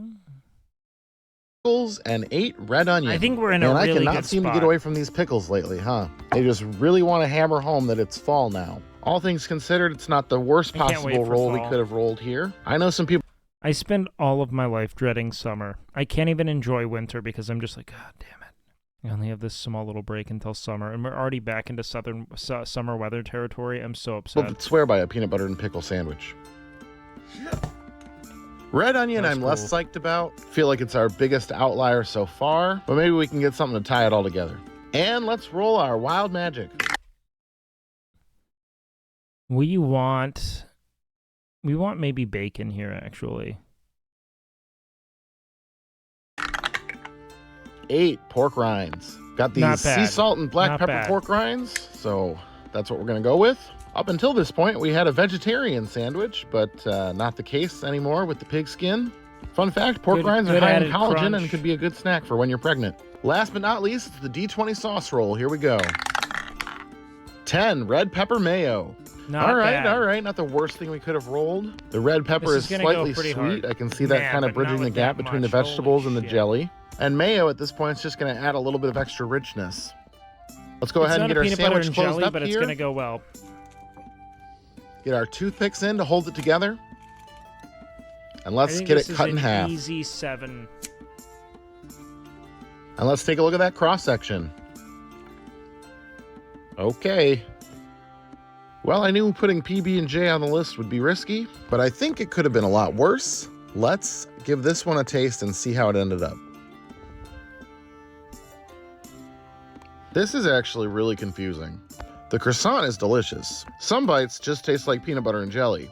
And even when there's just a slight bit of pickle, it's nice, but when I get like a lot of pickle and onion, it's a little weird. But sometimes a little weird is okay. I Maybe think we're for in the this one, I'm going to 6. go with a 7. And I'm going to call Wow, it the I was teeth so one, right. because Why did the I croissant change halves it? look like I horns, guessed it and it's dead complex on. and more than it appears at first glance. Normally, I'd say have a good weekend, but I'll be back tomorrow with a bonus episode. See you then. Shouldn't Good have afternoon, D&D I let him swing me, dude. I'm a fucking idiot. TikTok and beyond, and welcome to Roll for Sandwich, the series where I let fate decide my lunch. Let's go. Today I'm going to be using this mystery set of dice that was sent in by a viewer. Let's see what we got. Looks like a dark purple and green swirl. Thanks. Let's get started with our roll for bread. 2 Ezekiel bread. The one thing you should never do with Ezekiel bread is to mix it with Tony bread. Eat it. Next up, let's roll The for one thing Maine. you should never do with Ezekiel bread is put it in your mouth. 6 Canadian bacon. Quote-unquote Canadian bacon for the second episode in a row. Who names these things? Next up, let's roll for cheese. 1 Baby Bell. These small, semi-soft cheeses are definitely sold to be eaten as a snack, but that's not going to stop us. After we remove the little wax rind, we are left with a little baby cheese wheel. There's a... I never had these because these always kind of felt like the rich man's cheese stick. You know what I mean? I got the working class lunch. I didn't get shit like this. joke here about Ezekiel and wheels, but it's probably not worth the effort for the 2 people that will find it funny. And of course, the best part about Baby Bell is that when you're done, you have wax to play with. All right, next up, let's roll roughage. Okay. What's the game? 3 Old Bay pickles and 11 none. Ooh, Finally, okay, I not like the pumpkin this. spice ones. These pickles are Old Bay just pickles are cucumbers delicious. marinated in Baltimore municipal tap water. No, but seriously, how can these not be good? Celery salt, red pepper, black pepper, paprika. All the spices in Old Bay sound like they'll be great with pickles. Now, once again, it's time to roll on our wild magic table. 19. Now, how do we feel about pan fry it? Like you would a grilled cheese, which is a misnomer. I feel like nothing has ever been made worse by pan frying it. We'll No, put that's it. true. We'll put pan frying butter at 19. That's good, right? That's gonna work no matter what. Yeah. You boys seem pretty confident that it's gonna be good. I don't disagree. And last but not least is the D20 sauce roll. Here we go. 17 Steakhouse Pepper Mayo. Oh, Mayo big infused win. with cracked black peppercorns? We're looking Don't at, mind like, if I maybe do. a- This really maybe a seems to be 9. shaping up to be This quite a is like a sandwich. 9 I'm a little plus, bit bro. worried about the frying process, though. Having those whole baby yes, bells on type there 3 is going to make it hard to diabetes. keep it That's cock diabetes, right? together. All right, so let's get some butter in our pan and get our sandwich in here. Then we're going to add a little bit of Give me a water 10. and cover it. All right, I think the bottom side's about done. So now it is time to try and flip it. This is, yep, went about as well as I expected. Do some reconstructive surgery here. Never mind, we might be in a bad spot. And This let's cheese try isn't this melting, again. bro. This 19 roll is seeming a little bit like a monkey's paw situation. Lost another one. We can rebuild it. We have the technology. Oh, God. Hopefully, we can keep it together a little bit better. Get these a little more melted, and maybe that'll stick things together. All right, I finally think it's done. Let's get it off the heat Are here we melting? and Oh, onto nice. our Okay, cutting just a board. little melt. Let's That's get our good. toothpicks in to hold it together. I think and this let's get could it cut be. in half. I think this could be around a 9. Let's go with a 9. Let's take a look at that cross section. No, at 9. All right, 7. bit of a structural mess, but okay. Well, the cooking process was a little bit of an ordeal, but now that that's over, I feel like this might be a winner. I'm not really anticipating any bad flavors here. Let's dig in. Oh yeah, that is Give me a 10. really great. I was worried if we were going to be able to get the Baby Bell to melt okay, and it melted pretty well. If I were to make this again, I'd probably shred those Baby Bells rather than going full chaos mode and just sticking them on there. But this No, he's ended doing a up dance. That's a tasting 10. amazing. Really, what's not His to like food here? dance is And always a pan frying 10. it did Don't make fuck it me better. here. So today I'm going to rate this a 10 out of 10. Let's And I'm going to go! call it the Merle because everybody needs a little help from Pan now and again. That's it. We're back in, boys. I'm telling you, anytime he does his little food dance, it's a 10.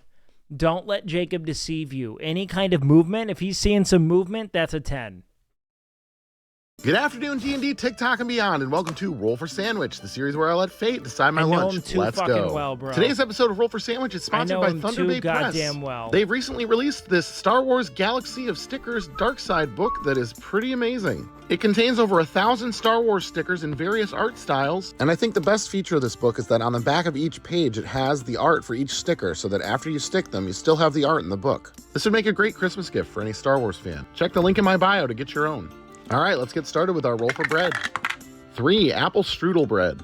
This bread has real apples and cinnamon baked right in. Not a bad start at all. Ooh, Next that up, looks let's roll so for good. main. That looks so fucking good. 1, canned liver pate. I've had liver pate before, but not this specific kind from Croatia. Our life's, it's all fucking, God, fuck. I'm not averse to liver, but we'll see how this is in particular. It is very mousse-like, has almost a whipped consistency. We shall see how this plays out. I don't mean to be culturally insensitive, but I am not feeling good. Next up, let's roll for cheese. 1, Baby Bell. Baby Bell minis again for the second Liver episode in a pate row. sounds so Not that I mind, they're delicious. So far, What kind of cheese is Baby Bell? this probably won't be terrible. Hopefully I don't have to heat this one up because I don't think that pate will do too well in that situation. Next up, let's roll Or roughage. is that the kind of cheese, not the brand? 2 Kool-Aid pickles and 6 Radicchio. Kool-Aid So these pickles are very fitting for Halloween. They are pretty much black because they have grape Kool-Aid in the brine. Oh, They basically man. taste like when you were a kid and you got a hold of a Kool-Aid packet and you thought it was going to be the most delicious tasting powder in the world, but you didn't realize that it didn't have any sugar in it and was just super sour. And yeah, that's kind of what it tastes like. And then we have some Radicchio. forgot, man. Or That my mom used to make like the Country Time lemonade stuff. Like leave it in a pitcher. She'd make Oh Max? Wait. Are you a Mavs fan or are you saying that's a 0 at best? Halloween lettuce. So we've got a pretty spoopy sandwich. Next up, we have Wild Magic. 2, candy corn. Bro, this is so fucking dead and All dead right. on arrival. This is DOA. I guess we're just going full Halloween on this one. I'm in the middle They're about so candy corn. I don't think they're the worst thing in the world, but they're not the best thing in the world. They're just kind of We're looking at a thing. We're looking at a 1. I can tell you from experience, though, they're not the best on a sandwich. And last but not We're least, we've got looking the at- you know what? D20 This is gonna sauce be a roll. Here we 0. go. 15, South African chutney. If you're unfamiliar with what a chutney is, it's basically like a jelly or a jam, but used in a more savory application. For example, this chutney is made of peaches and apricots, but also a lot of vinegar, so it's not like the sweetest thing in the world. It's meant to be eaten on like meat and stuff like that. This might work.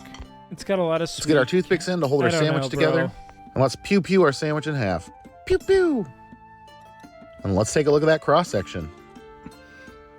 So that's a rough one.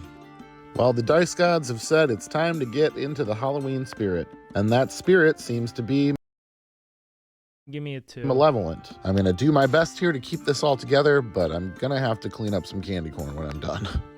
Let's give it a taste. 2-1. But I'm not optimistic. Yeah, that's not great. That pate has a little bit more of an aftertaste than I'm used to, and is not a fun texture paired with everything else here. Those pickles are weirdly intense, and the candy corn is a textural nightmare. That chutney's good. I want to try it on something else. But I'd say skip serving this one at your Halloween party unless you're inviting all your enemies. I'm going to go ahead and give this one a 1.1 today, and I'm going to call it The Curse of the Black Pickle. That was fucking horrid. Good afternoon, D&D. That was bad. Okay, hold on one sec, guys. I gotta run downstairs. I'm gonna put this fucking blender away. What did prehistoric humans eat? That sounds fucking interesting. Gordon tries sushi pizza? Wait. Did we watch Thousand this? Oaks, California, an affluent suburb outside of Los Angeles. Akira and Lisa were Shit, we might watch that. We might watch that in a bit.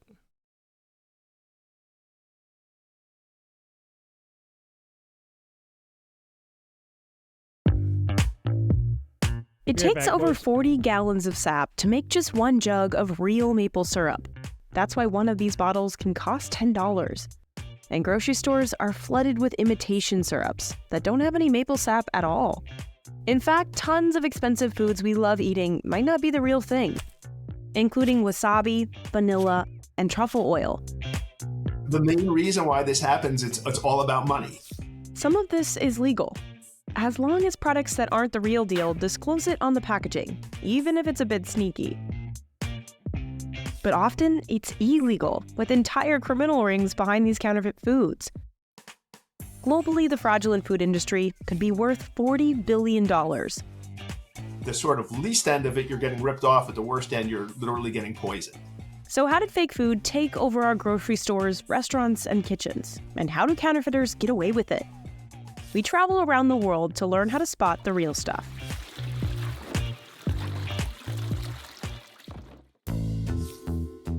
First up, truffles.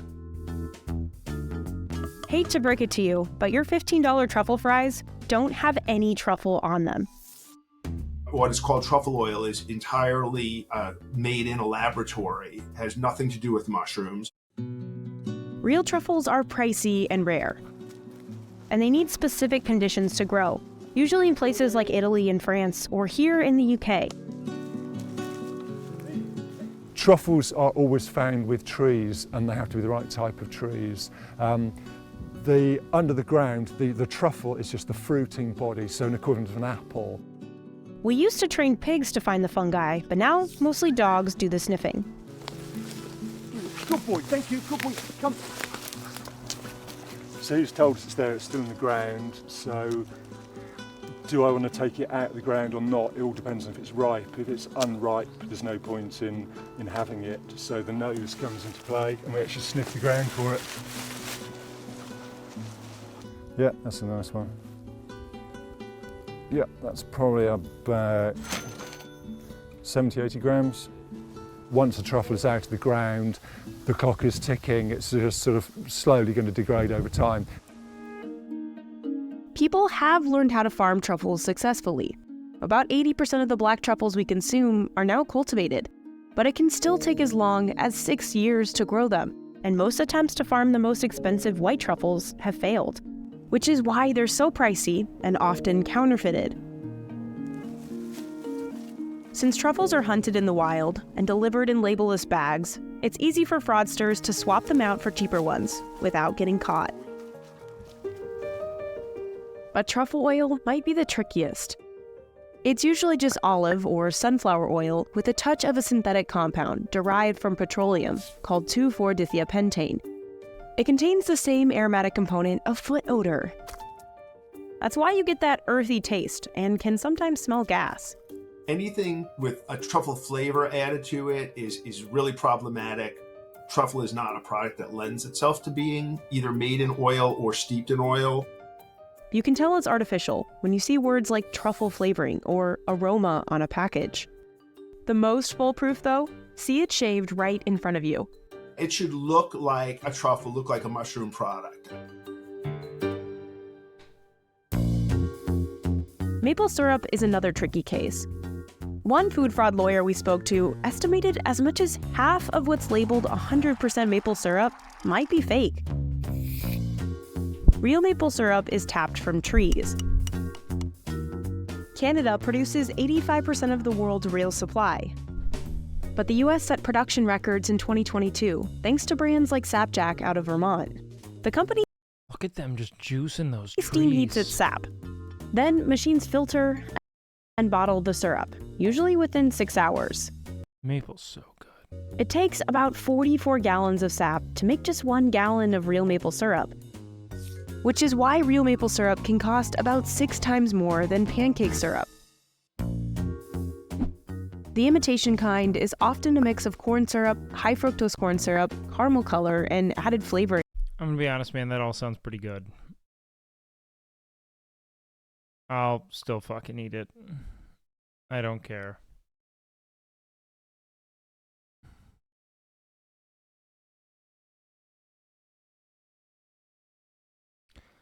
All right, do we want more roll for sandwich? Do we want some Gordo? Do we want some gaming? What are we thinking, boys?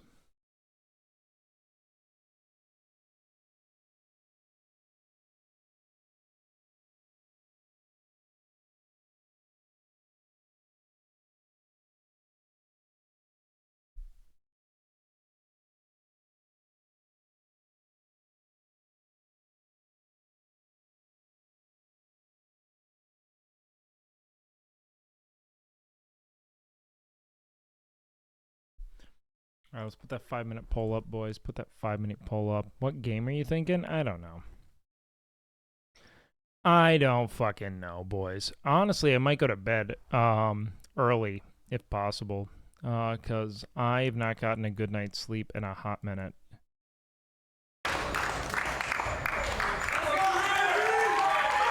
There's a look at Sean O'Malley. Says he's good enough and marketable enough to be a household name. What is this? Stands tall at 5'11" as a bantamweight, and he's had some viral knockouts on the internet. Oh, big right in Kashakian. He faked Vote in the poll, boys. O'Malley going to work once again. Oh, nice counter right over the top.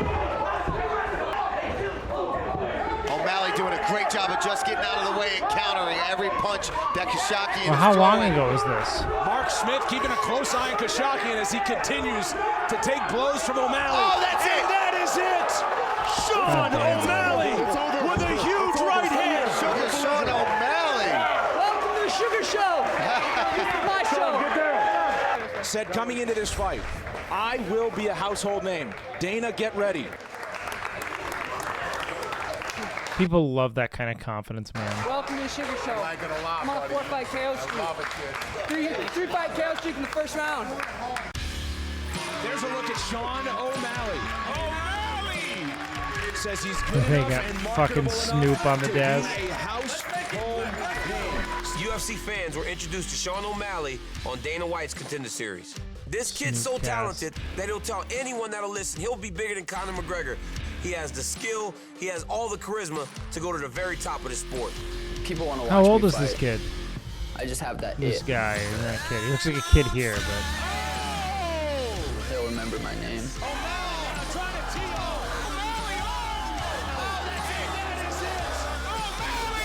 he's 29. Damn, brother. Welcome to the Sugar Show. Welcome to the UFC, O'Malley! When O'Malley steps into the octagon for his UFC debut, the man standing across from him will be Terrion Ware. At 17-6, he has a ton of experience, and he'll bring that into the octagon in the fight with O'Malley. Sean O'Malley, Look at this he kid, describes his style as gangster. And when he was asked about Ware, he said he's super tough. I'm tougher. gangster. He's fast. I'm faster. Vote in I the will poll, finish boys. him. This dude oozes confidence. I think it's okay to call this kid cocky, and he'd be totally fine with it. He would be okay with it. Now, when you start talking about guys that don't watch mixed martial arts, but they are able to grab people's attention. I was talking to one of my buddies today. He's a wrestling coach at Iowa State. His name's Mike Zadek.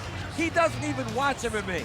And he goes, oh yeah, there's a kid from Helena, Montana that's fighting tonight. He's From talking about Helena, O'Malley. Montana? O'Malley said that his profile has raised so much in his time since Dana White's Contender Series that it is amazing. Good job, guys. Good fight.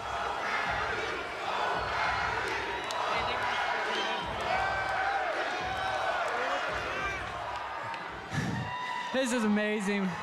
Oh my God, I'm speechless. Dude, bro, the mathematician, man. We're just getting started, The fentanyllifier, dude. baby. We're just getting started. You say you're just getting started. What do you want to do next? Maybe the next card in Vegas I'd love to be on. Maybe a pay-per-view. Everyone gets mad when Wake doesn't participate in Fat Camp, but don't know he has a messed up knee. He can't wrestle or lift weights. What? What?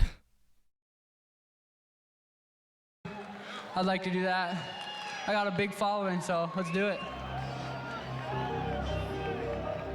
Well, what's interesting about him is, first of all, this kid has that it thing. No doubt. That thing that everybody wants to pay attention to. And not just because of his talent, not just because of what he's been able to accomplish.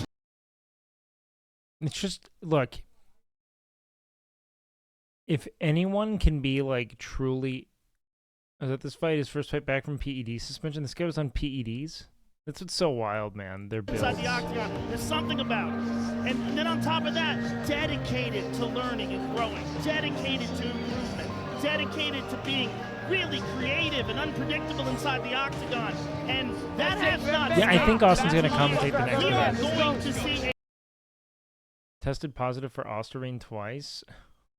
a better version Sarm of Sean Goblin. O'Malley. The only question is how much of the nerves and the anticipation are going to hold back his performance tonight. The if braids at are all. sick. He is a riser. He's not a kind of kid who gets dwarfed by the moment. Right. He's the type of fighter that rises to the occasion.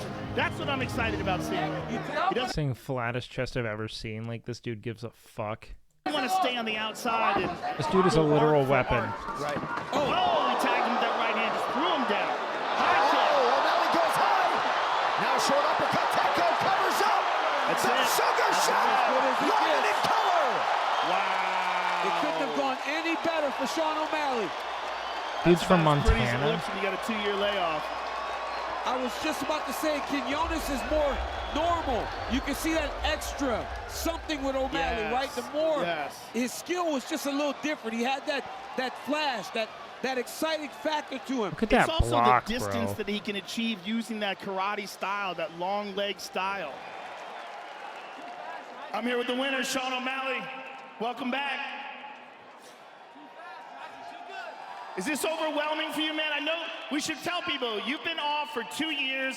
You had to go through all sorts of adversity to get back here into the octagon, and to do that and just have a spectacular performance against a tough guy like Jose Quinones. How good does this feel? It's hard to put into words. You can't really put it into words. It feels good. Well, you don't have to put it into words. Just enjoy it. Take a look at the big screen and enjoy your handiwork, because you look beautiful tonight. I want to say this was vintage Sean O'Malley, but you look better than ever. This is a new, improved Sean O'Malley. Yeah, it's definitely the Sugar Show 2.0. I have so many more tools and so much more sweet finishes, and I wanted to show more, but you know, it is what it is. There will be more fights, and there will be more times for you to show these things. I know this is a crazy moment for you, so just enjoy it. Congratulations, and welcome back. Sean Wild O'Malley, as hell, ladies and bro. gentlemen. I freaking love you, Joe Rogan. I love you too, buddy. All right, so here he is, the rising star, Sugar Sean O'Malley, 25 years of age, a perfect 3-0 in the UFC thus far. And Megan O'Leary, increasingly you're hearing from him that he's ready to take his shots at this division's elite. The man in his crosshairs tonight, his old friend Eddie Wanda. Pecs don't help boxers? Well, having big pecs doesn't mean you have strong pecs. You know what I mean? Tonight I'm looking to make No, I think he reached out to OTK. He was a big Asman fan. I think he reached out via, like, tips maybe or something. A huge statement. I'm going to go out there and put on a fantastic show and show all these bantamweights that I'm the real deal and that the hype train's for real. Well, he's such a physically strong guy. I mean, John, you were talking about his deadlifting. 400 pounds. I mean, how does a 150-pound man deadlift 400 pounds? He's got to be careful here, though, because when you're engaging O'Malley, look, he's good with that. That's where O'Malley's good, right? Whenever he's going in and out, Damn, in and that out. spinning kick is so vicious. Oh, yeah. Yeah, dude. Oh, my goodness, he slept him bad. You can watch, like, the moment his brain and out, actually in and out. He rattles. does Like, a- look at the slow-mo here. Because, like, he's still there, like, right here. My goodness. And then his brain, like, hits. He just goes lights out. It's so sudden. Yeah, that little feint with the left. He does a 50-pound man deadlift 400 pounds. He's got to be careful here, though, because when you're engaging O'Malley, look, he's good with that. That's where O'Malley's good, right? Whenever he's going in and out, he does a fence.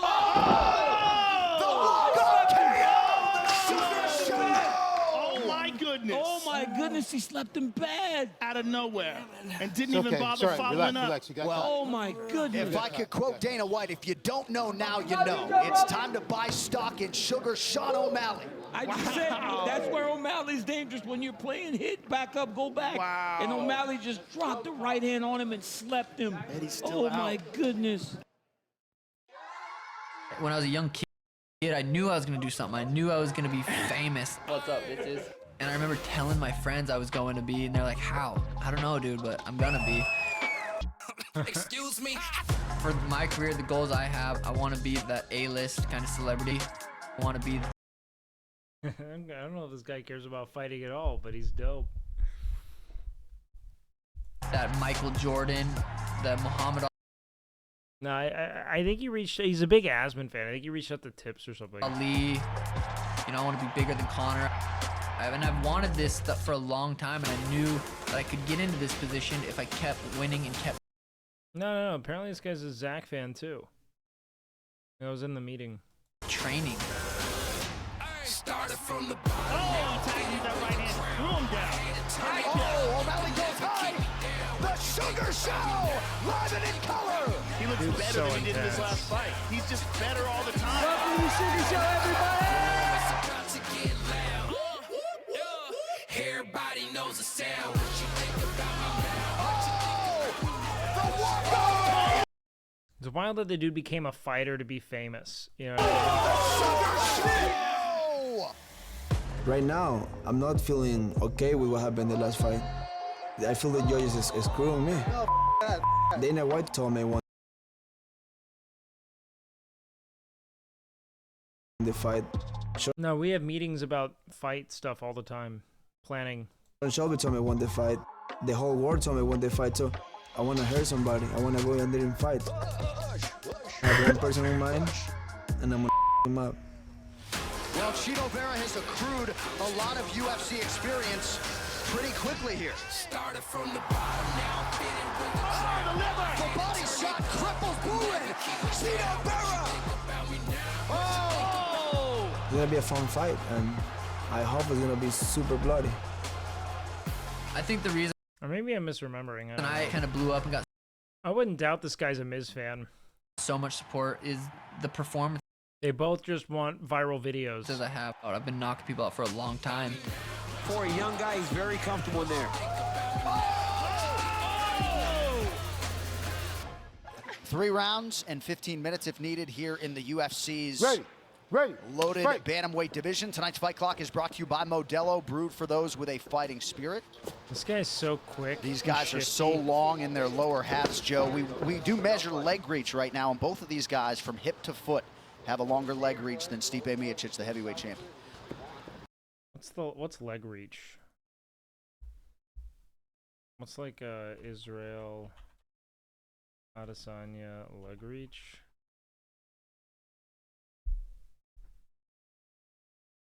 44.5.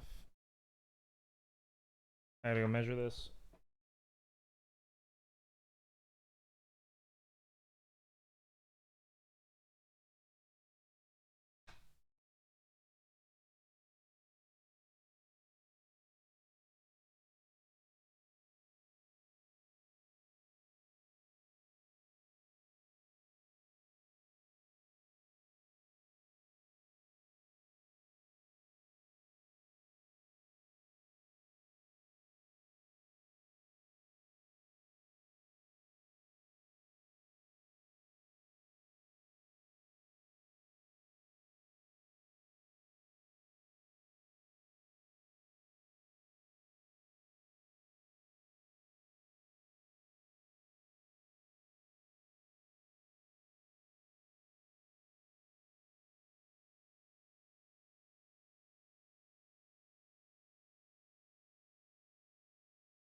Yeah, no, it didn't fit in the toilet paper roll.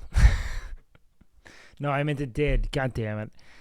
Ah, damn it, I fucked the joke up. All right, never mind. Let's just... I did measure it, though. Now my dick. My leg reach.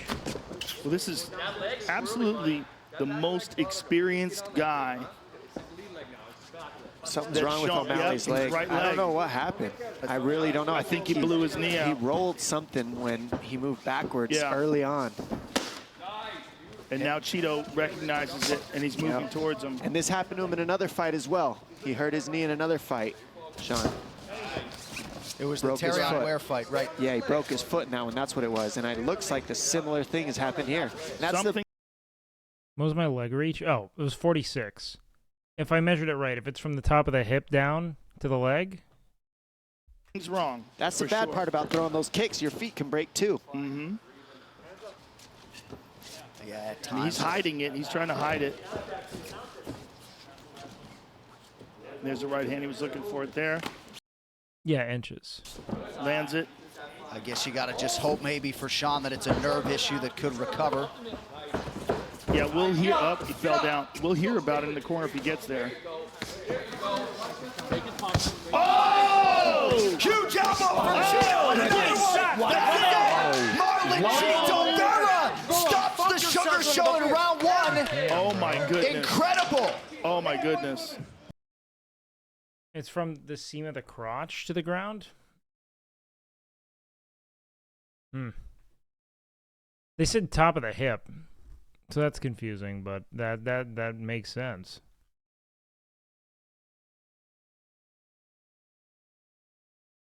How's your inseam? They have a 44 from the crotch down. That's nuts.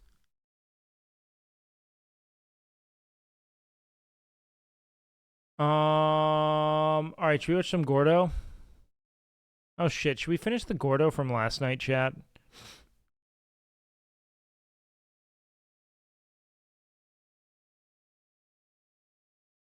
Yeah, I have a long reach and I have a long leg reach. I should learn to strike. That'd be fun. A young married couple when they moved here more than 20 years ago from the Bay Area.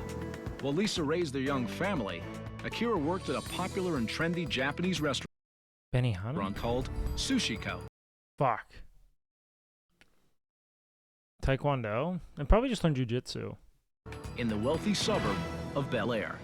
In the beginning, I was a sushi chef. Akira learned the art of sushi making in Japan. He was good at his skill, and so we started working at Sushiko in Bel Air, and the restaurant just took off and just became super successful. Kampai! My dad was a great chef. He was so excited. My tie would be dank. I think it'd be fun. I just, like, none of the sports I really played utilized my leg reach or my reach at all. Like, none of it was really relevant, so I think it'd be fun. He was cooking. Every year we increase the sales. Then I become a manager, then owner. Yeah, this is Akira from Sushiko. We decided it was time to venture into our own bigger and better and nicer Sushiko. No, I mean, I played, like, football and lacrosse. And lacrosse nullifies all that. It was a waste of my, like, actual, like, strengths. We decided to open our restaurant in this beautiful shopping center in Thousand Oaks. In the beginning, business was booming. Then it just slowed down. Like somebody put... Is almost calorie deficit have me burning anywhere from 3 to 3.2K just by living? I have no knowledge on this subject, but this... Yeah, it does. You can give it a try, but then slowly ratchet down your calories week by week if you're not going down 100%. The brakes on. It's pretty No, I never did track and field, no. devastating to him. I stopped playing basketball when I was like 14. No, American football. Broke him. Then it just slowed down. Like somebody put the brakes on. It's pretty No, devastating lacrosse and to soccer are him. very different. Lacrosse is a lot more like hockey, if you were to compare it to any sport. It broke him. It's tough, yeah. Anybody walking around out there? No. Ever tried wide receiver? Yeah, it was a very good receiver. Be quiet. Even if there's nobody in here, Akira will scramble to find somebody to do a job for him. Hannah, could you get the drink order from table 1? Yeah, food is up. And that irritates the crap out of me. Make sure you guys have everything, okay? Most of the time now. You know, if I were to really like maximize my, I should have played basketball. I should have swam, and I should have picked up a striking like combat sport when I was a kid. 100%. No, there aren't any wingers or center backs. No, but like you have something comparable. You have like strikers or attackmen and midfielders. It's different. My dad just kind of walks around. He doesn't like do anything. They're gonna turn off the electric. You have to pay that one. We are losing like $15,000 to $20,000 a month. Credit card debt is hundreds of thousands, or as deep as you could ever imagine. We still are like 9,000 behind. Living with financial stress is pretty bad. Did you send somebody for 2 or 3? I gave it to them. My parents are always like fighting and arguing, and That's a fucking nightmare. never used to be that. Over the past 4 years, Akira and I have grown apart. We work together and we live together, but we don't speak to each other. It just isn't worth it. My dad doesn't spend enough time with us. He's just less approachable. Dad. How many order? Or just one? I don't really ever talk to him anymore. And Dad. He's trying to keep the lights on. Akira's spirits are broken down and he just doesn't know what to do anymore. Life has been like hell since we opened the restaurant. If Sushi Go closed tomorrow, I think we could lose everything. Our house, restaurant, and our hope and our dreams. I can't remember the last time I slept through a night. Just always worried about what's gonna happen next. Chef Ramsay's our last hope. Okay. Hello. Hi, welcome to How Sushi are Go. I'm Lisa. Lisa, nice to see you, my darling. And Akira? Akira. What's the connection? Business partners? 27 years. My lovely wife. Are you married to each other? Yes. And you're the chef. Gordon about to drop the term Oriental this episode. Well, I was. I'm a manager now. I do not cook much anymore. Okay. And Lisa, you run the... I'm kind of the front of the house lady. Greet the guests. Right. Serve tables if needed. What is the problem with Sushi Go? We do not have enough guests. Clearly there's no guests, but what's the problem? The main problem? Which I do not know. You know, we stand in the window and dance trying to get people to come in. Hey, You lift up the price? Does that... and that hasn't worked around here? I'm so embarrassed I can't believe she does it in front of Chef Ramsay. So tell me about...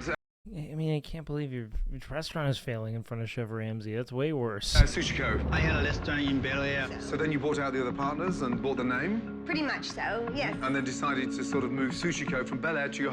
You think going into business as a married couple is good for marriage?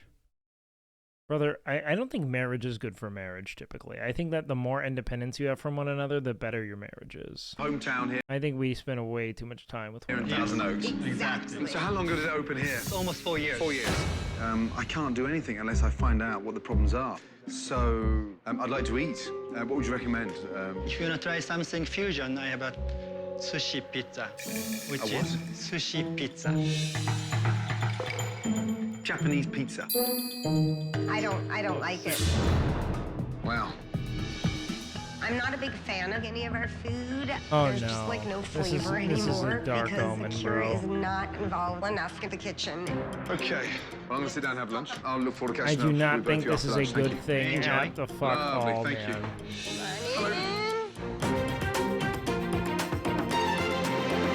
Some strange fixes on the wall. Are you ready? Yes, please. Okay. Thank you. Right. Let's start with a little bowl of miso. Okay. And Akira mentioned the sushi pizza. He recommended that? Yeah. I wouldn't recommend it. No. No, I would not recommend the sushi pizza to Ashley coming in anybody. clutch, that's big. Yeah, oh, thank you so much for the sub, dude. I vile. appreciate that, Gotta Todd. try the sushi pizza, just out of curiosity.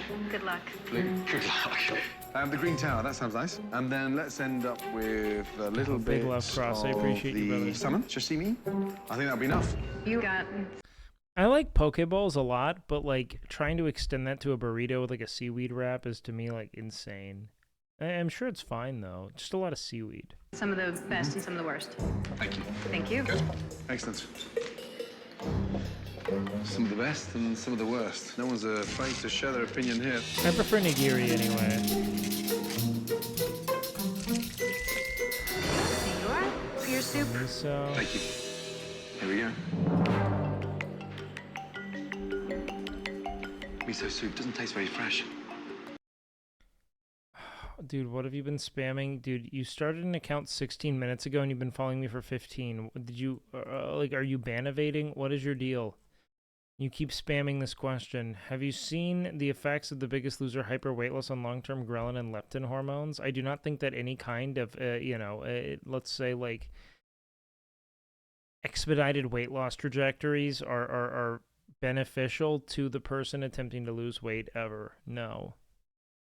I imagine that they aren't, beneficial in that regard, and that any kind of, rapid shedding of weight tends to have a wake of hormonal devastation behind it. Yeah. It's not actually very hot either. Oh, he's talking now. Somebody should go listen to what he's talking about. Thank you. Chef, your green tower? Thank you. That's very salty, that. Does that? It is. Yeah. Is that normal? Yeah, that's normal. Thank you. Thank Kareem Abdul-Jabbar. you. Green guy? What is this, bro? This is a bizarre menu. It's so hard for a sushi restaurant to suck. Someone's grey hair.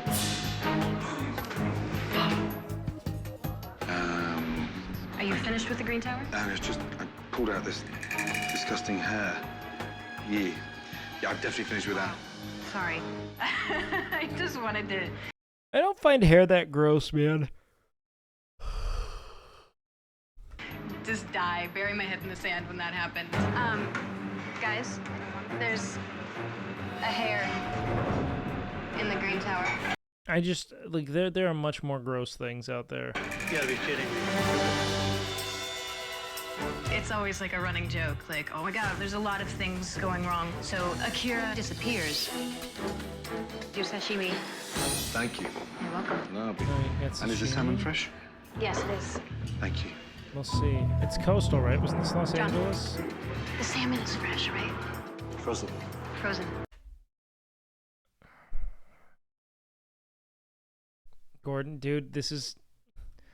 You just wait for all the boxes to be checked. Fucking, you know, frozen food, owner operating as general manager who is incompetent when it comes to managing a kitchen, you know, fucking chef that shouldn't be the chef because they fired their old chef and now they're there. It's the same problems every time on loop. Then Gordon goes into the fucking storage bins and the refrigerator and everything's rotten and moldy. He builds a new menu and puts in a live, laugh, love sign. They have a big feast. The restaurant shuts down in 2 months.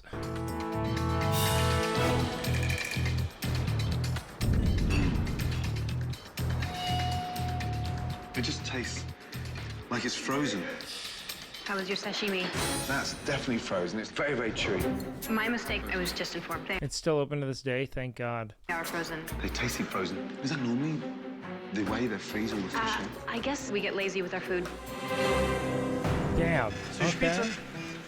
Yeah. I've never been to a Japanese restaurant where I can have a pizza sushi style and a chef owner that's no longer in the kitchen. I'm nervous.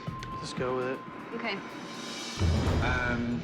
That's the sushi pizza. It sure is. It's rice, salmon, crab, and mayonnaise, some cheese. Wow. Thank you, then. Japanese pizza.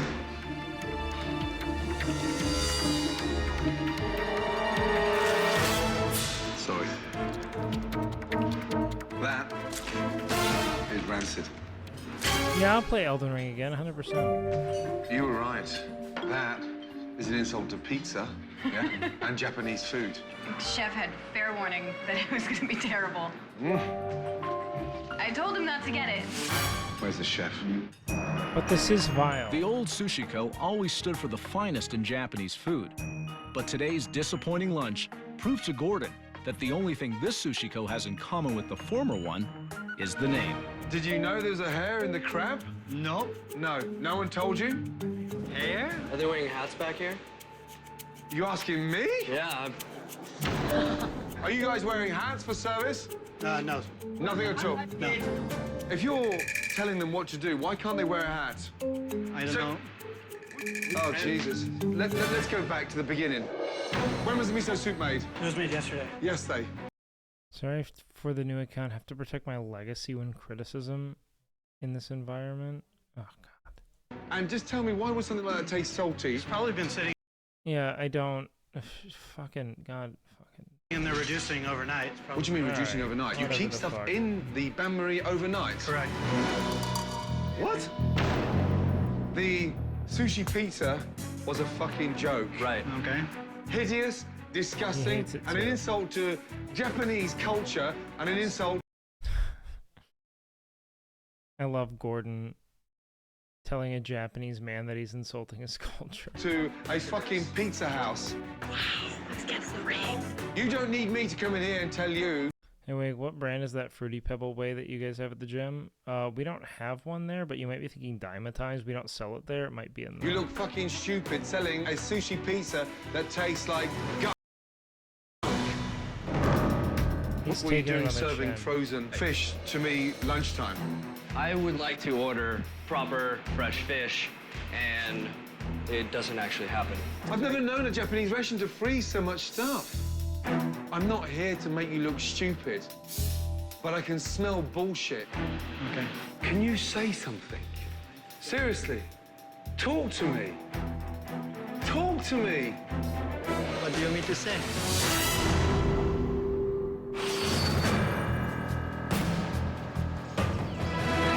I think this man needs some time. After getting very little out of Akira, Chef Ramsay decides to sit down with the owner's children.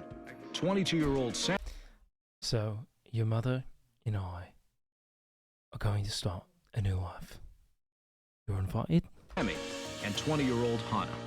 Was it always a plan to Owner seems have so both of beaten you down, so man. involved from day one? It was an idea for us to come help and give them a break if they needed to, but not to be here every weekend. I, most of the time, don't even want to be here because I'm here so much, but gotta do what you gotta do. Yeah. I'm gonna help out the family, so. Here's my worry, honestly. It's the level of shortcuts Yeah, nothing going like it. on in this restaurant. Right. Has your father given up? Yeah, I think he definitely has on the inside, but he doesn't want to show it.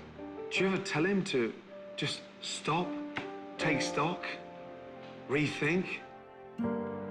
He doesn't really listen. Please don't God, get they're upset. fucking sorry. weeping. No, come on, I just, I know. It's hard for me to think I about. know, darling, I totally get it. I'm almost 21. Should be living my own life, but You should be living it up, Hannah. I can't. You should Because I be have to help out drinking. my family, and I can't leave them. You're both incredibly committed, and I totally respect that. You don't get weekends. You don't get nights to yourself. That level of loyalty. What I'm more nervous about than anything is the state of the business. Where do you see the business? Pretty much as far down as you can go. I've also recently, like in the past year, given money also. And is it mum that comes and asks? Who? It was my dad that asked. So initially I gave $10,000, and then half a year ago he asked for $5,000, and I was like, of course, How? From working my photography, my own personal income. If your family's asking me for help, I would help them right away. He sells drugs. I have probably given my parents above $20,000. Decent chunk of change for a 22-year-old, I think. There's a level of unfairness because you've both been dragged into this through no choice of your own. You've got my help. I'm supporting every one of you. My family is hanging by a thread. There's only so much I can do.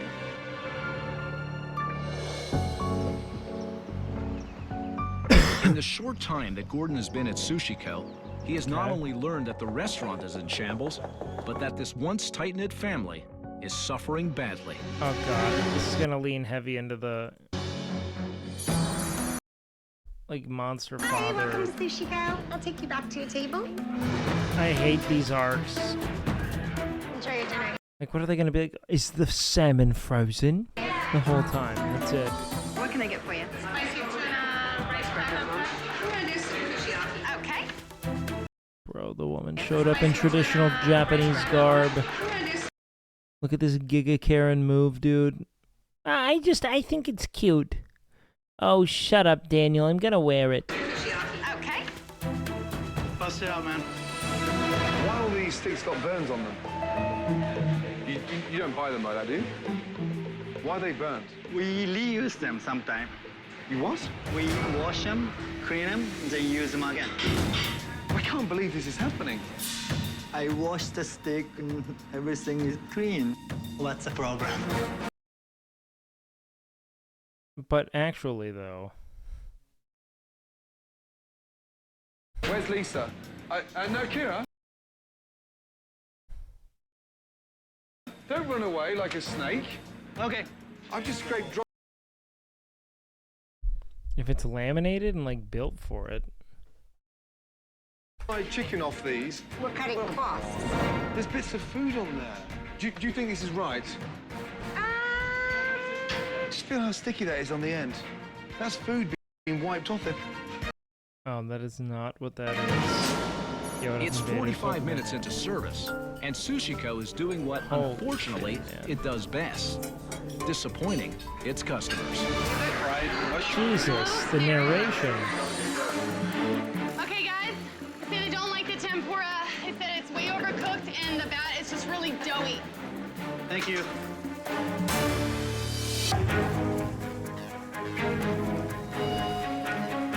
Lisa, it's coming back. It's doughy, and that's not tempura broccoli. It's mushy, yeah. It's Jesus, Barbara. Stop the broccoli. Take it off. Yeah, don't even like do tempura anymore. Why cause more damage? No more tempura. Is that fryer hot enough? Does it work? Probably the fryer temperature. They're not laminated due to risk of microplastic. This is 2010. We weren't even saying those words yet. Also, I've seen tons of like really high quality laminated chopsticks or like sealed chopsticks. However it is they're sealed. Actually, that's a great question. It doesn't look like it's hot enough. It's not blasting it. No. That's scary. I love people who freak out about microplastics. Like it's something they can control. Like it's not in like all of the water you drink. That's a nightmare piece of equipment that probably isn't holding the temperature because it's getting old. Just like me. Lisa, Kira, look at all this. Oh, the spicy mayo? So you don't keep mayonnaise in the fridge? No, that's not required for refrigeration. What? That's I heard. Refrigerate after opening. Feel how warm that is. Maybe, yeah. And how long has that been Maybe staying outside for? Truthfully. Always staying outside. Spicy mayonnaise. For 4 years? Yes. This is a Japanese health hazard. This is about you running your restaurant properly. Japanese health. Always staying outside. Spicy mayonnaise. For 4 years? Yes.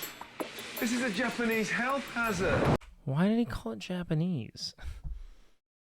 When is Gordon? This is such a British fucking episode. It's just a health hazard, Gordon. There's nothing about. If anything, that's an American-ass health hazard. This is about you running your restaurant properly, and you're not. Oh my god! What's this for? Like he's like, it's a sushi pizza. It's like Japanese pizza. Got it. It's warm in here. That is Japanese warm in Fridge is here. on 50. Does this work in this fridge? Well, it broke down. When did it break down? A couple of months ago. I don't have the money to fix, So we've got big containers of ice. Yes. To keep the ingredients cold. Well, just the vegetable we keep it here. Vegetable, we got dairy, you've got eggs here. That's well, mistake. Never chicken beef here. Look at me. Well, sometimes they make a mistake. Why are you lying? I'm not lying to you. Akira, you could kill somebody.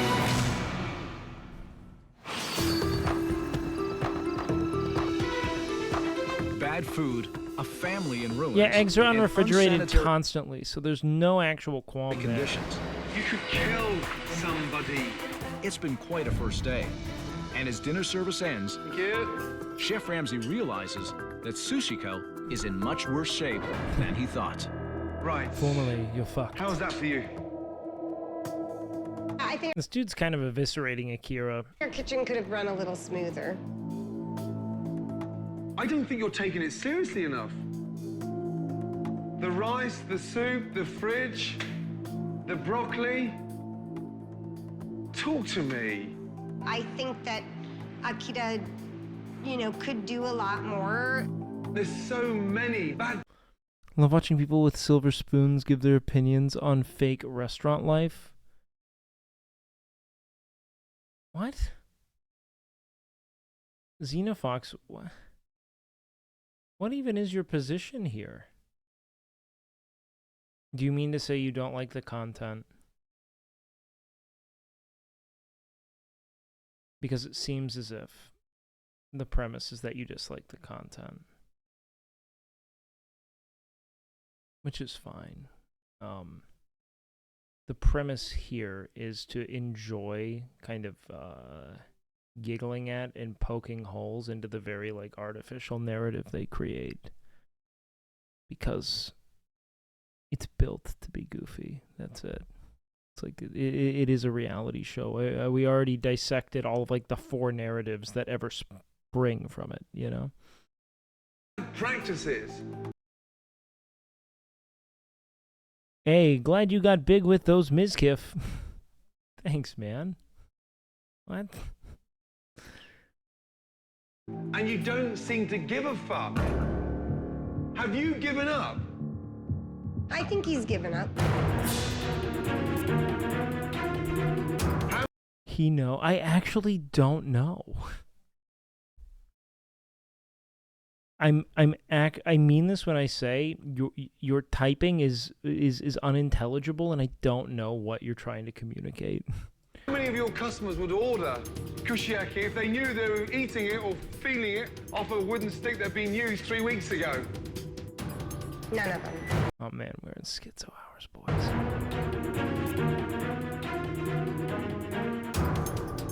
It's almost like you're a man in denial.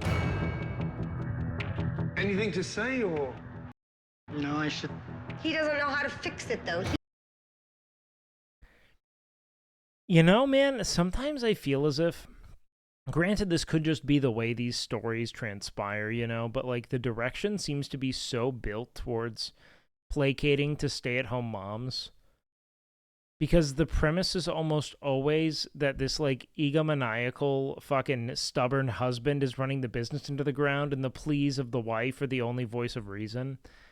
And Gordon just, like, coddles and, like, becomes, like, borderline intimate with her while they just, like, get beat down on this dude. He opened this place on the assumption that he was the delegator. He's lost.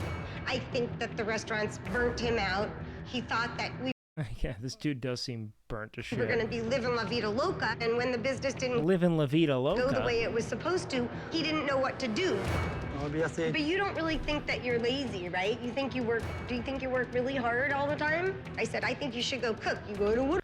Oh man, where? Don't cook anymore. Oh That's no. the way Akira feels. If I can pay you to do Oh, it, why should I God. do it? But you're not really paying him. Your kids are paying No, this him. is spilling over. He doesn't know how to get off of his little skinny ass. I think she's drunk. Oh my god, this is now kind of humiliating. This is a mean woman. This guy's... This is fucking half a Xanax and a fucking 2 cups of Merlot in. Not really paying him. Your kids are paying him. He doesn't know how to get off of his little skinny ass and really get into We work. stepping like shoes and socks him on a Bro. journey to attain high knowledge. I've been reading about lost history of humanity and trying to under myself as a human in all ways that the universe has constructed for me to be any experience of thoughts to reach a higher conscious mind. I don't believe the universe was constructed for any I don't think the universe was constructed at all. I think that it's, you know, just kind of like a vast, ever-evolving kind of coincidence.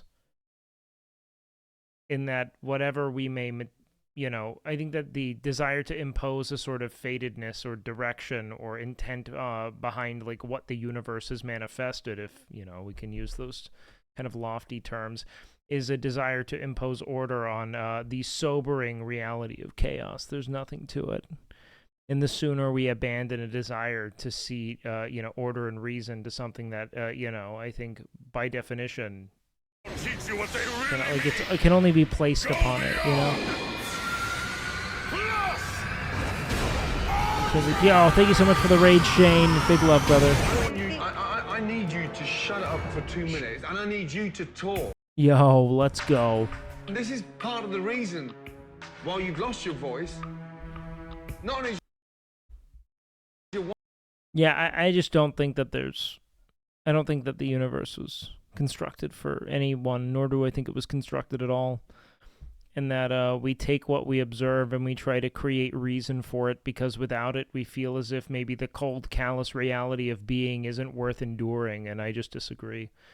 I think that even in its absurdity, all of the things that we're privy to are kind of fascinating in its own right. As soon as you stop trying to make it a matter of, I need to get what's just or fair, those things just don't exist. wife wearing the trousers, but she's speaking for you. What is it? How does such nonsense spew out of your mouth? Happily, I don't know. Talk to me.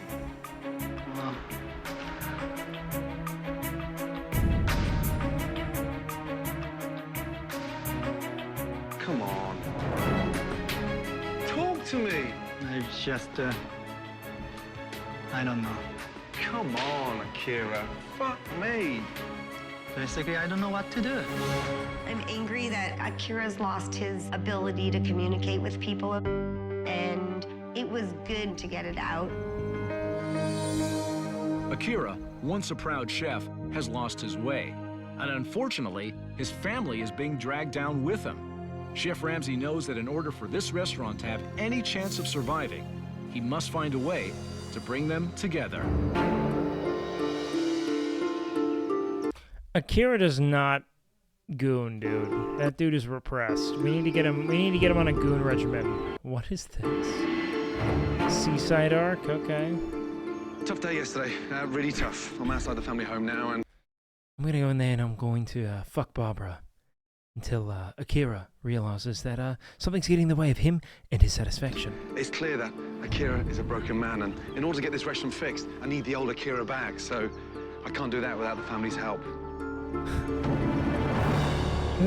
These Gordon arcs go wild, I CLM. just wanted to talk to all three of you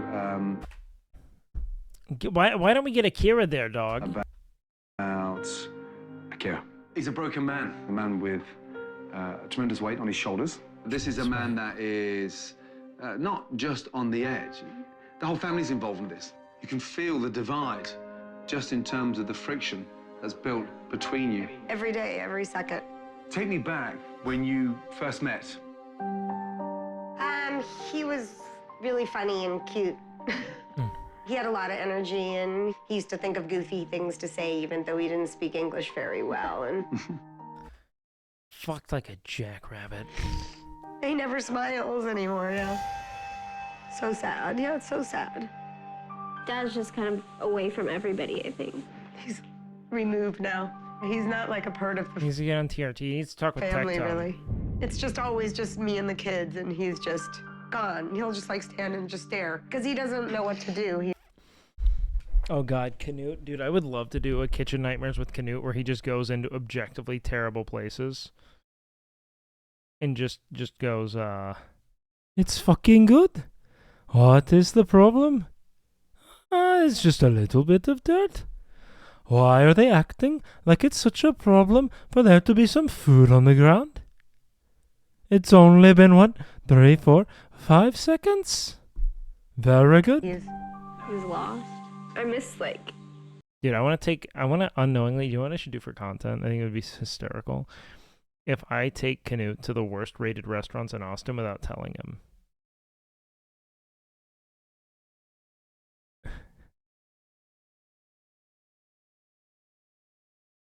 That is fine. What do you mean? It was plenty good.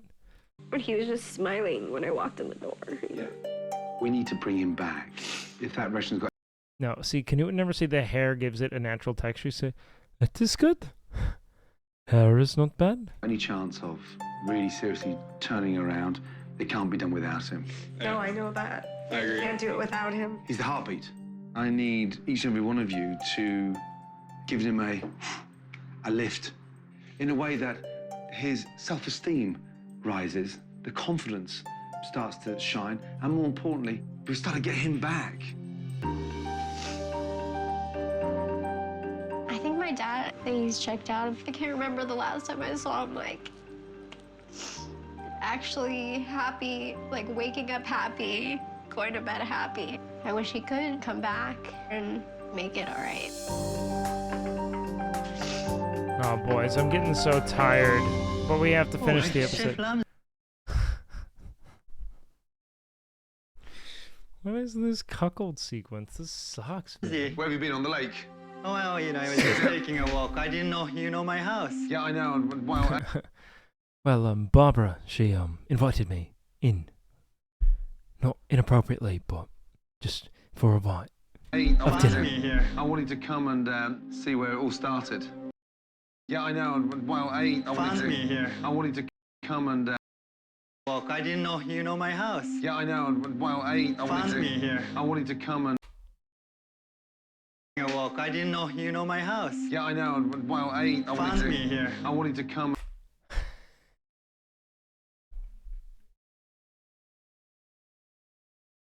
You dirty dog! And see where it all started. There's a level of distance that we've grown apart. We need to narrow the gap. Hope Canute takes Wake to meet his rural Texas friend George. Dude, he just went to the fucking lake. It is not rural. These are not ranchers. These are fucking people who think they moved out of the city by moving to a lakefront property. Yeah. Sammy, you go first. What inspires you most about Dad? Working up from dishwasher to restaurant owner.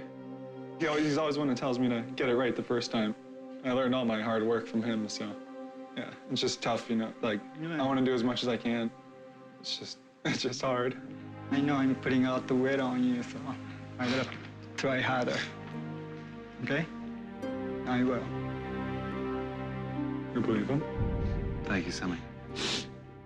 Honor, if there was one thing that you would want to say that you've never had the chance to do over the last 4 years, what would it be? I don't think I ever tell you how much I love you. Like, I say I love you, but I never really This is express way it. too intense. Yo, what up, Gray Bay?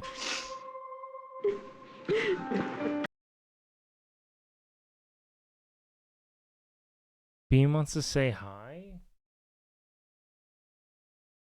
He thinks I'll be mad? If Bean can figure out my door, he can come in. But I need to clear off a seat for him.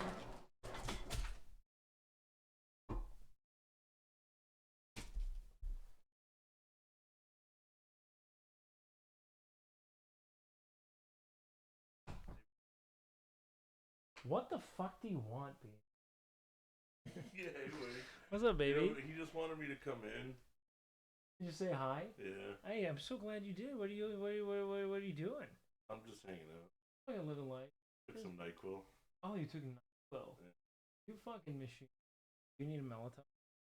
Oh, with the NyQuil? Hey, I mean, oh, when in Rome. Holy. Wow, no. Do you want to be on camera? Yeah, sure. Just take another step that way. You'll be on camera. It's already there. Oh. Yo! Okay, I'm socially awkward now. No, you're great, Bean, man. Bye, Bean. Hey, when do you want to what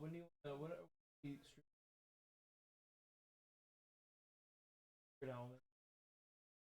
All right, baby boy. I'll catch you soon, okay? Yeah. Why didn't Bean hang out more? Why did he go back to Grayson's channel?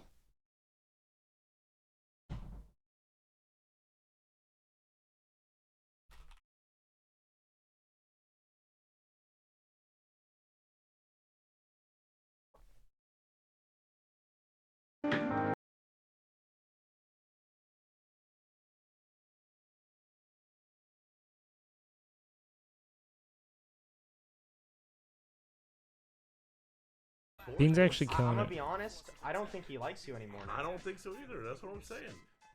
I think he fucking hates you now. That's what I'm saying, dude. I fucked his video and like. I'm well, fat, you kind of dude. fucked his whole stream. His up. whole VOD is fucked. Yeah, well, the thing is too, like, you were just really awkward. Yeah, I know, but you made it awkward. Bro, go this way. Come on, guys. Don't you want to see Bean's face? Oh shit, my bad. Here, we'll fix it. Let me, wait, is it this one? There we go, guys. There we go. Oh no, dude! I Oh, fucked him, dude. I fucked him. No fucking shot. Beam would rather be in this fucking pit of despair than my room. Oh, well, wait, I would love. Go back in there. Go back in there. Dude, you're forcing me, Gray. Go back in there, bro. Grayson. Why do you feel like you're why do you think he hates you? He hates me. Come on, man. Go back in there. Gray, I'm shy. That's. What do you mean you're shy? Gray. Bean, I adore you. Aww. Holy fuck, dude. What is going on? Wholesome alert, I'm out. Go say what's up. Dude, stop forcing me, man. What? How am I forcing you when you're the one that talked about it? Good morning, Dean. Good morning, me, Grayson. I'm socially pressuring Good morning, you? Jack. Dude, you're being skinny That as was hell, pretty dude. awkward. Yo, good morning, Bamu. Yeah, that was really awkward of me. Yeah, that was I'm super sorry about awkward. that. That was awkward. My bad, guys. Sorry about that too, Wake. Yeah, sorry about him. He was, Jesus. We'll raid them after stream and go hang out in there. I love you too. I love being around. He's the shit. My family is really suffering.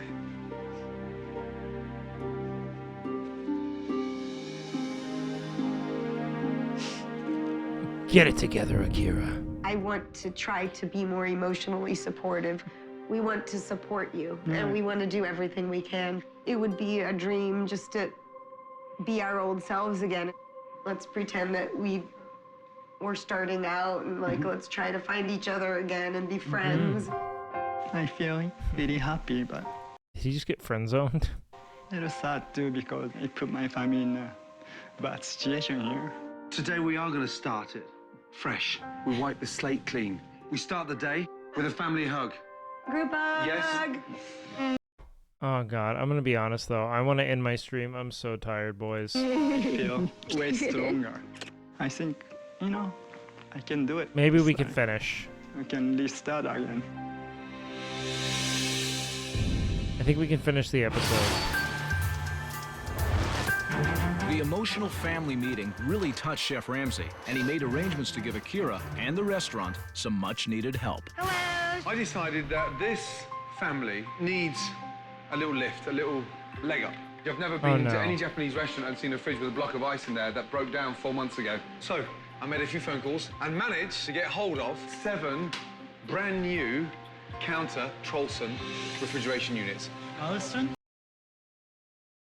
And then they shut down 4 months Top of later? the line. Yeah, come round, have a look. Come round, yeah, that's right. That's the best, Yeah, you've heard of best them. one you can get. Yeah, trust me, number one. No way. Come round. No way. Look, come round, Lisa. Open them up. He's smiling. Oh my God. The fridges to me are amazing. They're beautiful. They're great. I can't believe it. But to see Akira's face when he heard out about it was. Bro, he's pogging. But to see Akira's face when he heard.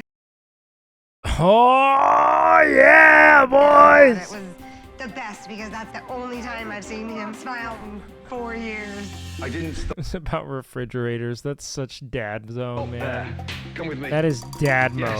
mode. Have a look at 2 stunning Vulcan deep fat fryers. Oh my God! So amazing. The most amazing. I just can't believe they shut down that year. 8-ring gas burner. Look, we got the best stuff. Now cook good food. The most amazing walk-in freezer. Temperature is visual. No more ice buckets? When I saw this kitchen, I thought it wasn't my kitchen. Looks like a showroom. Everything's brand new. It's like a dream. Now we have no excuses. It's so sad knowing they shut down 3 months later. Yeah, man, it's donezo.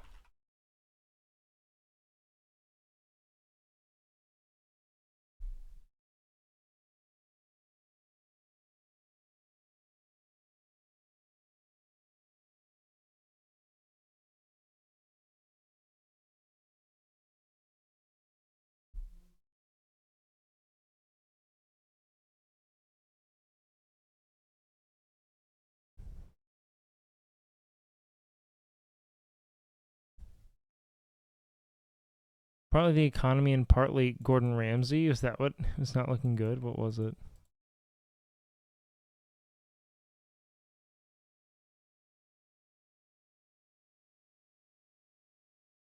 fuck, man. Oh, man, this happened. They probably filmed this right when the housing crash happened, man. New equipment is That's just part brutal. of Chef Ramsay's plan. He knows there's another critical change that has to be made at Sushiko. It's an asset they should have taken advantage of a long time ago. Tonight, you're gonna cook. Okay. It's a comeback service. Okay. Okay. But I want you to grab it. Okay. And run with it. All right. How you feeling? Feeling great. Can't wait to cook. Excellent.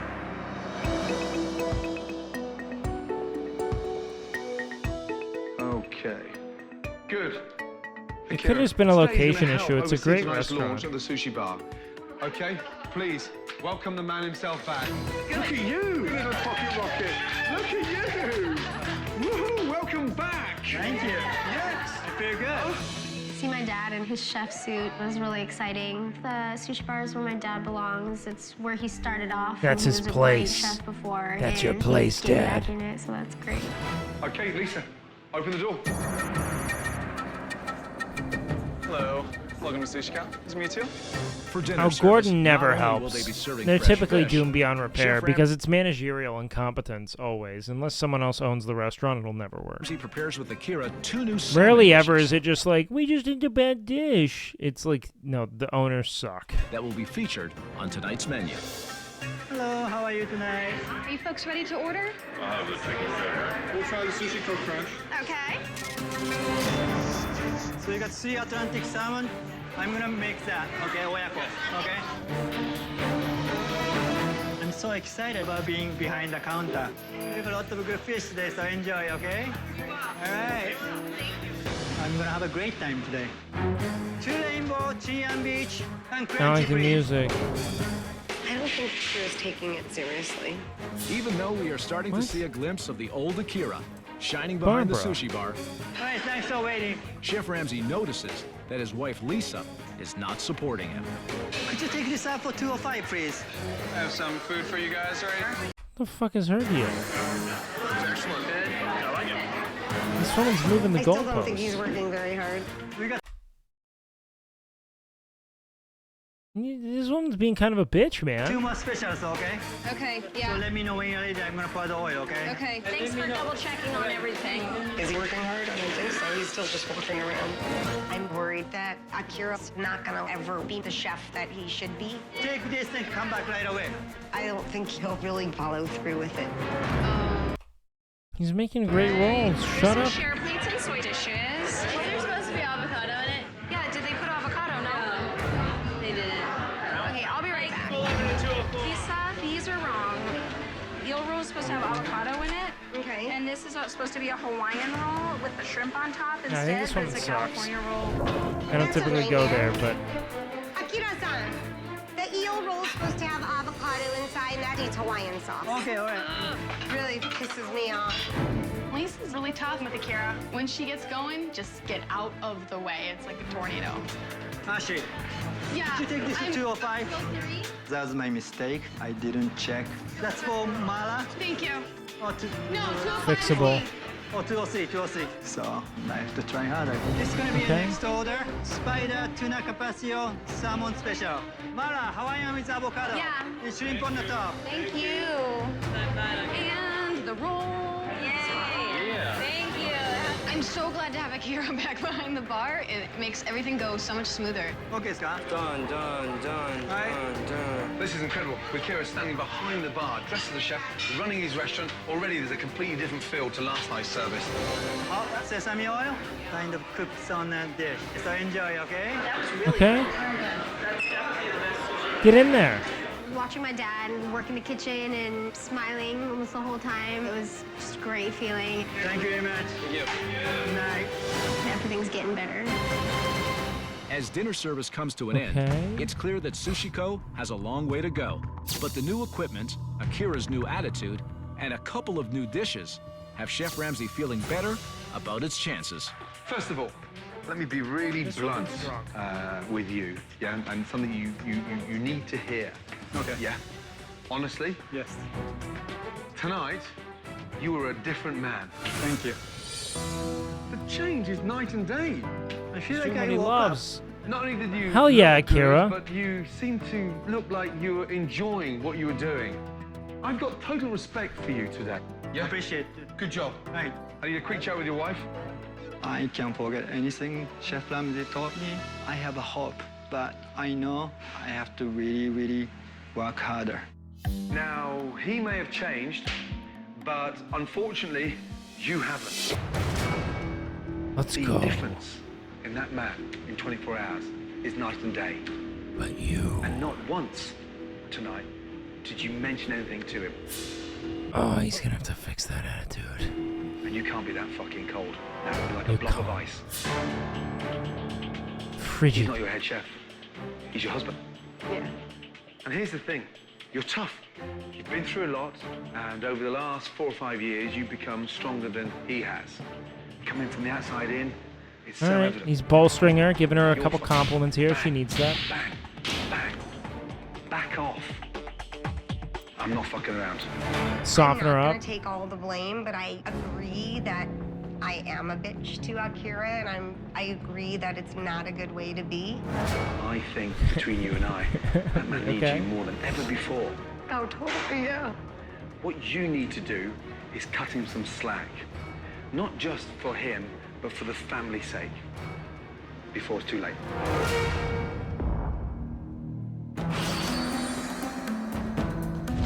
After Chef Ramsay's conversation with Lisa, that man needs you more than ever before.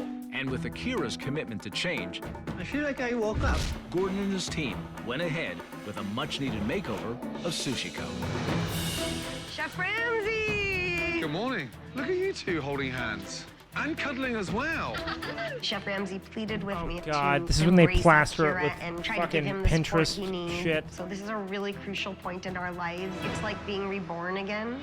Okay, today we're relaunching the new Sushiko. These episodes are just him we doing have a to bring marriage Sushiko into the counseling modern era. session. The That's decor it. has to stand out as something not just cutting edge, but fresh with a wonderful Yeah, it's so appeal. fake, of course. Are you ready? It's TV. Yeah. It's American television, reality TV. Let's go.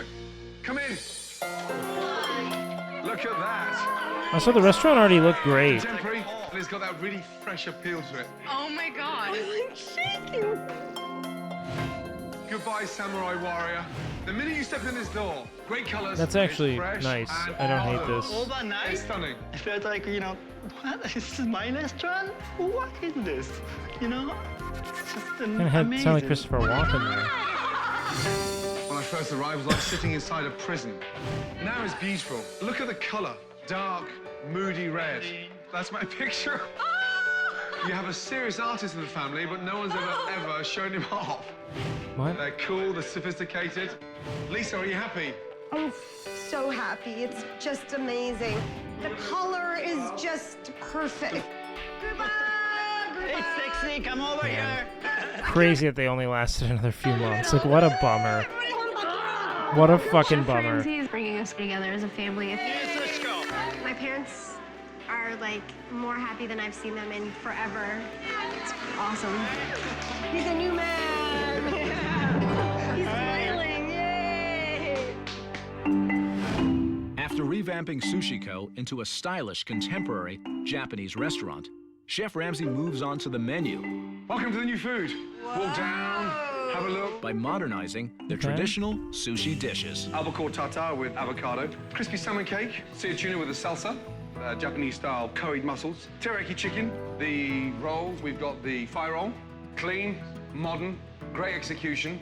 Okay, so we're gonna have a great start today, right?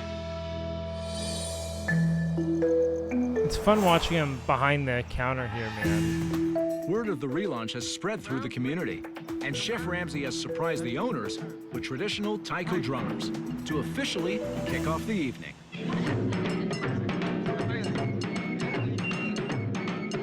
Bro, they're whacking the fuck out of those things. Look at that, man. This looks like a... Dude, this looks like one of those shreds things. Like if they drop the shreds audio behind this would be the funniest thing to me.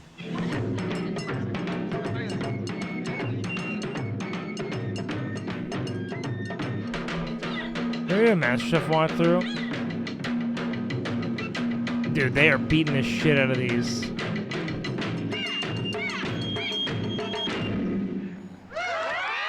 What fucking style. Yo! What up, Beanie Baby?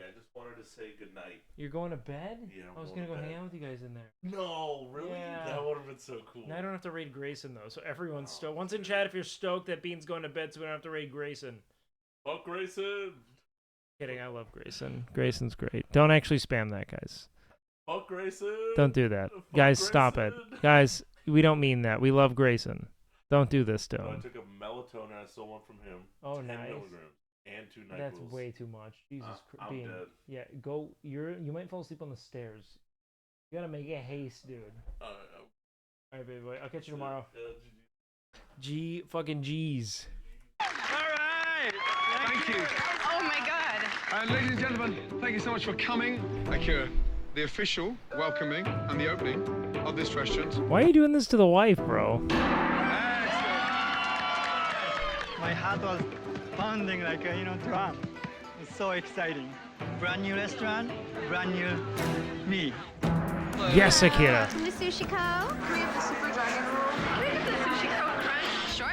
As the first orders make their way into the kitchen, You make sure back him up, okay? an energized Akira pumps up the cooks for the big night. Help each other, talk to each other, okay? Sure. All right. First one of the night. Sushi Co Crunch, first one out. Lettuce cup, 2 more. Sammy 214, Sushi Co Crunch. Lettuce wrap in the window. Okay, give it to me. I need one more Atlantic salmon here. 209, could you drop this off? 209. The yellowtail roll? Akira, at his rightful place in the kitchen, pushes the first orders out, Oh my gosh, that's really good. and customers are satisfied There it is. with what the new Sushi Co. It has seems to like it's a offer. location issue, honestly. But soon No, after, because this looks like a old great habits operation. return, and Akira is doing everything except what he needs to do most: cook. It's our new special. Please enjoy. All right, thank you Akira, very what are we much. doing here? I've been waiting for a special for half an hour. Lisa, the food's hanging around too long on the window. Okay. Without a leader, the kitchen is falling behind, It's dying in the window. and the impact is starting to be felt in the dining room. 209 only has one ticket here. No, There's another ticket. there's more tickets there. Earlier tonight, Akira was doing really well behind the sushi bar, but now he's falling back into his old ways already. He's out bussing tables and he's not paying attention to what's happening. We need him to be back behind the bar again. What are you doing carrying that thing? Well, they needed help, so I just... They need the help. All right. Get to cooking, dude. You went back This to your feels old scripted. No shot. You bus tables, you serve food, you delegated. Why weren't you cooking? Why weren't you... Canute stream fat camp today. You're not a fucking manager. You're not a busboy. You're the chef. Come on. Finally, towards the end of dinner service, Akira took Chef Ramsay's advice Okay. and jumped back into cooking in the kitchen.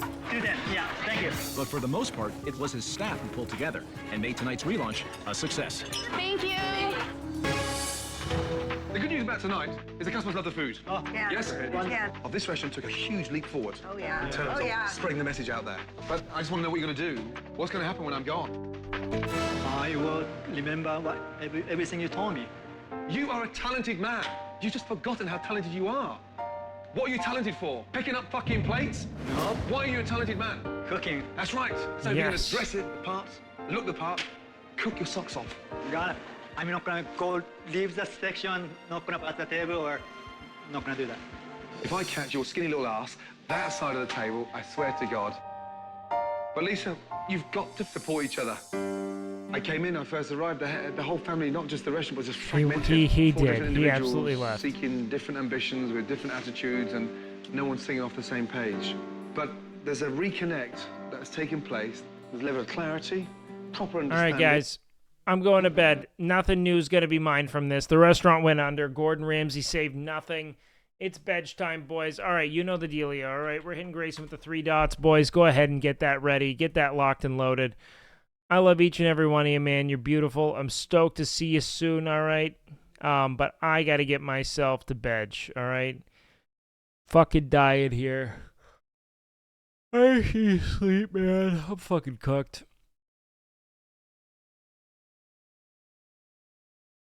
Wait, is Gray ending?